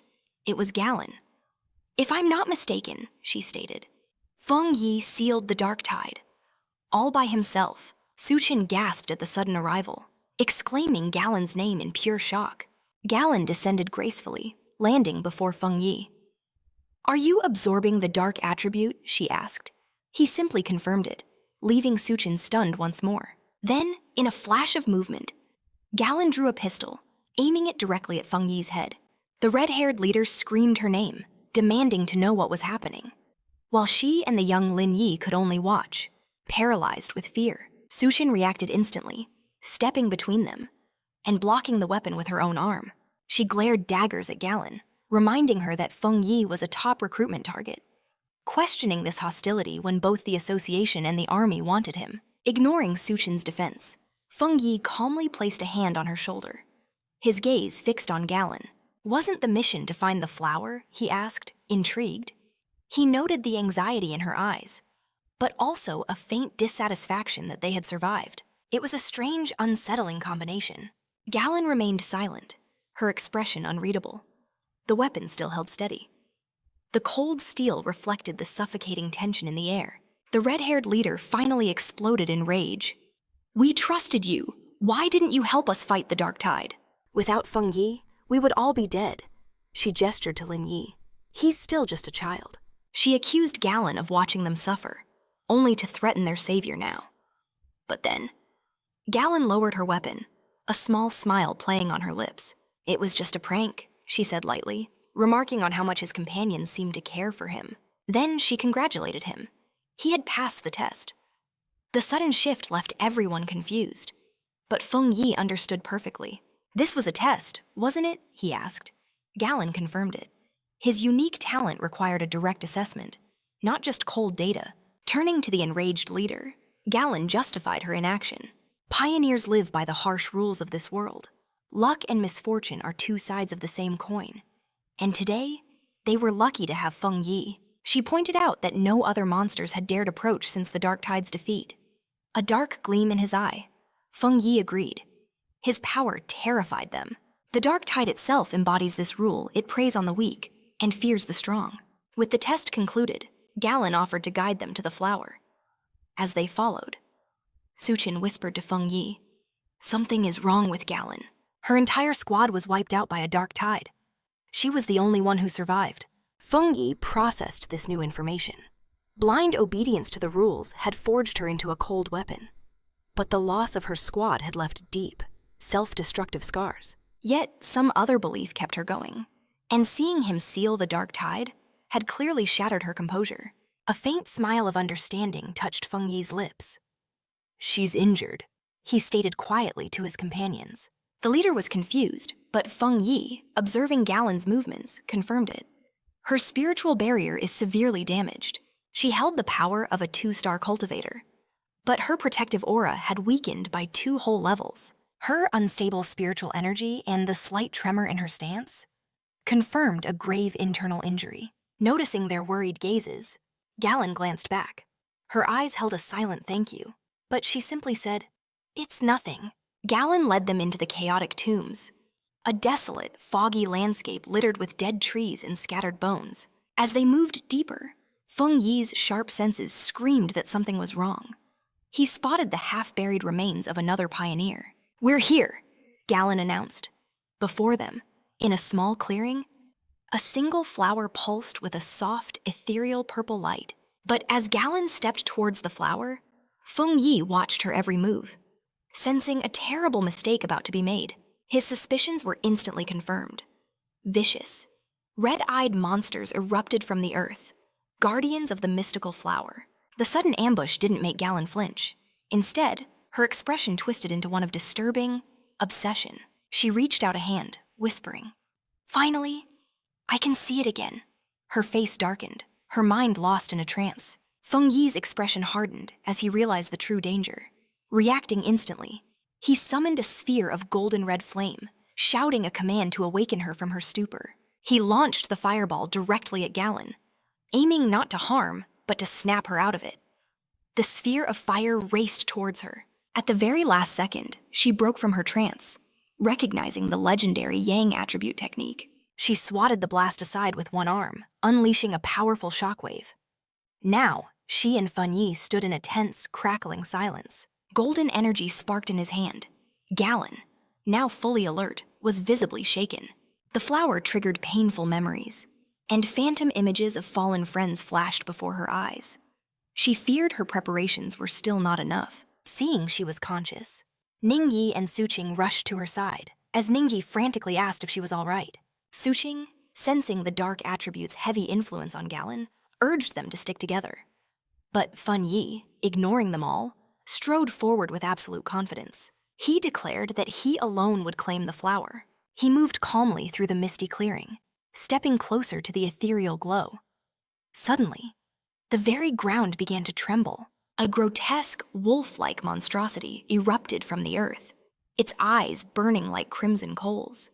As its maw gaped open, a terrifying vortex of screaming faces and cheeks in dark red energy unmoved. Fang Yi summoned shimmering blue energy to his fingertips and uttered 2 words, divine thunder. Colossal bolts of pure lightning ripped through the monster's body, causing the creature to howl in agony. Its body convulsed with electricity, yet it refused to fall.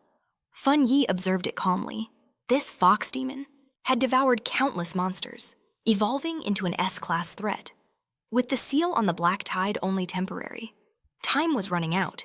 He had to end this now. Faced with the monster's incredible resilience, a confident smirk played on his lips. He decided then and there, if it wouldn't die, this beast would be the perfect test subject for his new power. He gathered a terrifying purple energy, the essence of the dark attribute. With a gaze of pure resolve, he unleashed the terrifying depths of his newfound power.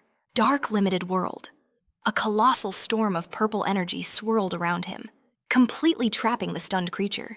The energy solidified into a massive sphere of dark purple, swallowing both Fang Yi and the monster whole. Inside this new reality, shadowy tendrils of purple energy lashed out in every direction, coiling around the S-class beast like chains.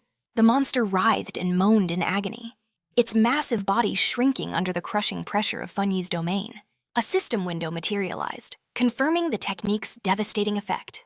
Under the influence of the dark limited world, the S-class anomaly was demoted by 2 full levels, becoming a mere B-class threat. Facing the crippled creature, Fang Yi noted its foundation must have been weak to be demoted so easily. With the enemy now well within his control, his sword blazed to life with golden red flames. He declared the battle over, unleashing a single massive wave of fire that obliterated the monster. Outside the sphere, Su Qing and Lei Ying stared at the enormous orb of dark energy. Su Qing found it unsettling, remarking that while it was a dark attribute, it felt fundamentally different. Lei Ying agreed, noting the complete absence of the heavy, repulsive cold she expected. Galen explained, "You are witnessing Fang Yi's personal domain, a space he created himself, having mastered the dark attribute without a guide." She couldn't help but reflect on the sheer impossibility of such a feat. Until now, only her master, and perhaps 3 other people in the entire world, could manifest a spatial domain with their spiritual power. A painful memory surfaced, a catastrophe that had wiped out an entire city because even her master's domain couldn't contain it. Her thoughts were shattered as the purple sphere vanished, leaving Fang Yi standing alone in the silent clearing. Galen and Shang Yi were stunned by how quickly it had ended. He finished the fight with a simple gesture and a reassuring smile. Fang Yi announced that the funeral mountains were now safe, with the threat eliminated. He walked toward the glowing flower. With delicate care, he plucked the plant from the soil, making sure to preserve its roots. Holding the glittering prize, he concluded it was enough for their mission. Galen watched him, tense and nervous. The mission was now at its most critical point. Fang Yi returned to the group and handed the flower to Galen, who remarked on its small size. He confirmed the job was done and urged them to leave immediately, warning that the sealed dark tide could erupt at any moment. He added that they still had an arrogant pioneer and his team to deal with. Clutching the flower, she offered her sincere thanks to Fang Yi, admitting his overwhelming power was the only reason they succeeded. She then thanked the others before announcing it was time to depart. As the group moved out, Galen paused, looking back to thank Fang Yi one final time. It was then she revealed the mission's true stakes. Elder Wu, the sole pioneer of the King Kong realm in the entire Xiao Nation, was on the brink of death. This flower was his only hope. With a small, grateful smile, she told Fang Yi that he had just saved the life of their nation's greatest protector. Fang Yi listened in thoughtful silence, processing this vital new information, repeating the legendary name to himself. The King Kong realm. Model. Tearing through the shadowy portal, the group finally escaped the extreme dark zone, only to be met by a sky of swirling, blood-red clouds. Their red-haired leader threw her fists into the air, shouting with pure relief at the sight of daylight. They had survived. Lini sighed in agreement, grateful to be out of the darkness. Their return was met with a wave of applause from a crowd of anxious officials. They celebrated the recovery of the precious flower, admitting they barely believed it when Galen first sent word. As the crowd parted to let them pass, their leader was stunned by just how many people had gathered. A voice from the crowd broke the silence. Who was it who actually secured the flower? Suddenly, Leanie froze, her eyes fixed on something up ahead. Blocking their path was an enormous armored vehicle, surrounded by elite soldiers. The red-haired leader's breath hitched. She knew that vehicle, that symbol. It belonged to the legendary Star God Warzone, the most feared and respected military force in the entire Sea Nation. A hot flush of shame burned her cheeks. Galen was part of this elite unit. She instantly regretted yelling at her before.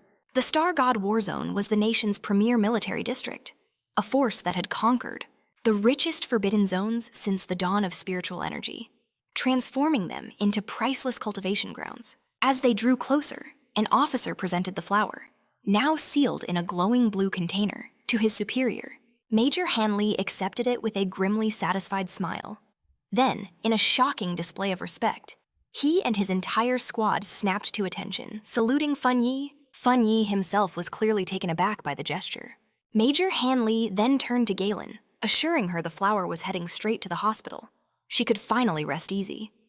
Galen nodded, promising to follow shortly. With its precious cargo secure, the armored vehicle roared to life and sped away. The immediate crisis was over. Galen faced Fang Yi, asking directly if she was from the Star God Warzone. She confirmed it, adding that news of his incredible power was already spreading like. With a look of absolute certainty, she declared he would soon become a legendary figure. Galen admitted that Fang Yi's individual strength was overwhelming, enough to crush even the most elite squadrons of the Warzone single-handedly. Then, Galen made her move, her tone shifting to one of formal recruitment. She invited Fang Yi to join the Star God Warzone, promising him access to the best cultivation resources in the nation, insisting his potential was truly limitless. She also guaranteed that the mission rewards for him and Sui Ying's squad would be delivered without delay. Fang Yi listened with a faint smile, his mind clearly racing. But then, her expression grew deadly serious. She began to explain the true gravity of their world's situation. With reality changing so rapidly, the nation's greatest fear was the dark attribute anomalies. A chilling vision of a city being devoured by a storm of purple and black energy flashed before them. She warned that these anomalies were multiplying at a terrifying rate. The Dark Zone's influence was spreading like a deadly tumor, threatening catastrophic consequences for all of humanity. Because of this immense danger, they had no other choice but to establish the Forbidden Zones, entrusting their guardianship to groups like the Spiritual Energy Association. She made it clear this wasn't some tactic to pressure him into joining. It was because she believed a pioneer of his incredible power deserved to know the truth of the world he was fighting for. Fang Yi saw the sincerity in her eyes and smiled, reassuring her. He understood, and if he ever encountered such an anomaly, he would not stand by and do nothing. "You can rest easy," he promised. Hearing those words, Galen's grim expression finally softened into a genuine, relieved smile. With formal gravity, Galen presented him with a small, dark token. Fang Yi accepted it. It was a black plaque, etched with a dragon symbol, and the characters for Star God Warzone. Galen explained the token granted him unrestricted access to any forbidden cultivation zone. The gates of the Warzone, she said, would always be open to him. Galen then made one final request. Would he be willing to meet Elder Wu Fang Yi's interest was piqued? Was she referring to the legendary King Kong realm pioneer? She confirmed that Wu was her master. On a personal level, as a friend, she truly wanted the two of them to meet. Fang Yi accepted the invitation without hesitation, slipping the powerful token into his pocket. He agreed to go, remarking that one can never have too many friends. "To seal our new friendship," he began, extending a hand that crackled with blue lightning. "I have something for you." Galen was puzzled, until he explained he was going to purge. Before she could even process his words, a wave of brilliant blue lightning enveloped her, leaving her stunned. The energy surged through her. She marveled at its incredible healing power. The biting, cold pain was replaced by a gentle warmth, a pleasant numbness spreading through her. All discomfort vanished in an instant. Old wounds began to mend. Her entire body was being purified by his power. It felt like a complete rebirth. The divine thunder attribute was cleansing every last toxin. As the light faded, Fang Yi asked how she felt, faint sparks still dancing around him. She could only answer, Great! Every last trace of the dark energy had been completely erased. Suqing watched the paramedics work on the unconscious pioneer, knowing it was a lost cause. But when she turned, a shocking sight greeted her. It was Fang Yi and Galen, and her own aura felt different. The injuries that plagued her were fading away. Galen explained that Feng Yi's pure thunder attribute had purged the dark poison from her body. Suqing was completely stunned. In that moment, she saw the true nature of his power, not just to destroy, but to save. Her gaze locked onto Feng Yi. Unimpressed, he simply asked what she was staring at. That's when a brilliant idea struck her, and she excitedly waved to the paramedics. She approached Feng Yi with a proposal for a partnership. By combining his spiritual power with their medical equipment, they could save countless pioneers from dark corruption. To prove her sincerity, she bowed deeply, pleading with him for just one more demonstration. Feng Yi considered her in silence for a moment. Then he agreed, a controlled stream of blue lightning crackling in his hand. He asked if that was enough. A paramedic saw the pure energy and his eyes widened in excitement. He confirmed it would absolutely work. A thunder attribute of that level and purity could undoubtedly combat the darkness. Suqing explained that when Feng Yi treated her, the power was sent directly, annihilating the corruption. She suggested that all Feng Yi needed to do was hold the patient's hand. However, the paramedic clarified that not every cultivator, even in the spiritual creation realm, could withstand such raw, pure energy. He explained that Suqing's injuries, though severe, were minor compared to what others had suffered. Healing the arrogant pioneer on the stretcher would take 10 times more spiritual energy. Just saving his life would be a monumental achievement. A full recovery was almost impossible. Feng Yi simply agreed, asking how to begin the transfer. They guided him to the ambulance. One of them asked him to place his hand on a special device and release his power. Feng Yi agreed to do it from a distance. Watching from afar, Lin Yi was shocked to learn that Galen was a high-ranking member of the Star God War Zone. She was incredibly impressed. Her cousin was so powerful that even this legendary military unit wanted to form an alliance with him. She remembered how the normally cold Galen had personally asked for his friendship, even offering her personal emblem. After a while, Feng Yi turned to Lin Yi and her red-haired leader, asking how they were. Lin Yi confirmed they were fine, explaining their decision to train and take on missions by themselves. They knew they had to get stronger without always depending on him. Having completed the energy transfer, Feng Yi agreed with their choice, only asking them to be careful. He watched them with a small, proud smile, thinking to himself that his cousin had finally matured. Suqing and her team departed. She waved at Feng Yi and Galen, promising to see them again on the next mission. As the ambulance drove off, Galen told Feng Yi it was time to visit Elder Wu. Frustrated, Suqing complained loudly that the Star God War Zone had once again snatched up someone so powerful. Her companions tried to calm her, as her mind flashed to the chaotic Spiritual Energy Association, whose elite teams despised cooperation. Fang Yi and Galen arrived at the high-security wing of the Star God War Zone's medical base. Inside the room lay Elder Wu, unconscious and surrounded by machinery. Feng Yi couldn't help but notice the stark contrast. It was strange that the greatest power in the King Kong realm was a wrinkled old man. He studied the elder's face and the red veins covering his neck, his breathing sustained by a respirator. Galen explained his condition had been much worse before. He'd looked more like a corpse. Even after administering the precious flower, he still hadn't woken up. Concerned, Feng Yi wondered what could have happened to someone so powerful. Galen then began to recount the battle that left her master in this state. A dark anomaly had appeared over the capital. To prevent the city from being consumed, her master, Elder Wu, stepped forward to seal it alone. In a flashback, Galen described how the rest of the team transferred their spiritual energy to him, desperately trying to provide support. The anomaly, a monstrous draconic form of pure dark energy, was a threat far beyond any S-level classification. Galen continued, her voice low. If that anomaly had descended, the capital and all its neighboring cities would have been destroyed, plunging our nation into chaos. As a final, desperate act, Elder Wu used his personal domain to seal it. However, the overwhelming power of the dark attribute retaliated, corrupting his body from the inside out. If he hadn't been a King Kong realm master, Galen concluded, he would have been turned to ash. In the present, Feng Yi looked at the comatose hero with a new level of respect. He recognized Elder Wu as a true pioneer who sacrificed himself to prevent the city's destruction. As he observed him, Fang Yi recalled his past life and all the pioneers who had sacrificed themselves so that he could be the last survivor. With a pang of sadness, he realized that in his original timeline, Elder Wu had probably already died. A new determination filled him. He extended his hand towards the elder. Galen, startled, shouted, "What are you doing to my master?" But Fang Yi calmly told her not to worry. The flower was already at work. But he declared his intent to go even further. He would purge the dark attributes still poisoning the elder's very core. Placing his hand upon the elder's chest, a torrential current of azure lightning began to surge into his body. "This," he announced with confidence, "will hasten his awakening." Galen could only stare in disbelief. That's the remnant of an S-level disaster. After a tense moment of hesitation, she relented. "Go on, give it a try." The very air crackled with his immense energy as he poured his power into the elder.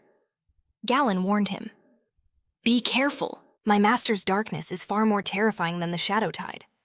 She knew that without the flower, his recovery would have been impossible. Fungi nodded, already sensing the overwhelming power of darkness coiled deep within the elder. Even suppressed by the sacred flower, the dark energy was suffocating. Suddenly, a violent shockwave erupted from the bed, blasting them both backwards. "Watch out," Galen cried.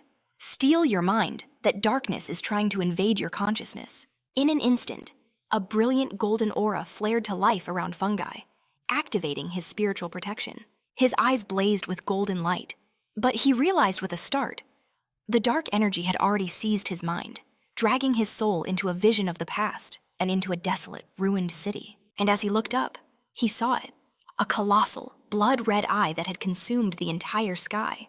The monstrous eye hovered, holding absolute dominion over the broken city below. As the entity demanded to know who he was, he understood. By touching the elder's dark attribute, his spirit had been pulled into this deadly illusion. But Fungi was undaunted. "Who I am is irrelevant," he replied coolly. "I am simply the one who has come to erase you." With azure lightning crackling in his palm, he deduced that this echo of a monster wasn't nearly as powerful as it seemed. In response, the giant eye unleashed a massive crimson spike that tore through the air, catching him by surprise. Fungi reacted instantly, activating his golden sun breathing technique. His eyes ignited with golden power as he prepared to counter. He moved like a tempest, dodging the scarlet spears raining down from above.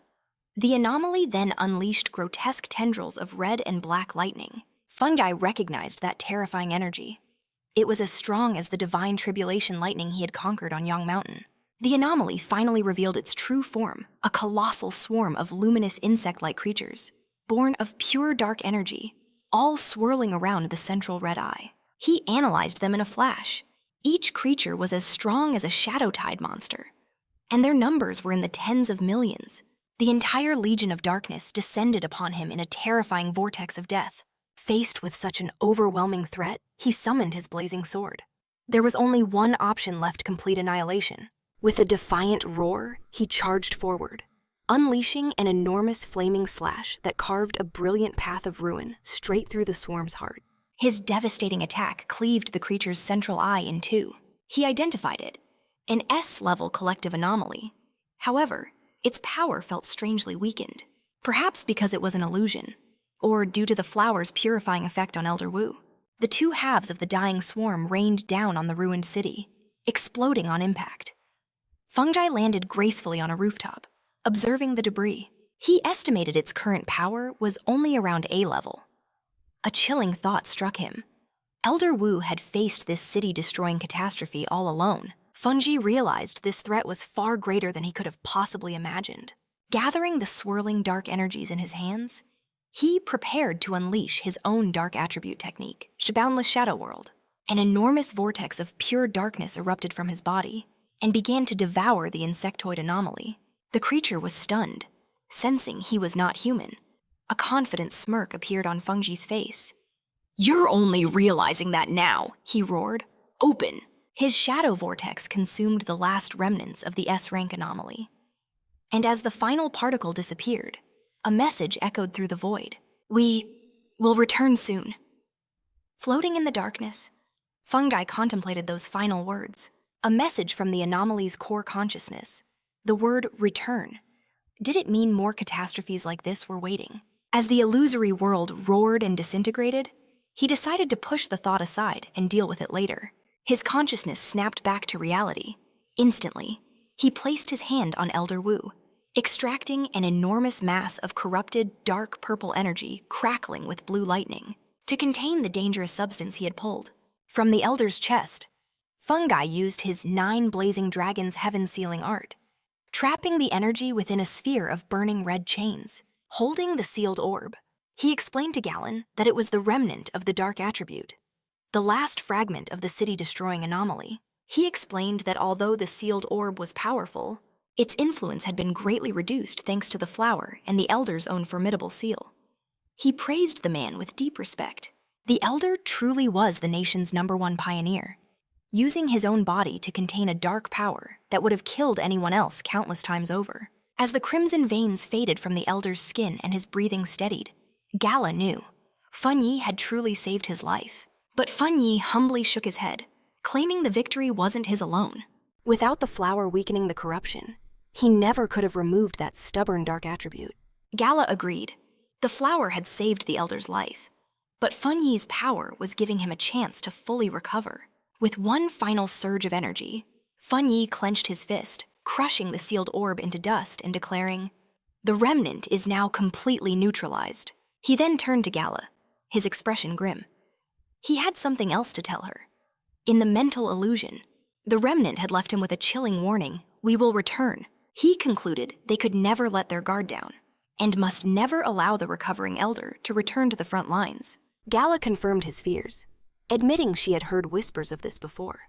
When Fang Yi asked, she explained that monitoring departments collect data on spiritual energy, and a terrifying rumor had surfaced. With the nation's current power, they might not survive the first year after the complete rebirth of spiritual energy. Of course, she added with a shaky voice. No one believed it, Fang Yi mused. Monitoring changes in spiritual energy sounds very official. Gala then asked if he believed the rumor. A shadow crossed Fang Yi's face. He wondered if his rebirth had already altered the future. He remembered his original timeline, where he lived for 3 years after the rebirth, and by then, the planet was already in ruins. Fang Yi pushed the dark thoughts away, reassuring Gala that Elder Wu would wake up soon. He stared at her with unwavering resolve, promising that if the catastrophe returns, he will fight alongside them. He knew the final confrontation was inevitable. With grim determination, he swore to himself that this time, he would change their fate. That night, back in his apartment, he meditated on the couch, enveloped by the swirling, generative energy of his dark attribute. After 2 life-or-death battles against S-level anomalies, he could feel it. He was about to break through to the 2-star spiritual creation realm. But with the full rebirth of spiritual energy looming, he knew his strength, even with his new attribute, was still far from enough. He recalled the terrifying power of the anomaly from the illusion. Even weakened, its true strength was immense. His thoughts were suddenly interrupted by the small white flower sitting in a vase on the table. He spoke to the flower, admitting his mistake for not taking it on the last mission, and the difficulty of moving it, smiling. Fun. Yi picked up the plant, which seemed to glow brighter in his hands. He regretted not letting it evolve, and decided to take it for a walk. He headed for the back mountain, his own private training ground. Walking along the moonlit path, Fang Yi admired the work of the association's plant research department. He observed that since the last battle in this area, the forest had already begun to heal, a sign of nature's improved recovery in this new era. Fang Yi found a perfect spot in the forest, knelt, and removed the flower from its pot, planting it in the rich soil. He made a mental note to thank Shenying and her team for finding this location. Holding the flower, he gently warned his new companion to absorb the energy calmly, little by little. He warned that if it became greedy, not even all the flowers on the planet would be enough to feed it. The obedient white flower immediately took root. A massive vortex of life-draining green energy erupted from the plant, spreading like a plague through the forest and absorbing the life from every tree nearby. Moments later, Fang Yi stood with his arms crossed in a dead, empty section of the forest, deciding the flower had absorbed enough, satisfied. Fun. Yi smiled, pulling the brightly glowing flower from the ground, roots and all. It was time to find a new place to feed. As he held the plant, pulsating with energy, he wondered what its level was among evolved plant spirits. With its powerful desolation attribute, he concluded it had to be at least an A-level threat. Walking along a dark hillside, Fang Yi noticed the profound, eerie silence. The animals had all fled, terrified by the flower's power. But his thoughts were shattered by a loud, ferocious howl that echoed through the night. Fang Yi's expression hardened as he recognized the sound. The howl came from a wolf on a nearby cliff, silhouetted against a blood-red moon.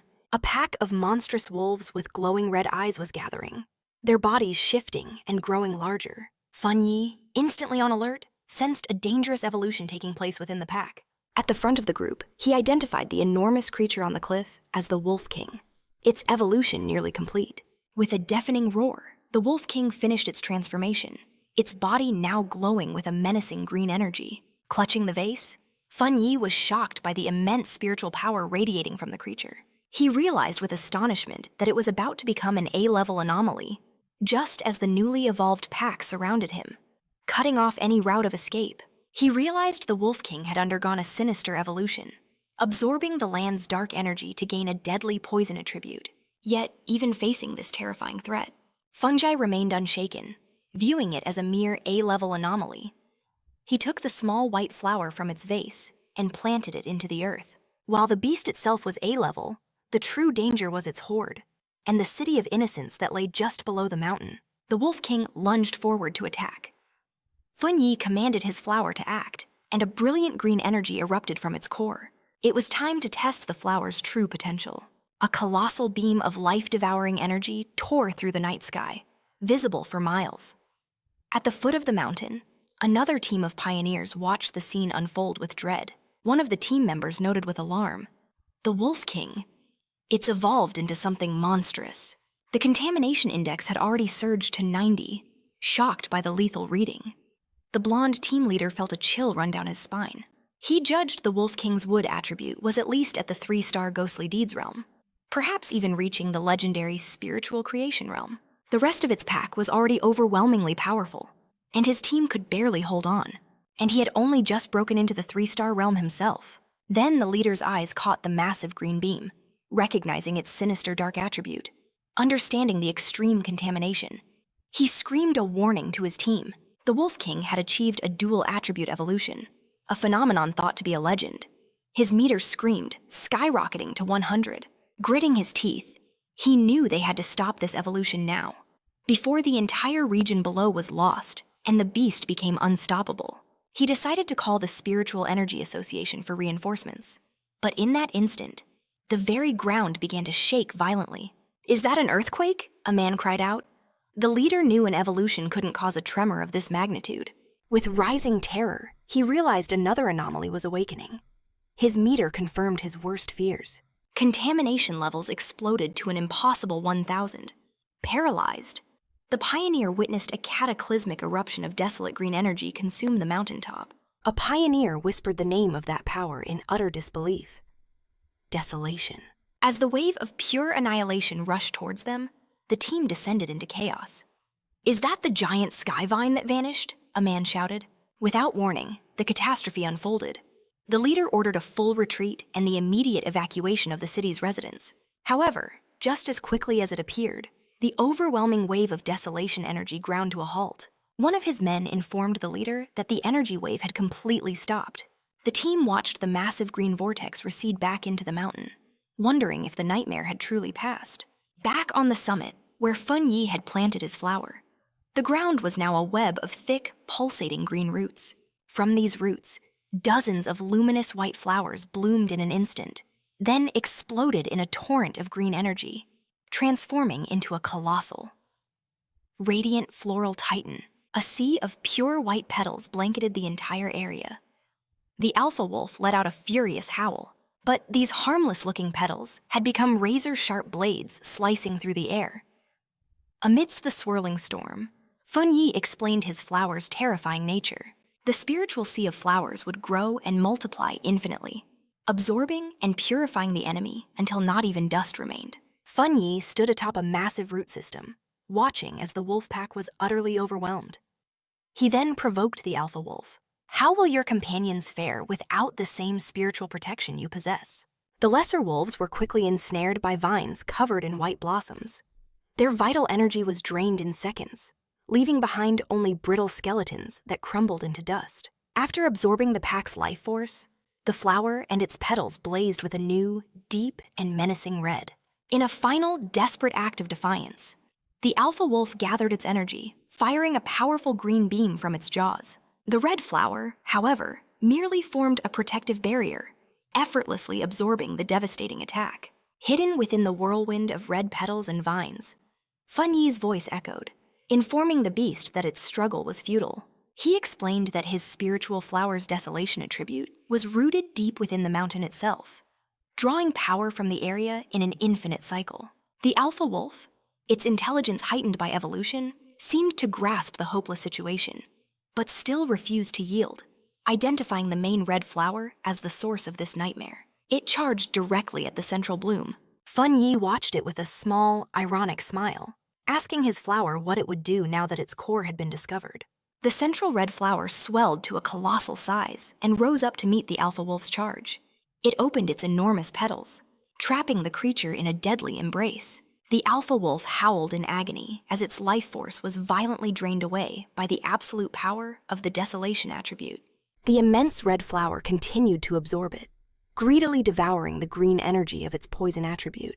Fang Yi watched, his expression growing serious and surprised, realizing his flower was allowing that dark attribute to invade its own core. The alpha wolf was utterly devoured by the flower's hypnotic, pulsing red petals. Fang Yi could only watch in awe, stunned by the formidable power of the desolation attribute. A stunning realization dawned on him.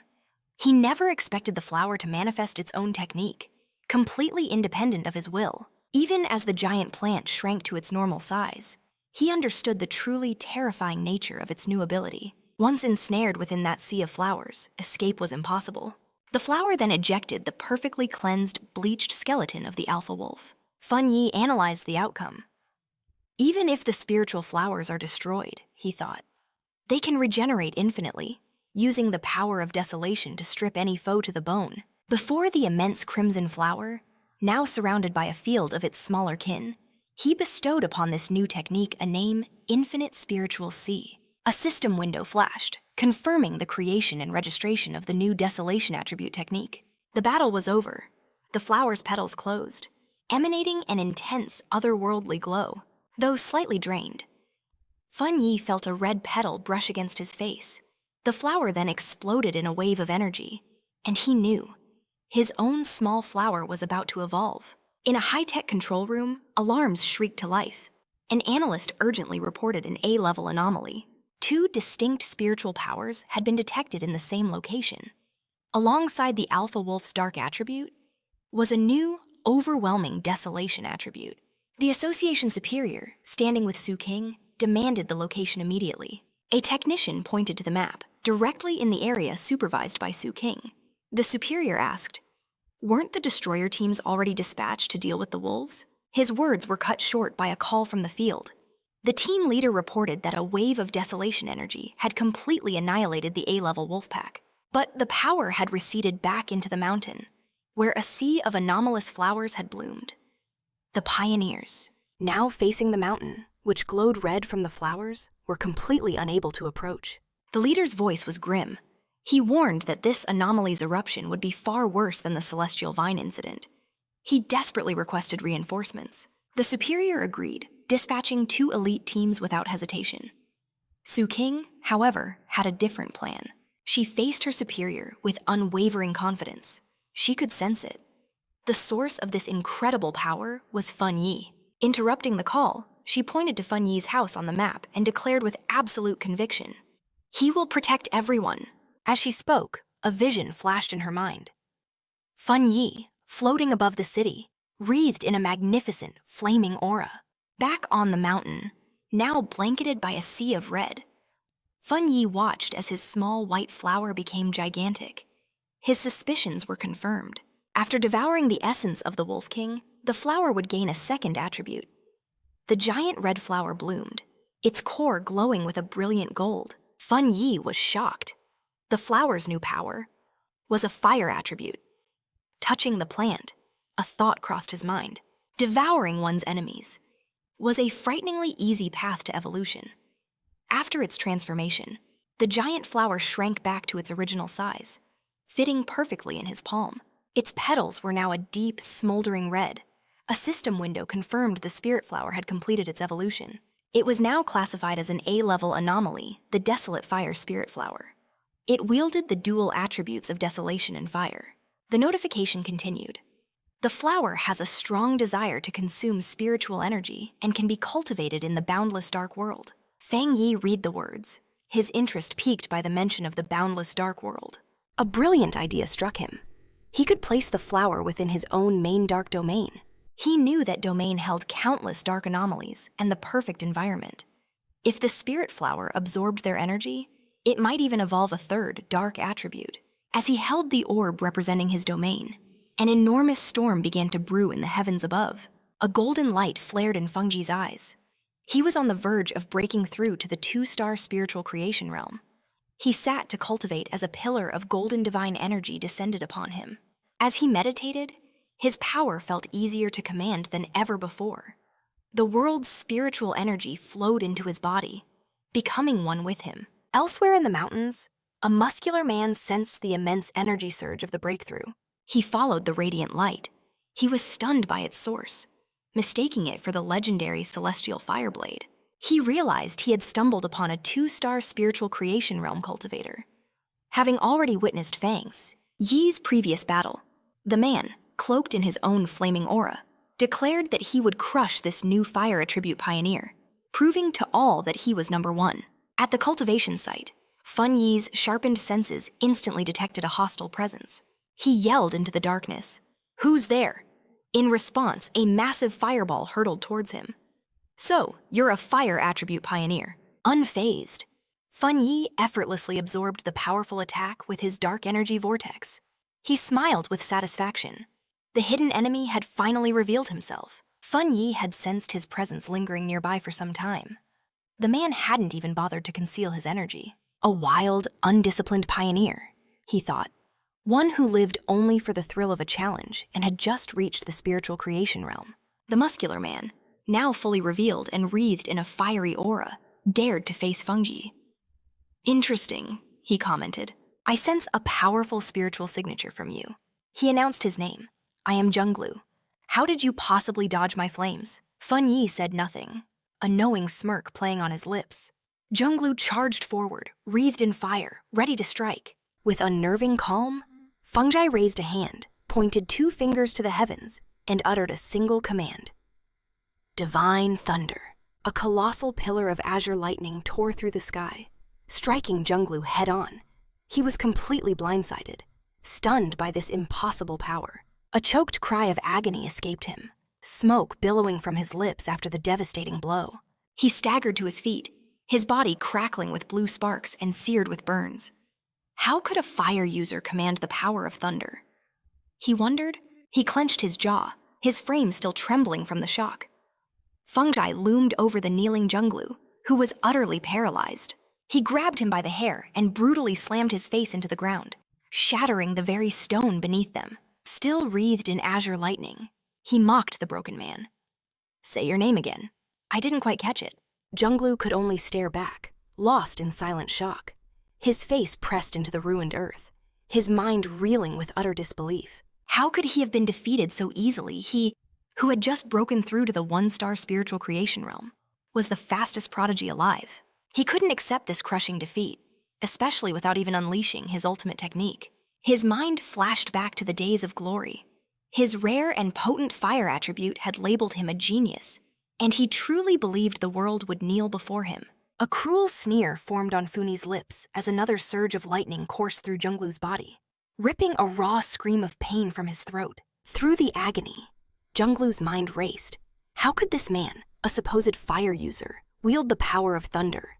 With eyes shimmering in electric blue, Feng Yi looked down on him with pure disappointment. "I expected more from you."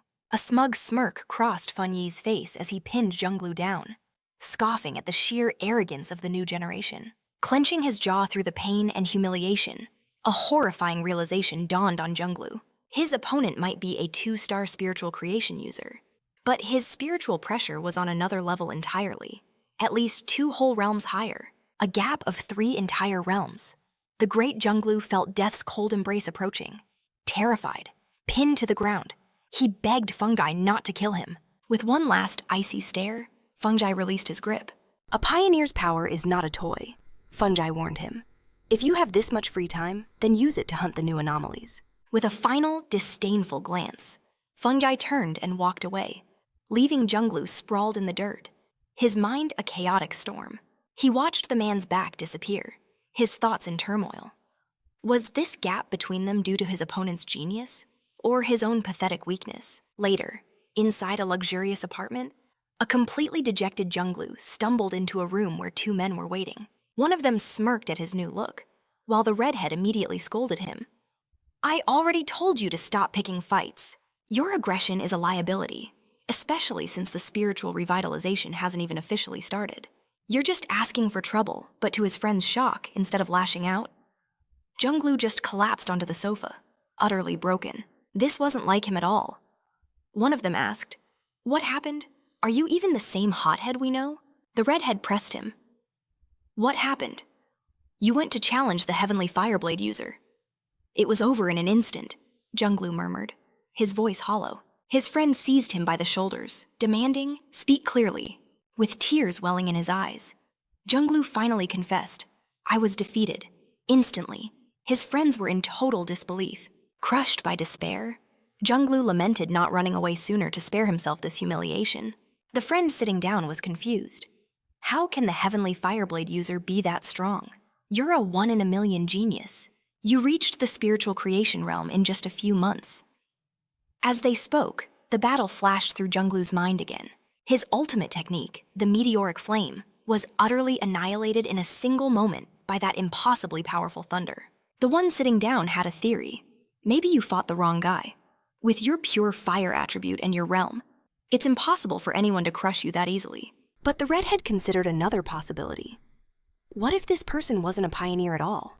We've completely underestimated his true power. Junglu furiously shot down their theories, shouting, "I can't be wrong." That was his territory. You don't get it. You weren't there to see it. He described the man as a monster, reliving the terrifying thunder that felt like it would shatter his very soul. His friends fell silent, completely stunned. My instincts are screaming that I faced the right person, Junglu declared, before revealing his terrifying conclusion. His opponent, a pioneer with both fire and thunder, has lightning far stronger than his flames. He must be hiding a strength of at least a 3-star spiritual creation realm. His friends were left completely speechless. The redhead thought it was impossible for a rogue 2-star pioneer to possess that kind of power. If Junglu was right, this man was an absolute nightmare. A fire of determination ignited it in Junglu's eyes.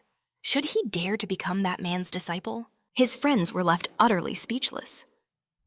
Meanwhile, Fang Yi sat in silent meditation, a vortex of golden aura spiraling around him. But then, something felt wrong. The sensation of breaking through to the 2-star spiritual realm suddenly vanished. Fang Yi's eyes snapped open, blazing with light. The problem wasn't from within, but without. The world's spiritual energy was in turmoil, making it impossible for him to advance. His deepest fears were becoming reality. He remembered the government's desperate monitoring of spirit energy, the hushed whispers of an impending catastrophe. Was the day of reckoning finally here? A single glance through his window confirmed it all. An unnatural electrical tempest was brewing over the city, a sign of terrible things to come. The great spiritual revitalization had begun far earlier than predicted. He frantically tried to call Long, seeking answers from the army, but the line was dead. A cold dread gripped him. The military was silenced. In that same moment, his own phone began to ring. Fang Yi answered to a blast of static. Through the noise, Sushi Ying's panicked voice broke through, claiming the situation had spun out of control and pleading for his help. "Is the signal bad because of monsters in the city?" he questioned, as if summoned by his words. A demonic bat-like beast with glowing red eyes slammed into his window, cracking the glass. Through the static, Suki confirmed the horrifying truth. She was trapped right in the heart of the city. With a deafening crash, the shadowy creature shattered the window and lunged for Fang Yi. who remained seated, utterly unfazed. "You gravely overestimate your own strength," he commented, his voice dangerously calm. In an instant, Fang Yi conjured a blade of pure blue lightning. Leaping into the air, he hurled it at the beast, piercing its dark form and disintegrating the monster in a brilliant flash. The commotion sent Li Ying rushing from her room, shouting a warning to her cousin about the winged monster. She froze, shocked at the sight of the destroyed window and her cousin crackling with leftover lightning. "What in the world is going on?" she asked, staring out into the chaotic sky as Fungi explained that monsters normally appeared at random. But for them to attack homes directly, and in swarms, this is deeply concerning. He believed, however, that the situation was still under control. Both of them stared at the violent storm consuming the city. This could be the start of a major disaster. Funi stated gravely that this was completely abnormal. A 2-star ghost realm monster would normally lurk in the shadows, not brazenly assault a pioneer's home in the city center. Sensing the imminent battle, he instructed Lying to contact and gather every pioneer they knew at the apartment immediately. She agreed without a second's hesitation. Fang Yi then climbed onto the sill of the shattered window. "You are on the verge of your own breakthrough," he told his cousin. "I'm entrusting the safety of this house to you." Fang Yi needed her to guard that opening while he was away. Elsewhere, in the chaotic city, Suqing and her team stood on a rooftop, their communications already failing. Yong Xiao worried about the comms failure, but Suqing declared with grim certainty that if a real disaster struck, they were on their own. They watched the enormous vortex tearing the sky apart. Suqing prayed this was all just a false alarm. She raised her communicator, ordering all patrol units to shift to high alert. The communication cut to static as she, Jiangxia, and the others looked up in absolute terror. From the vortex, a massive swarm of dark, winged monsters began to pour down. An alert screamed across the channels. A horde of anomalies had appeared. The invasion had begun. Across the city, a red alert blared, announcing the biggest storm in 50 years and ordering all citizens to stay indoors. The streets filled with terror and confusion as people stared at the darkening sky, believing they were witnessing the end of the world. At the same time, Zhonglu and his friend Ruvo sped through the slick streets on their motorcycles. His friend shouted to Zhonglu, "The situation looks bad. Do we stay here or do we leave?" Zhonglu remained silent, his face a grim mask. Without warning, a monstrous bat-like creature shrouded in dark crimson energy dove from the sky directly toward them. "It's asking for death," Zhonglu roared. He conjured a raging fireball, unleashing a powerful blast of pure flame at the attacking monster. His friend wondered aloud why it would attack them, since such creatures usually avoided powerful pioneers like Zhanglu. To their horror, the creature emerged from the inferno, screeching, completely unharmed. Zhanglu realized with dawning panic it wasn't fire resistance, but the ability to instantly regenerate. Overwhelmed by this terrifying new power, he knew they had only one choice: they had to get home. Now, the scene flashes back to several hours before the chaos began. In the high-tech control room of the Spiritual Energy Association, Su Qing and her superiors were mid-meeting. An official suggested they needed their best people to establish contact with Fang Yi. The instant her superior turned to address Su Qing, the alarms began to scream. A special warning flashed on the main screen. A level A anomaly would reach the city center in 24 hours. And countless bat-like anomalies were already gathering in the suburbs. The association's chief questioned the report. A level A classification was almost unheard of. Filled with concern, Su Qing declared they had to send a team immediately, and that she would lead it herself. The scene then snaps back to the present. The destroyer squad leader watched in horror as a titan-sized version of the bat monster descended upon him. He screamed frantically into his comms, his voice cracking with terror. This wasn't a level A anomaly. It was an S-class catastrophe.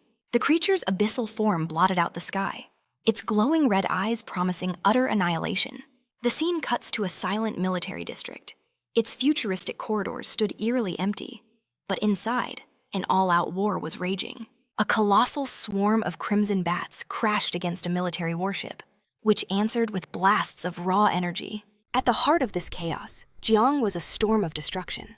Her body was a whirlwind of motion, her purple energy whips cleaving through waves of shadowy beasts. She paused, just for a moment, taking in the endless tide. She knew her unique ability amplified her spiritual power. But the sheer number of these dark attribute creatures was growing. It felt like they were desperately trying to stop her, trying to keep her team from reaching their objective. In that moment, a young man wreathed in crackling yellow lightning descended beside her. He smiled, acknowledging her power before explaining their dire situation. Only a handful of officers were left defending the entire district. He asked for her command. Jifeng confirmed their communications were completely jammed. They were cut off from the outside world. She suspected the other districts were facing the same fate, staring into a black sky choked with monsters. Jifeng made a heavy choice. 2 squads would hold the restricted zone, no matter the cost. The rest would follow her, to punch a hole through the enemy lines and find allies. With her orders given, she, the lightning user, and her soldiers charged headfirst back into the fray. A chilling truth dawned on Jifeng as she saw the city blanketed by the blood-red swarm. The anomaly's target was never just the military zone. It was the entire city. Beneath a torrential downpour, citizens scrambled for their lives. At a bus stop, a streamer named Malala waited with a man. But instead of fear, her eyes gleamed with excitement. This bizarre rain, she claimed, was a golden opportunity for a viral broadcast. With a determined smile, she declared that great risks lead to incredible footage. But her thirst for fame quickly turned to pure terror. A bat-like shadow leaped from the dark and tore the man apart. Malala's scream was lost in the rising chaos as the massive swarm fell upon the streets like a death sentence. She ran for her life, the screams of others echoing around her. A creature caught up, its claws ready to strike.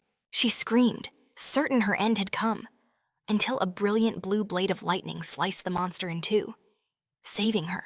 A figure crackling with blue energy landed gracefully behind her. Her savior was Su Qing, flanked by 2 hooded members of his team. He offered a hand to the trembling Malala, assuring her his people would see her to safety. As the 2 agents escorted Malala away, one warned Su Qing that the number of level 6 anomalies was rapidly increasing, and they were evolving. A furious light entered Su Qing's eyes. If these things evolved by consuming humans, then they had to move fast and get every last civilian to shelter.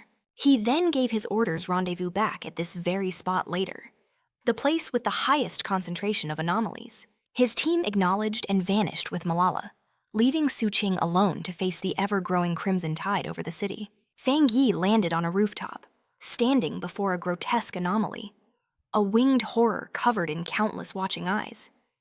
He surveyed the endless swarm below, surprised. The entire horde had already evolved its power, approaching the realm of the 3 stellar ghosts. In response, he summoned a sword of radiant golden fire.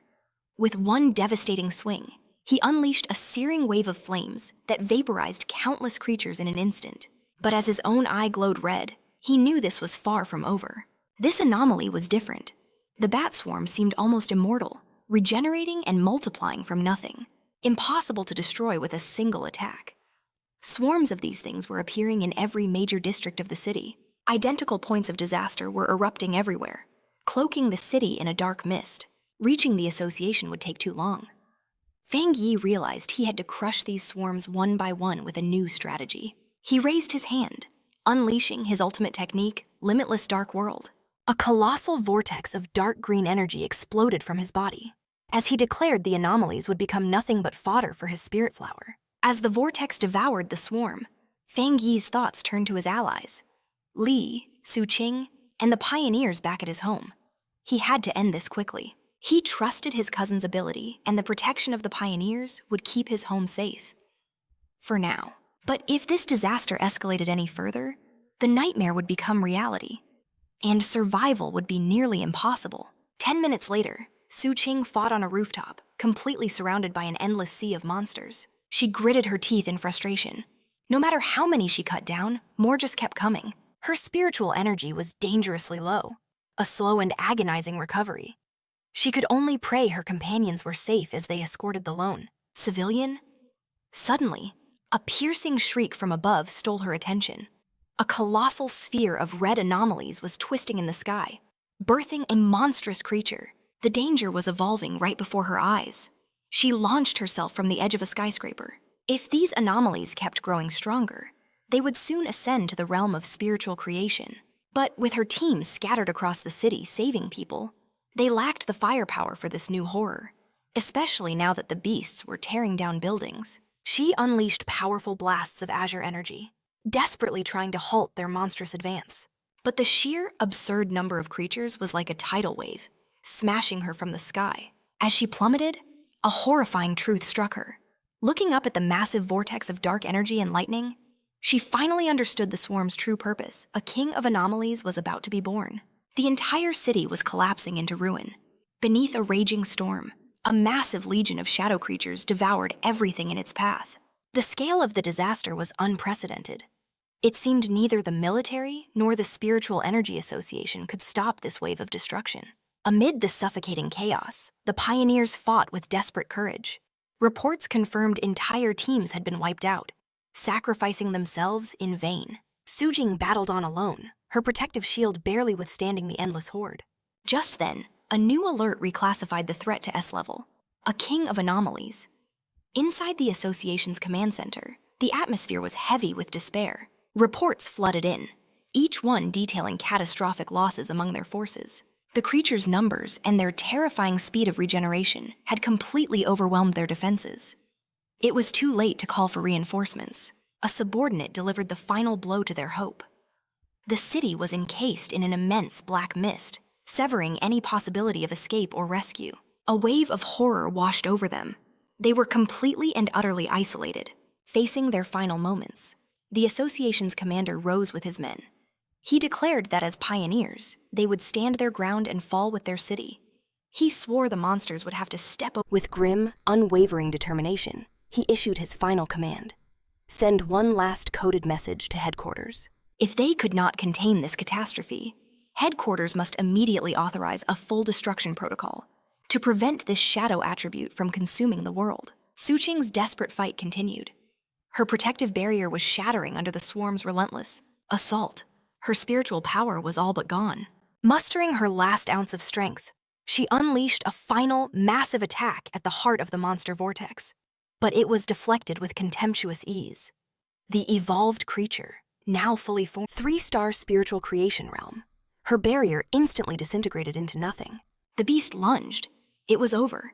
With her energy completely depleted, Suqing could only grit her teeth in utter despair. Wounded and broken, she began to fall as the colossal monster descended to deliver the final blow. Realizing this was the end, she gathered the last remnants of her life force for one final, defiant attack.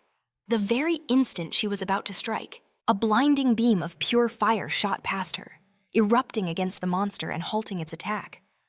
Through the fading light, Suqing stared in disbelief. Fungi stood before. His sword was still wreathed in roaring flames. Fungi turned to face the threat, his eyes glowing with an impossible level of power. One eye was a blazing orange, the other a crackling electric blue. Declaring his power as the divine thunder, he charged, weaving fire and lightning into his blade. He met the monstrosity head-on, with a single, devastating strike. He cleaved the colossal beast clean in half. The two halves erupted in a chain reaction of fire, brilliantly illuminating the city's darkened sky. After the battle, Funi and Suqing landed on a rain-slicked road. He apologized for his late arrival, explaining that identical swarms had appeared everywhere. Still weak, Suqing managed to warn him, "Be careful. They can regenerate." And as she spoke, the scattered remains of the monster began to coalesce in the sky. Fungi merely glanced up, unimpressed. "I already know." Facing the regenerating horde, he reassured Suqing, "Don't worry, I always finish what I start." Gathering an immense purple energy of the shadow attribute in his palm, he unleashed his domain, the dark and limited world, a powerful vortex designed to absorb his enemies. The incredible display of power reignited hope in Suqing's heart. In her despair, she had forgotten a critical fact. The city still had an unparalleled pioneer like Fang Yi. The massive purple vortex spread across the street, inhaling the entire swarm of creatures. With a single word, fungi caused the vortex to shrink, compressing countless monsters into a small, stable sphere of pure dark energy. He turned to Suqing, his voice calm as he asked if she was all right. She thanked him for saving her life, assuring him she would recover with her medicine. But when he saw her injuries, Fungi's expression hardened. He placed a hand on her shoulder. A wave of brilliant blue lightning enveloped her instantly, making her cry out in shock. He explained that he had purged the dark attribute corrupting her body, and calmly told her to bandage the wound now. Suking was stunned by his potent lightning. The searing pain vanished, and the wound began healing far faster than any treatment the association possessed. Advanced medicine. Meanwhile, at the association's command center, a junior operator celebrated a false victory. The monster swarms are thinning out, but his superior knew the horrifying truth. Every single pioneer rescue team had been ambushed. All contact was lost. The monster numbers weren't dropping at all. Instead, the swarms were converging on a single point, for the birth of their anomaly king. A wave of sorrow washed over him. He'd never see his parents again. All that was left was to fulfill his final duty. Staring up at the colossal green vortex tearing the sky apart, Fang Yi asked Su King what they were truly up against. Her voice was heavy with dread. It was a super S-class anomaly, poised to devour the entire city, with power matching the beast sealed away in the Star God War Zone. This wasn't a battle, she explained grimly. It was a cataclysm. The swarms were just the opening act for the real disaster. Deep within that chaotic swarm, a terrifyingly powerful spirit was gestating. If it reached its final form, the city would be wiped from existence. Then, Su King revealed the association. Normally, monsters of the same type cannibalize each other to evolve. But dark attribute anomalies, they play by different, more sinister rules. A fully evolved anomaly king holds absolute authority. It possesses the power to command every last one of its kind, forcing them into total submission. Her gaze fell on Fang Yi, filled with concern. His power was astounding, yes, but even he had not reached the legendary Jingu realm. She reminded him of their nation's strongest pioneer, a hero left bedridden after sealing a similar catastrophe. Her voice broke with desperation. "We can't afford to lose another genius like you." She begged him to run, to break through the blockade and warn the military to abandon the city to its fate. Fang Yi cut through her frantic plea with a gentle tap on her head. A faint smile played on his lips. "Have you forgotten everything we learned in school?" Then, his playful expression vanished, replaced by unyielding resolve. "This city is my home," he declared, his voice ringing with power, "and I will pay any price to protect it." Su King was left utterly speechless. Without another word, he launched himself onto the highest rooftop. He stood alone, a solitary figure against the immense green maelstrom. As the anomaly king began to claw, a brilliant golden aura erupted around him. He could see it now. The entire city was a sacrifice for this creature's birth. With a roar, he unleashed the full might of his golden sun power. He turned to Su King, who had followed him to the precipice. "Your wrist device," he commanded. "I need it to track the anomalies and contact the association." She didn't hesitate, handing over the device with one hand while her flaming sword blazed in the other. Fang Yi stated, "I have to ascend and destroy that thing before it's fully born." He steeled himself for the impossible as the monstrous king of anomalies continued its horrifying emergence from the sky. Back at the command center, the unbearable tension finally snapped. An operator screamed, "A lost pioneer signal is back online." It was Captain Su. The operators watched in disbelief as her tracker rocketed across the map, heading straight for the eye of the storm, the most dangerous place on the planet. Frantic shouts filled the room. "Captain, turn back!" They all knew going in there alone was a suicide mission. A high-ranking officer snatched the communicator. "Captain Su, abort immediately, I repeat. Abort, await reinforcements from headquarters and the army." But on that rooftop, it was Fang Yi who held Su King's device. Listening to the crackle of static, he quickly figured it out and spoke into the comms.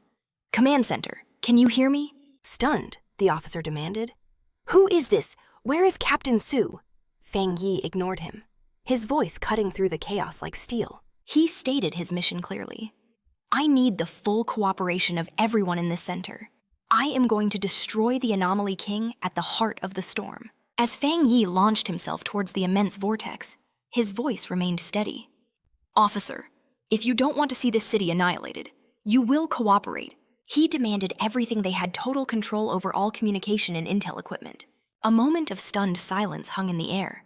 Before the officer, his face a mask of desperation, roared an order.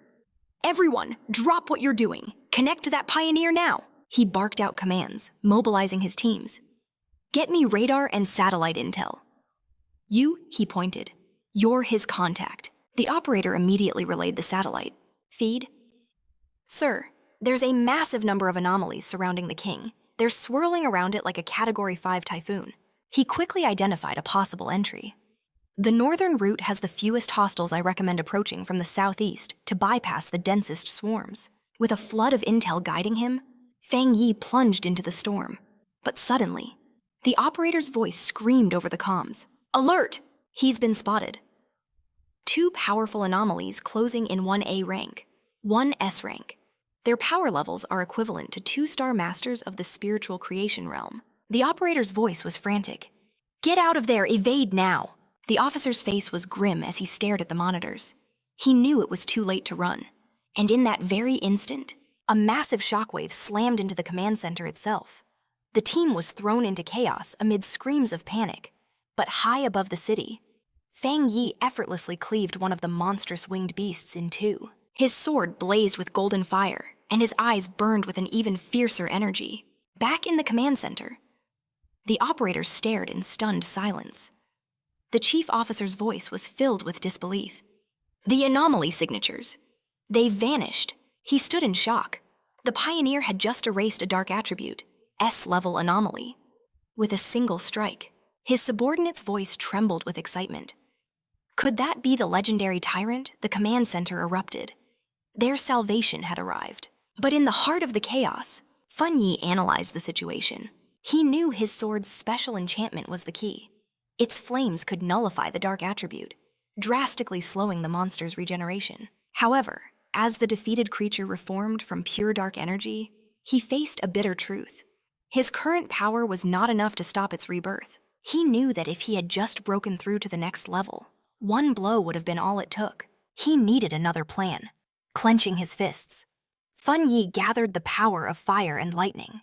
Speed and relentless attacks were his only way forward.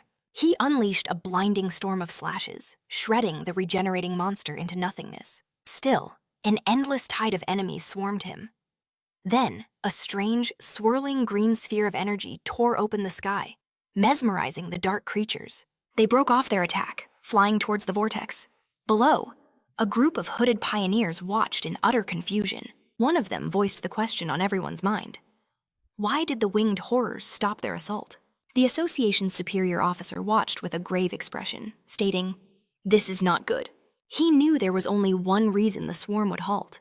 They were being summoned by the Anomaly King, signaling its imminent arrival. The remaining military and pioneer forces could only watch in dread as the swarms merged into a massive, blood-red cloud hanging over the city. They understood their only chance was to stop them before they could escape the city's blockade.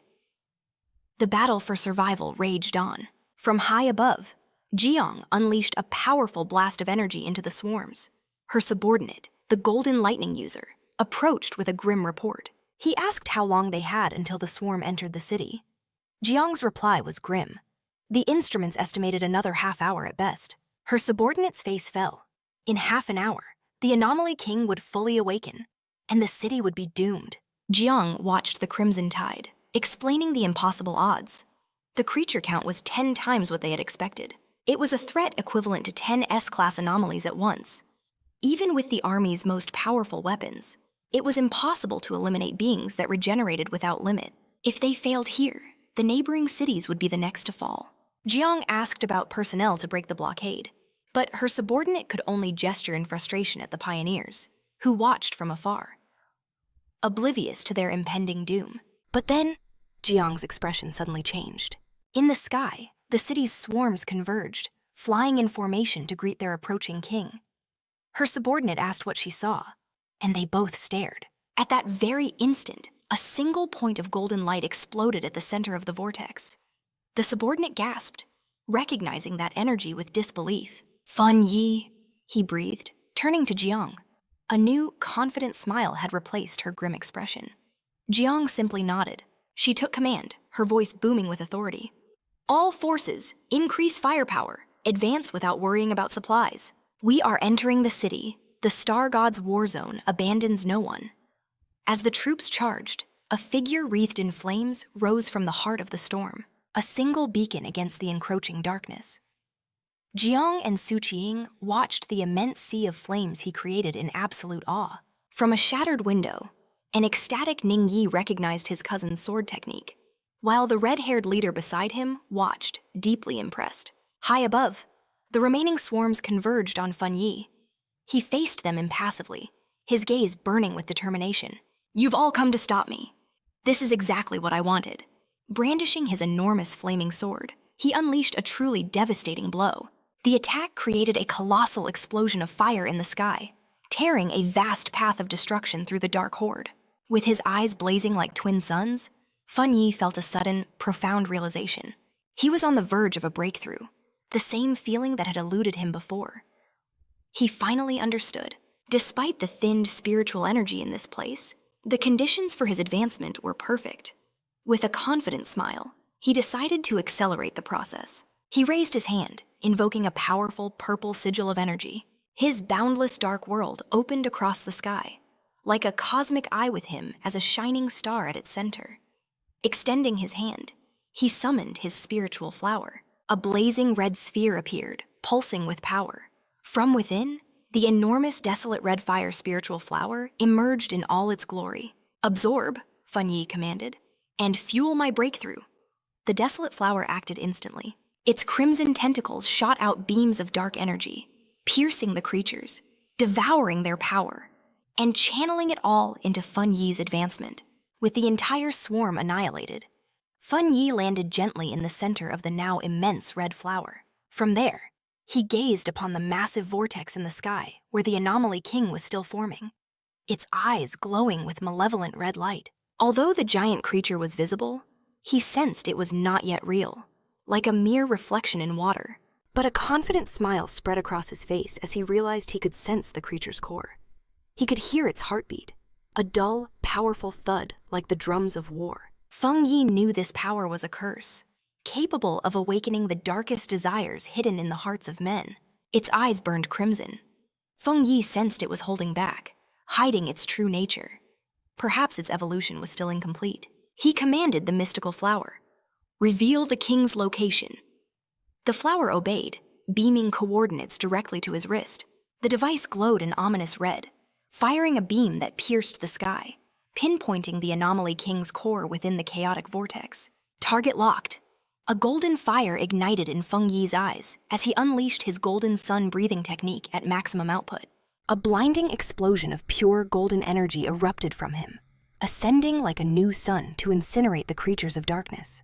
Down in the ruined city, Janglu and his friends stared up at the sky, their faces etched with disbelief. They wondered what kind of power could create such a blinding light, mistaking it for fire. But they knew no ordinary flame could be though potent against the encroaching dark. There was only one conclusion: a high-level yang attribute, darkness's natural and most hated enemy. Inside the association's command center, the suffocating tension shattered, replaced by cries of victory. An operator shouted that monster readings were plummeting as the containment field shrank. On the monitors, the officials could hardly believe this miraculous turn of events. Outside the besieged city walls, a military convoy ground to a halt. A subordinate reported to Jiang that the swarms blocking their path were inexplicably retreating back into the city. Jiang's eyes were fixed on the golden light of Fang Yi's power hanging over them. "He's attacking the anomaly king's core." His blonde subordinate rushed to his side, confirming that the power belonged to the tyrant, and that it was the purest form of the yang attribute. Still, Jiang worried, knowing he was facing that monstrous enemy all alone. Urgently, his subordinate declared that she had to enter the city to provide backup. "No," Jiang stopped her, his eyes locked on the sky. "Look," he yelled, his face a mask of pure shock. Within the vortex, a grotesque green sphere covered in spikes began to emerge, like a colossal virus. Gilang realized with dawning horror that the anomaly king was hatching prematurely. In the streets, other pioneers witnessed the same terrifying sight. A man stared at the pulsating green mass, recognizing it as the source of all this evil. Filled with rage for his fallen comrades, he and the other pioneers made a vow to slaughter every last monster. From a ruined building, Lin Ye, the red-haired leader, watched the crisis unfold with another pioneer. Ye insisted they couldn't just wait to die. They had to help her cousin.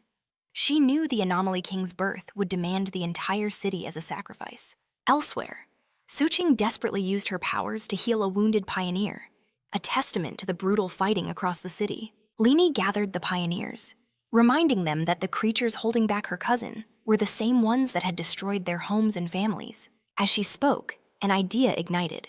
She remembered the flower her cousin had summoned, the one that devoured swarms of bats. She realized its power felt just like the desolation attribute of the phantom vine they had fought before. This could only mean one thing. Her cousin also possessed the desolation attribute. With this, Lini proposed a desperate, daring plan.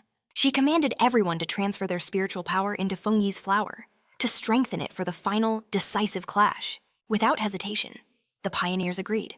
They raised their hands, sending their combined energy soaring into the sky. From the ground, the association's superior saw the streams of blue energy and at first thought it was a desperate attack.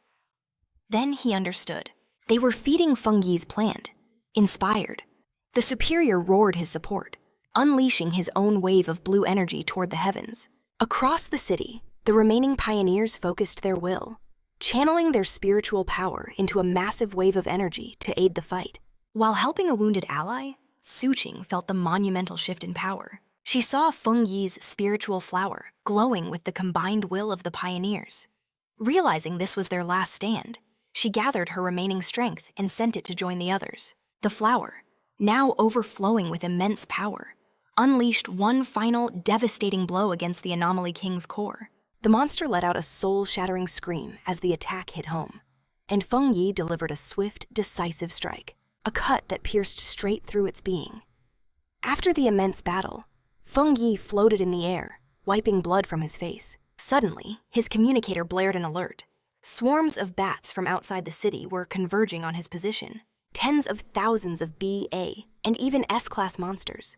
An endless tide of red and black, unmoved. Fang Yi stared at the king's pulsating green cocoon.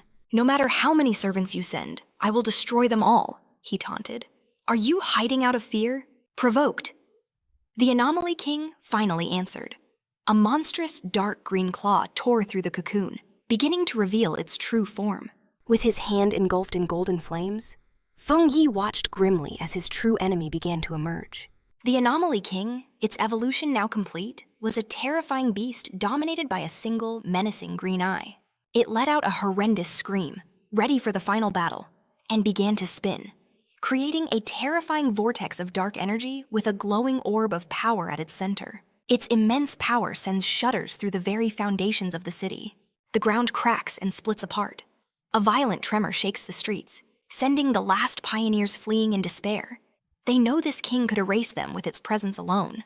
Beyond the city's edge, Xiaowan and her subordinate watch with grim faces, placing all their hopes on Fang Yi. Amidst the ruins, Suqing gazes skyward, her expression a mixture of worry and fragile hope, whispering a silent prayer for his victory. Perched atop a distant building, Ning Yi clenches her fists, her eyes blazing with fierce determination, sharing that same desperate wish. Bathed in an intense golden aura, Fang Yi confronts the behemoth.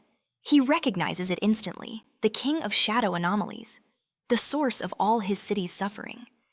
His spirit, Fang Yi, declares that this city is his home, the place he loves, making his reason for fighting crystal clear. The Anomaly King answers with a furious, deafening roar, with a final, unwavering resolve burning in his crimson eyes.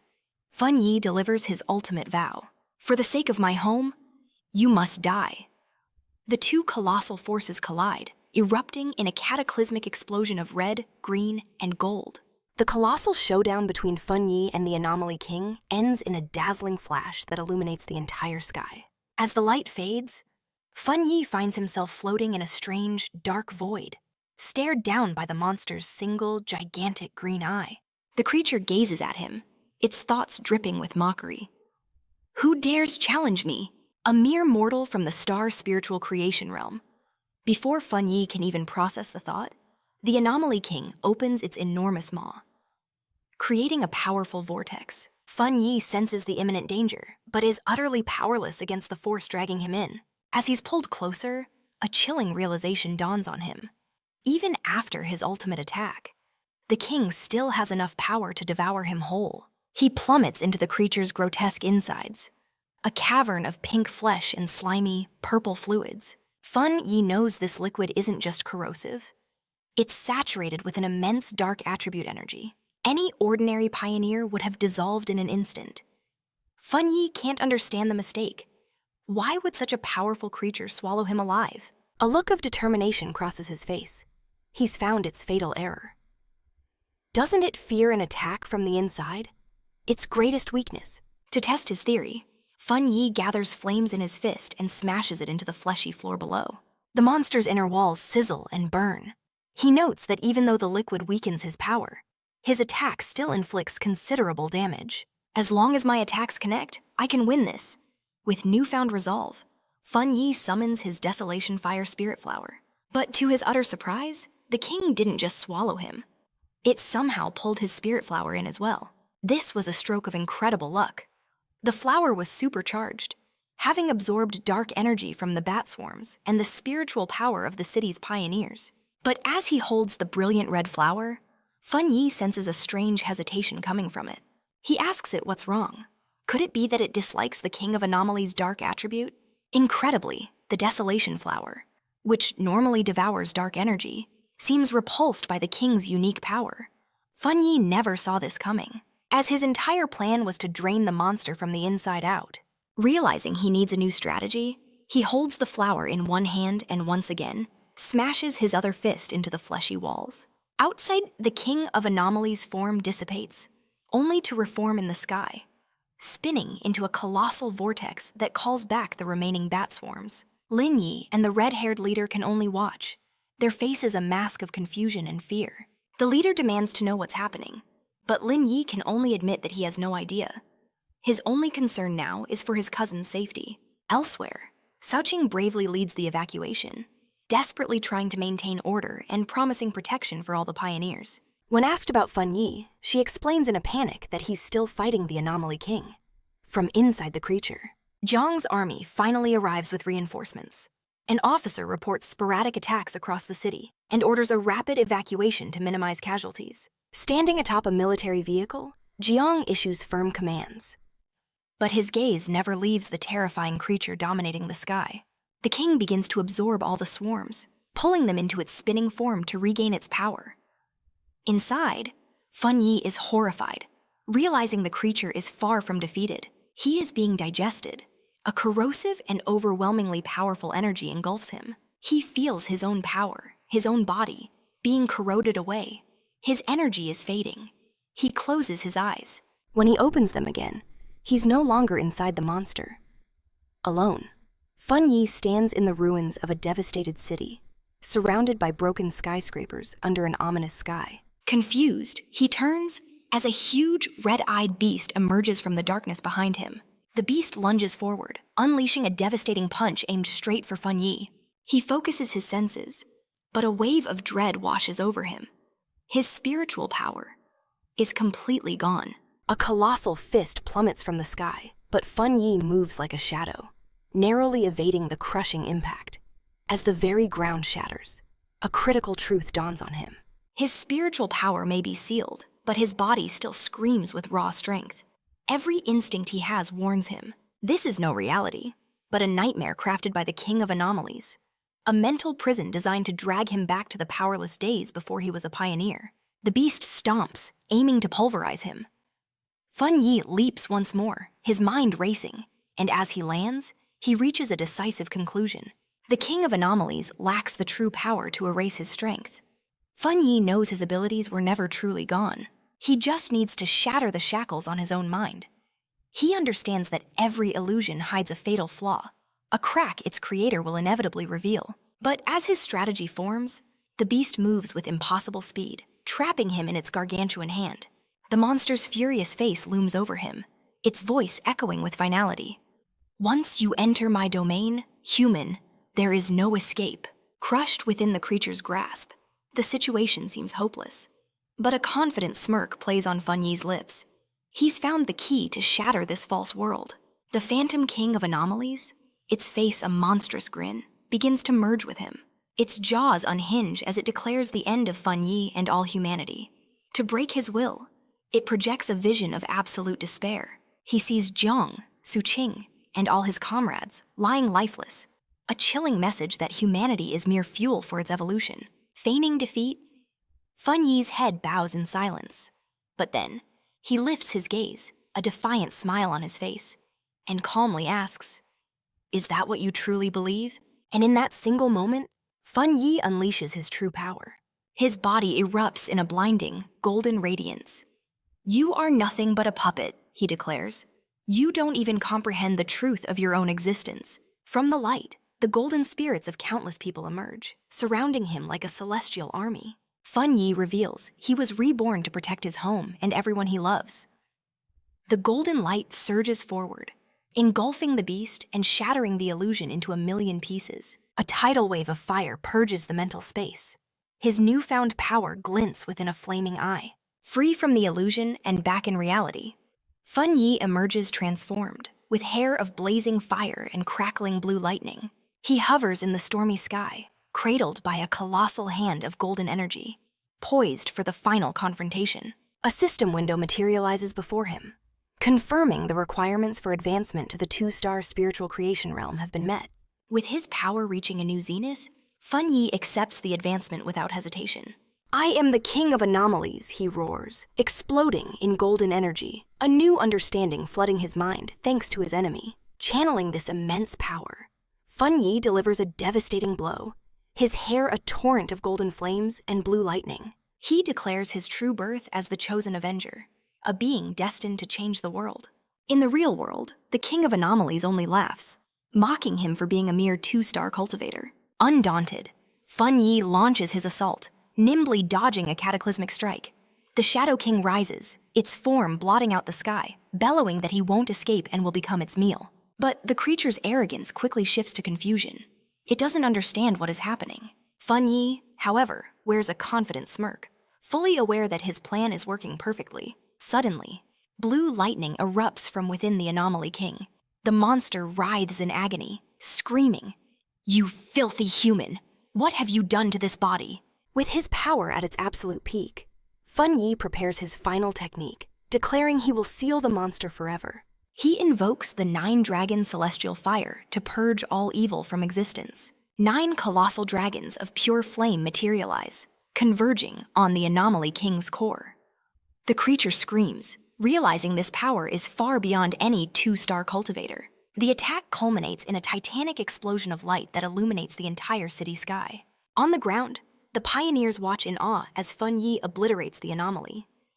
The Anomaly King lets out a final, soul-shattering cry as its essence is erased. The last remnant of its power, a vortex of purple energy, finally dissipates, revealing a clear blue day, returning to his normal form. His flaming sword still in hand, Fang Yi watches the swirling energy condense into a single, perfect sphere. He gazes at the orb with a calm, serious expression, his eyes glowing with a faint red light. He then summons his boundless dark world, a vortex that absorbs the chaotic energy left in the battle's wake. The pioneers and surviving soldiers stare at the peaceful sky, unable to believe the nightmare is over. One asks if it's truly over, as another confirms the battle is won. Atop a military vehicle, Xianlan is met with a tidal wave of celebration. They celebrate their saved city, and they celebrate their own survival. As dawn breaks, Lan's subordinate asks if she'll search for Fang Yi. With a gentle smile, Lan watches the sunrise, explaining that now, they all have their own duties. Their job was to restore order and rebuild. Around them, survivors hugged, cried, and celebrated the relief of a new morning.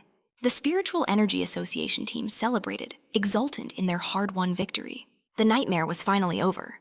A wave of relief washed over them. The Anomaly King was stopped, frozen by the window like a broken statue. Fang Yi, he had appeared and single-handedly vanquished the king. Without him, the shame of the city's fall would have been theirs to bear forever. Suqing and her superior watched as paramedics carried away the wounded pioneers. She turned to him, her voice heavy with concern for the injured. He placed a comforting hand on her shoulder, assuring her the medical centers were intact. Every survivor would receive the treatment they needed. But Suqing knew the grim truth. Without Fang Yi, there wouldn't have been anyone left to treat. Who was this man? Fang Yi, his power was beyond comprehension, always achieving the impossible. Her superior simply nodded. What they had all witnessed was an undeniable. Fang Yi had broken through to the 2-star spiritual creation realm. He knew the headquarters would finally make a move. Someone would try to contact him. And soon, Suking couldn't help but reflect on his explosive growth. There was a time she believed she could actually compete with him. Now, he had soared far beyond her reach. He was a top-tier prodigy in the entire Jia nation, a legend in the making. The superior recalled the brilliant golden light, the divine fire dragons that sealed the anomaly, an event seen by millions, one that would spark endless debate and demand immediate answers. Confused by his tone, Suking asked what he meant. He suggested a new title for Fang Yi, the Sealer, a name that truly fit. In the aftermath, Lin Yi and the red-haired leader raced through the city's skeletal remains. Panic seized Yi's heart. She desperately called out for her cousin, while the red-haired leader tried to keep her calm. Then, through the dust and debris, she saw a figure. With tears of relief flooding her eyes, she joyfully screamed his name. She found Fang Yi standing calmly amidst the rubble, his sword in hand. He simply turned and asked why they were looking for him. Yi rushed forward, her voice trembling. "Are you all right?" She confessed that after a fight of that magnitude, she knew he would need them. Fang Yi, completely drained, remained silent for a moment. At last, he said he was fine and commended their own heroic efforts. Then, his strength gave way. He wrapped his arms around them both, leaning heavily on them for support. He remembered the brutal battle, admitting to himself he'd burned through all the power from his breakthrough in that one final attack. Their overwhelming concern was almost embarrassing. Suddenly, Yi's eyes widened in realization. You broke through," she exclaimed. "You reached the 2-star spiritual creation realm." His terrifying rate of advancement left her speechless. The red-haired leader's jaw nearly hit the floor. The big guy had leveled up. Again. Meanwhile, word of his legendary battle was spreading like a shockwave. Online forums were on fire with talk of the man who saved their city. The pioneer, now known only as the Sealer. This mysterious warrior had defeated the Anomaly King with a single blow, achieving what the Association and the army combined could not. The people were calling him a god. Theories exploded across the web. Was he from a hidden organization, or a secret weapon developed by the Jia nation? Zhonglu's red-haired friend pointed wildly at a screen. He was convinced the man in the video was the same person who had utterly defeated Zhonglu. As Zhonglu watched the footage, his body trembled with sheer excitement. He declared it was an honor to have lost to such a supreme being. Leaping to his feet, he announced he would find this man and begged to become his disciple. His friend quickly warned him against it. "You're not the only one," he said. "The entire world is looking for him now." In the grand capital of Jia, within a gloomy, secret chamber, hooded figures gathered around a luminous table. They were discussing the day's astonishing events. A man smoking a cigarette casually expressed his disappointment that the army and the association hadn't completely annihilated each other in the chaos. Another suggested sending a pawn or an assassin to handle this new player. But a mysterious woman with long, sharp nails dismissed the very idea. Such a simple-minded approach was unworthy of the world's supposed chosen one. She held up a photo of Fang Yi with disdain, sneering at his new title. The Sealer. In a flash, her nail shot forward, piercing the image right through Fang Yi's neck. "There is no rush," she declared with a cold calm. The photo in her hand erupted into purple flames. "Anyone who stands in my way will be erased." As she spoke, the flames coalesced, forming a pair of menacing, ethereal eyes. So, what did you think of this manhwa? I don't know what score to give it from 0 to 10. Comment your ratings down below, model.